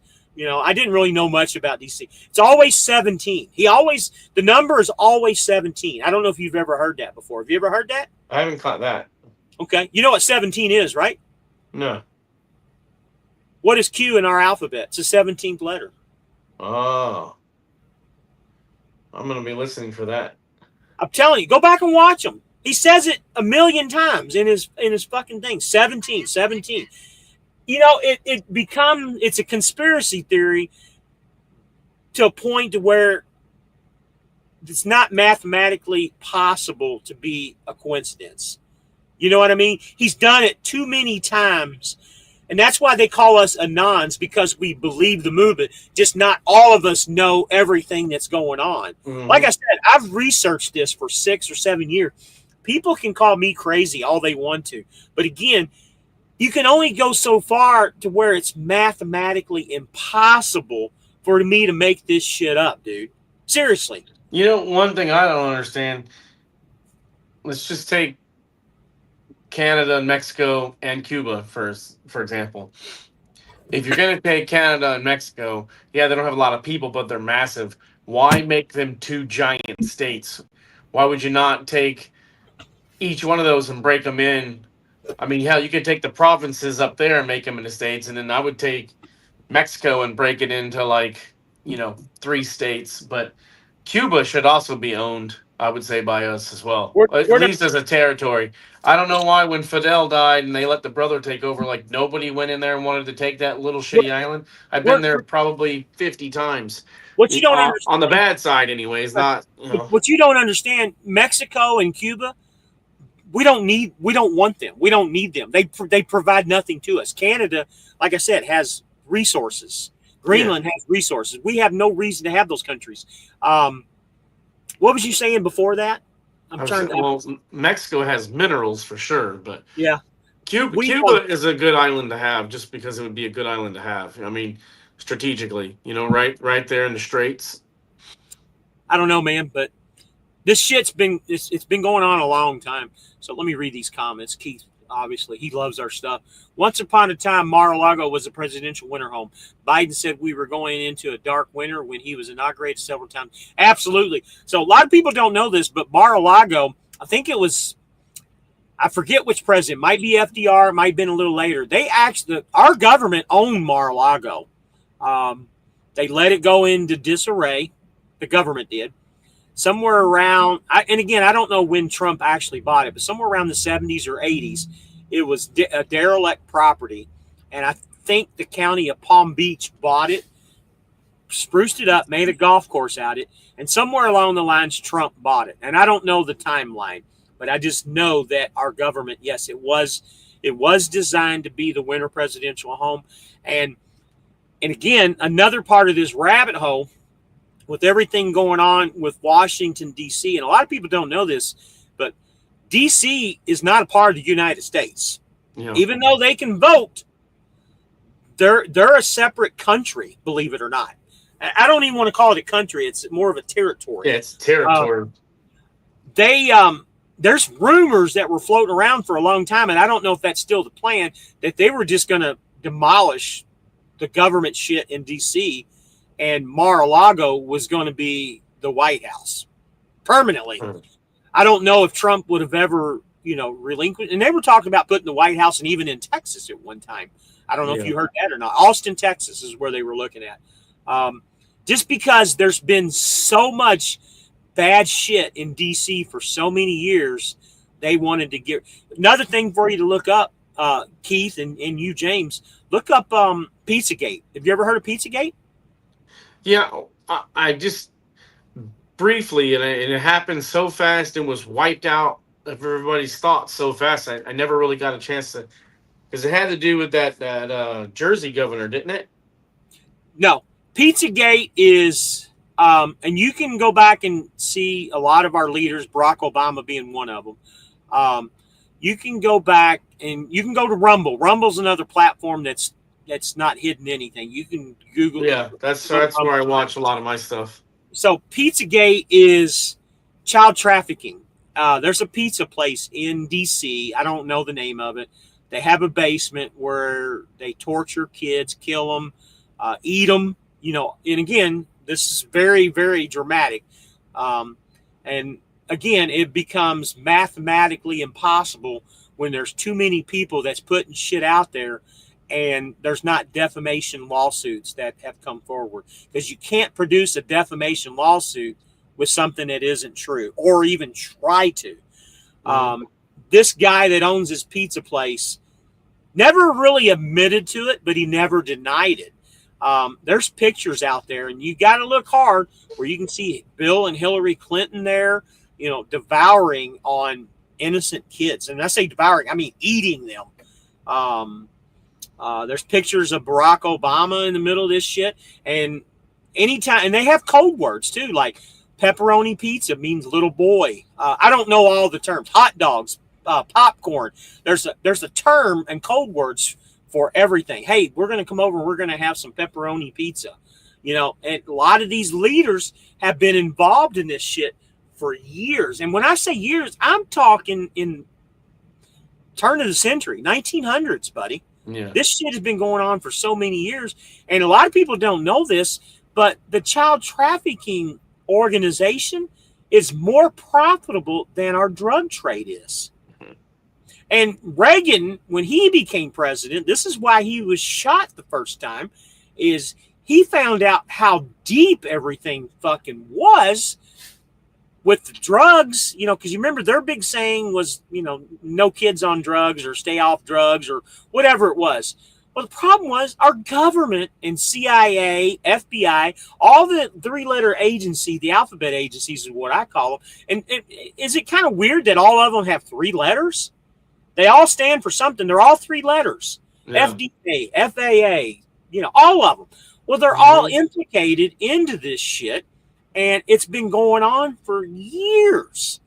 And it's been right in front of our eyes, and they play this shit with us all the time. And they joke about it. You remember a couple years ago when Ricky Gervais did the Oscars?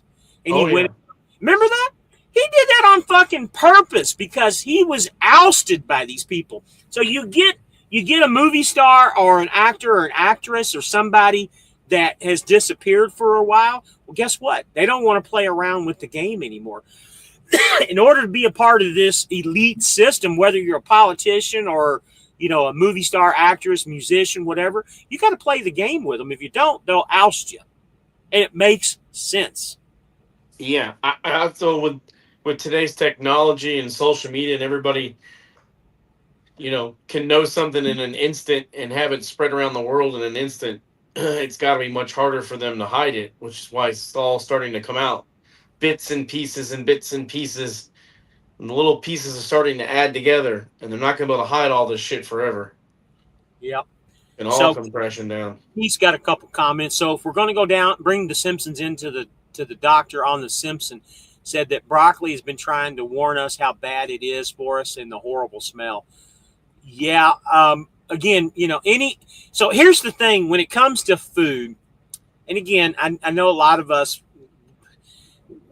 there's certain things that we like and we can't get rid of, even though it's bad for us, because this shit's been put in front of us for years. And again, the thing that my wife can attest to this, I know she's not on here, but if it's got a mother, then it's okay to eat.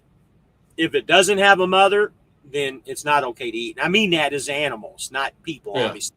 Animals. So when you start dealing with plants or anything that's grown in the ground, it's got oxalates in it, which is bad for you. And that's why the carnivore diet is the way to go. Yeah, I agree with you. The Simpsons have been warning us for years on stuff. It's absolutely a coincidence that Trump bought Mar-a-Lago and then became the president later. My understanding is Trump approached about running law. Yeah, so here's the deal. Trump was actually approached. So let me go back to about 2009, 2010. Barack Obama was really close to being impeached. I don't remember what he did at that time, but he was really close to being impeached. Our military leaders at the time, and I'll go back to this in a minute and remind me to go back to the JFK stuff.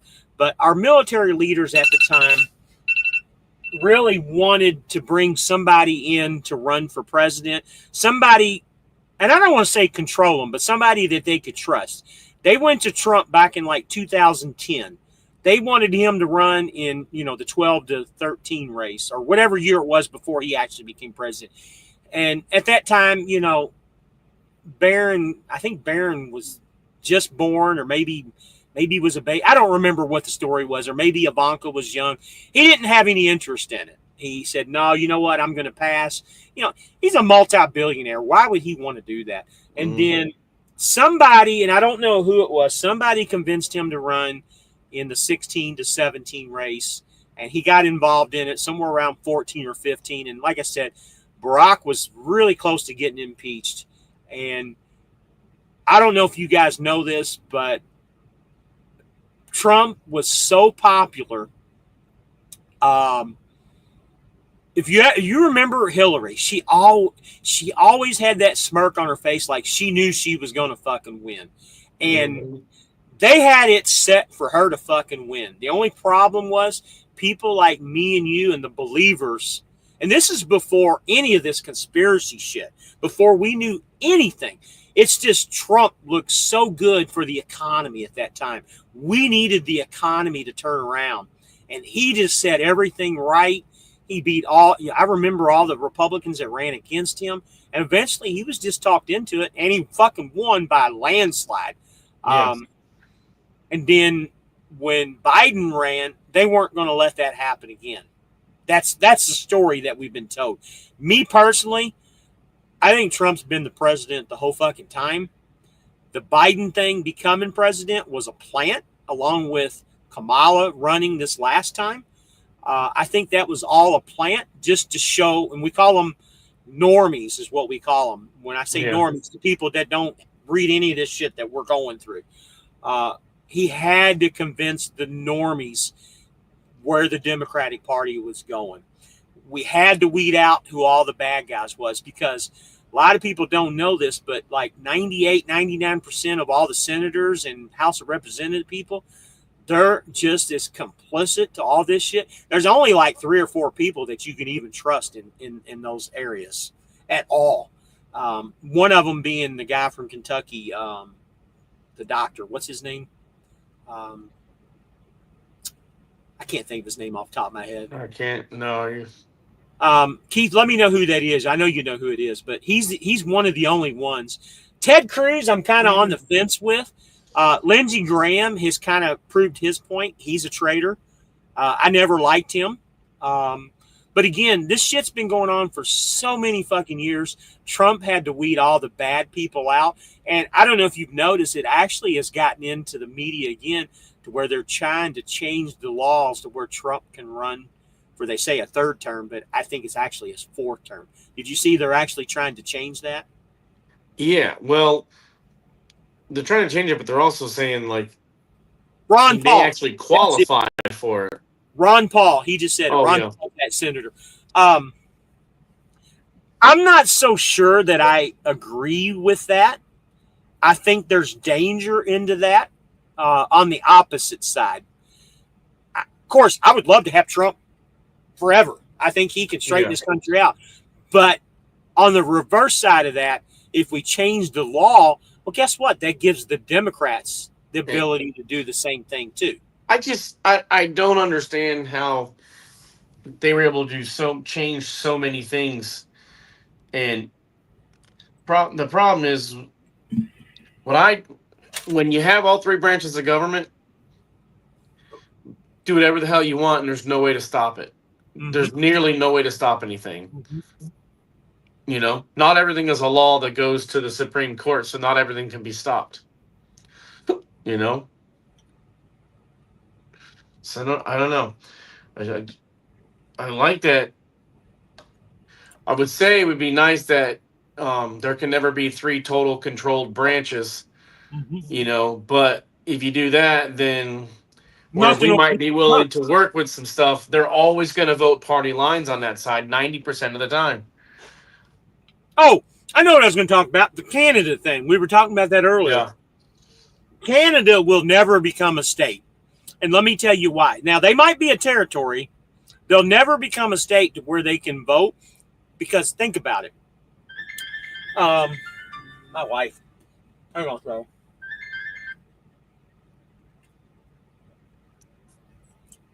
She tells me I look bored, that I'm getting tired. I don't think I feel bored at all. I think we got a good conversation going here.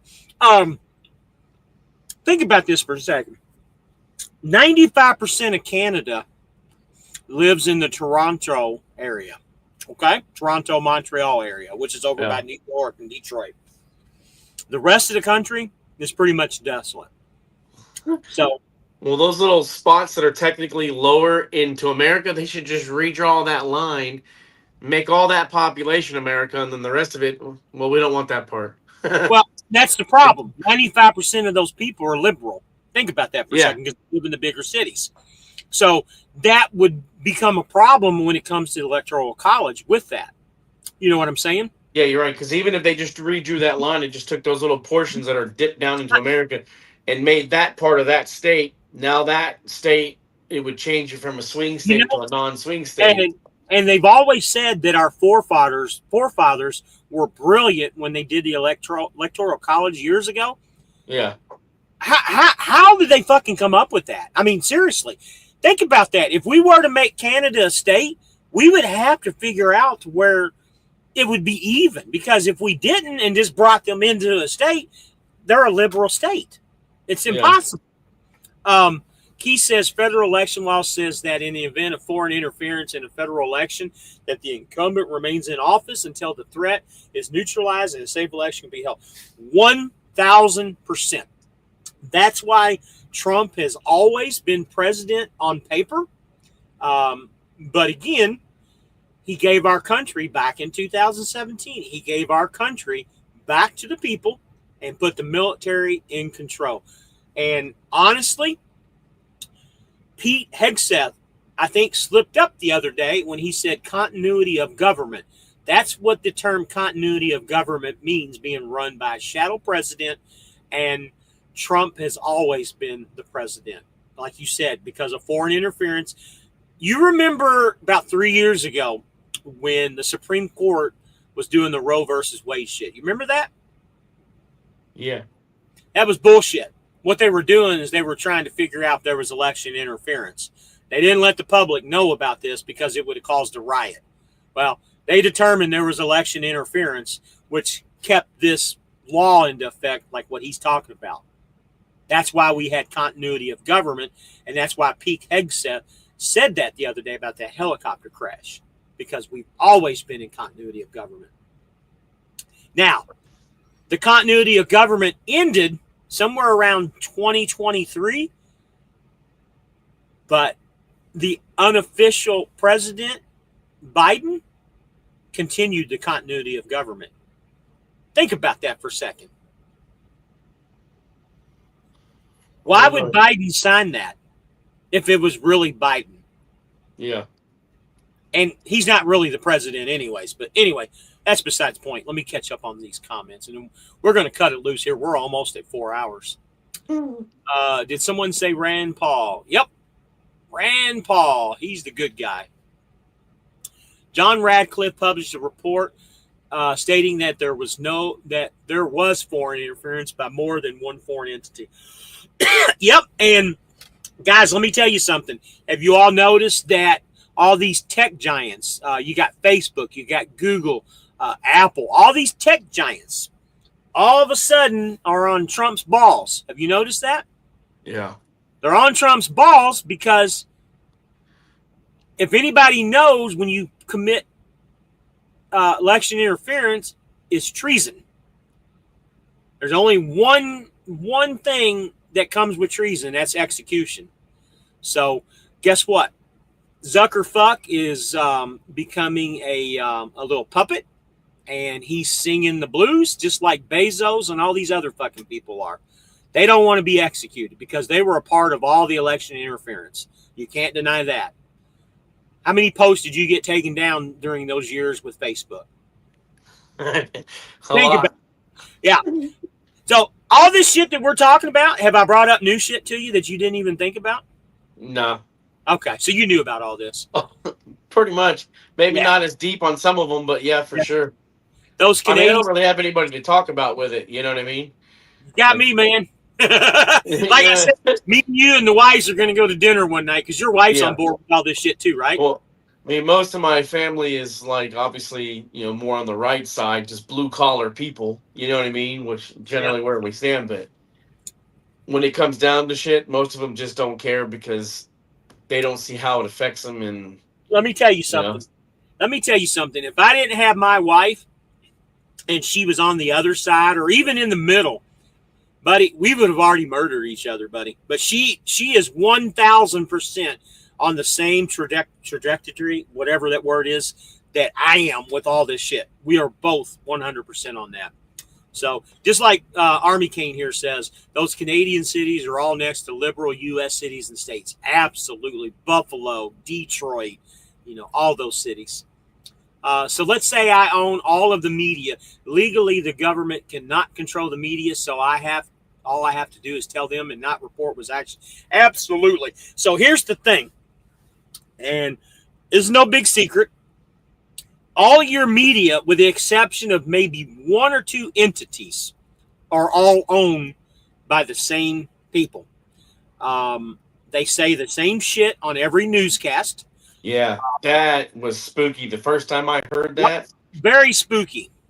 And Fox Media, I got a buddy of mine that just strives for Fox, and I have to remind him all the time, buddy, Fox is just as complicit as the rest of them are. They say they're fair and balanced. They're not fair and balanced. There is only one news agency that you can watch and get 100% of facts, and they're new and upcoming.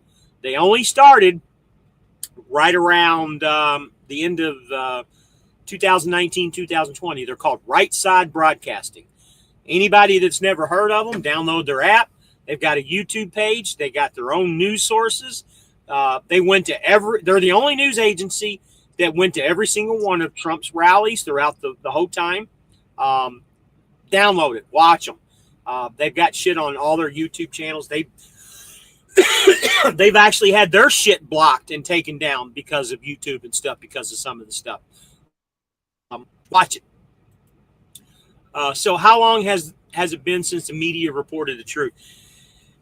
That's a good question. And I don't really have, and I'll go back to the JFK stuff. That's one thing I want to talk about, and then we're going to be done for the night.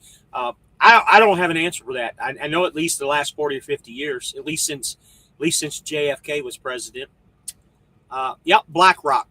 So let me tell you guys a little something, and then I'll read the last bit of comments. The JFK thing. So the abolition of the IRS, and we have a new money system that's going to come along once the IRS is abolished. It's called NESARA GESARA.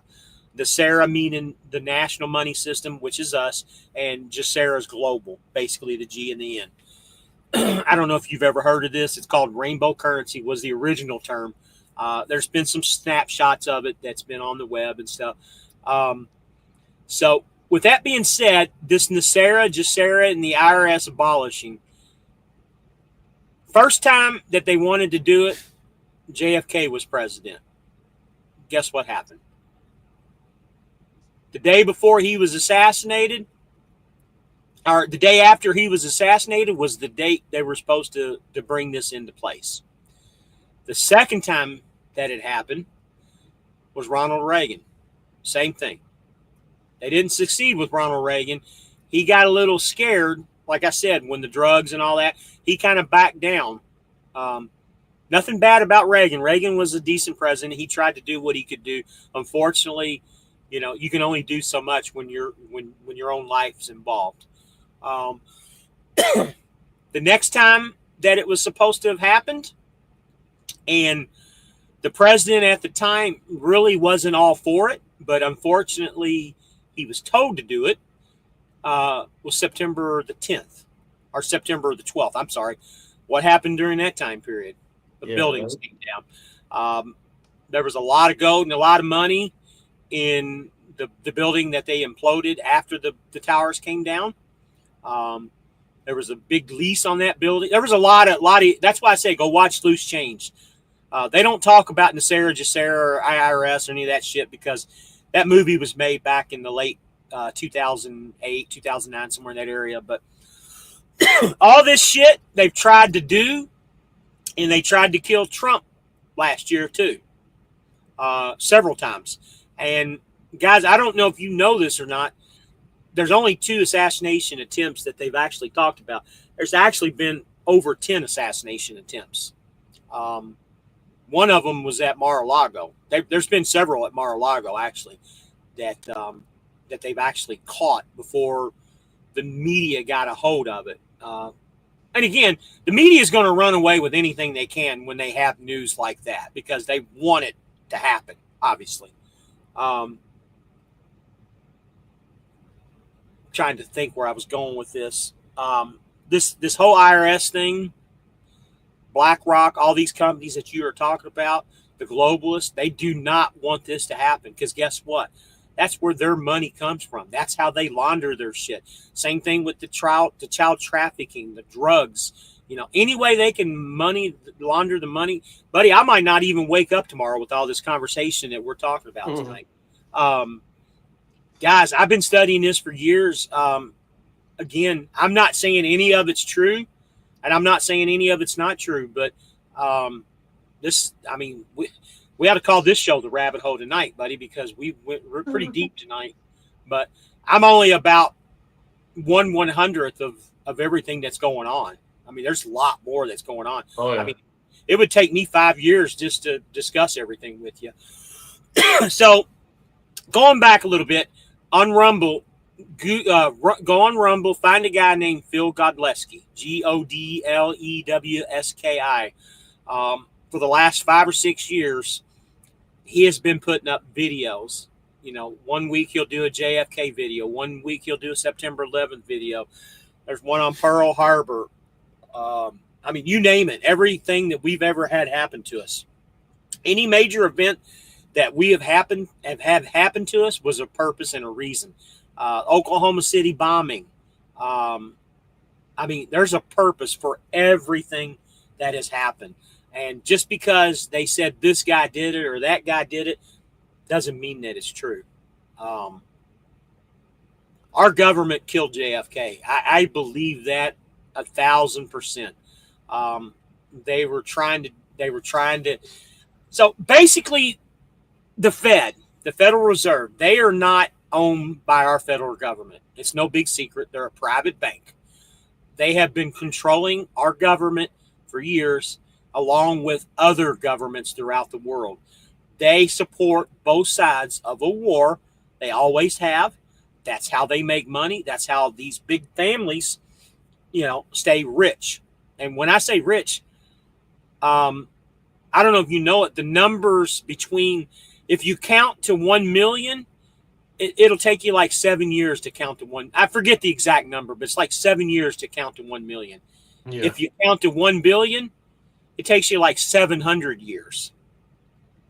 Let that sink in for a little bit, the difference of money. And when you go to trillion, I don't even know the number what trillion is. So these people that have all this money, whatever that next level of money is past trillion is what they have.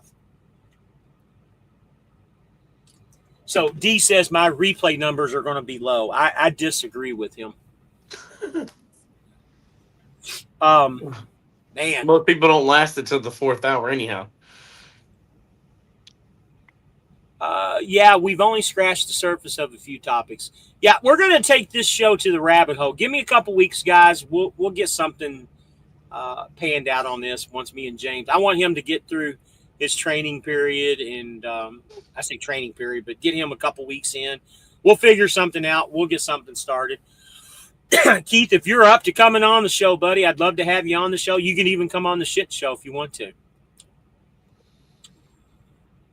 All right, guys, if anybody's got any more questions, we're down to 9 people. We went from like 27 people to 9 in the last 10 minutes. I think it's everybody's falling asleep. Ran 4 hours. All right, James, man, get you some rest. I'll cut the live off, man. Have a good night. Y'all take it easy. Have me tomorrow, man. Let me know how things go. Will do. See you. All right.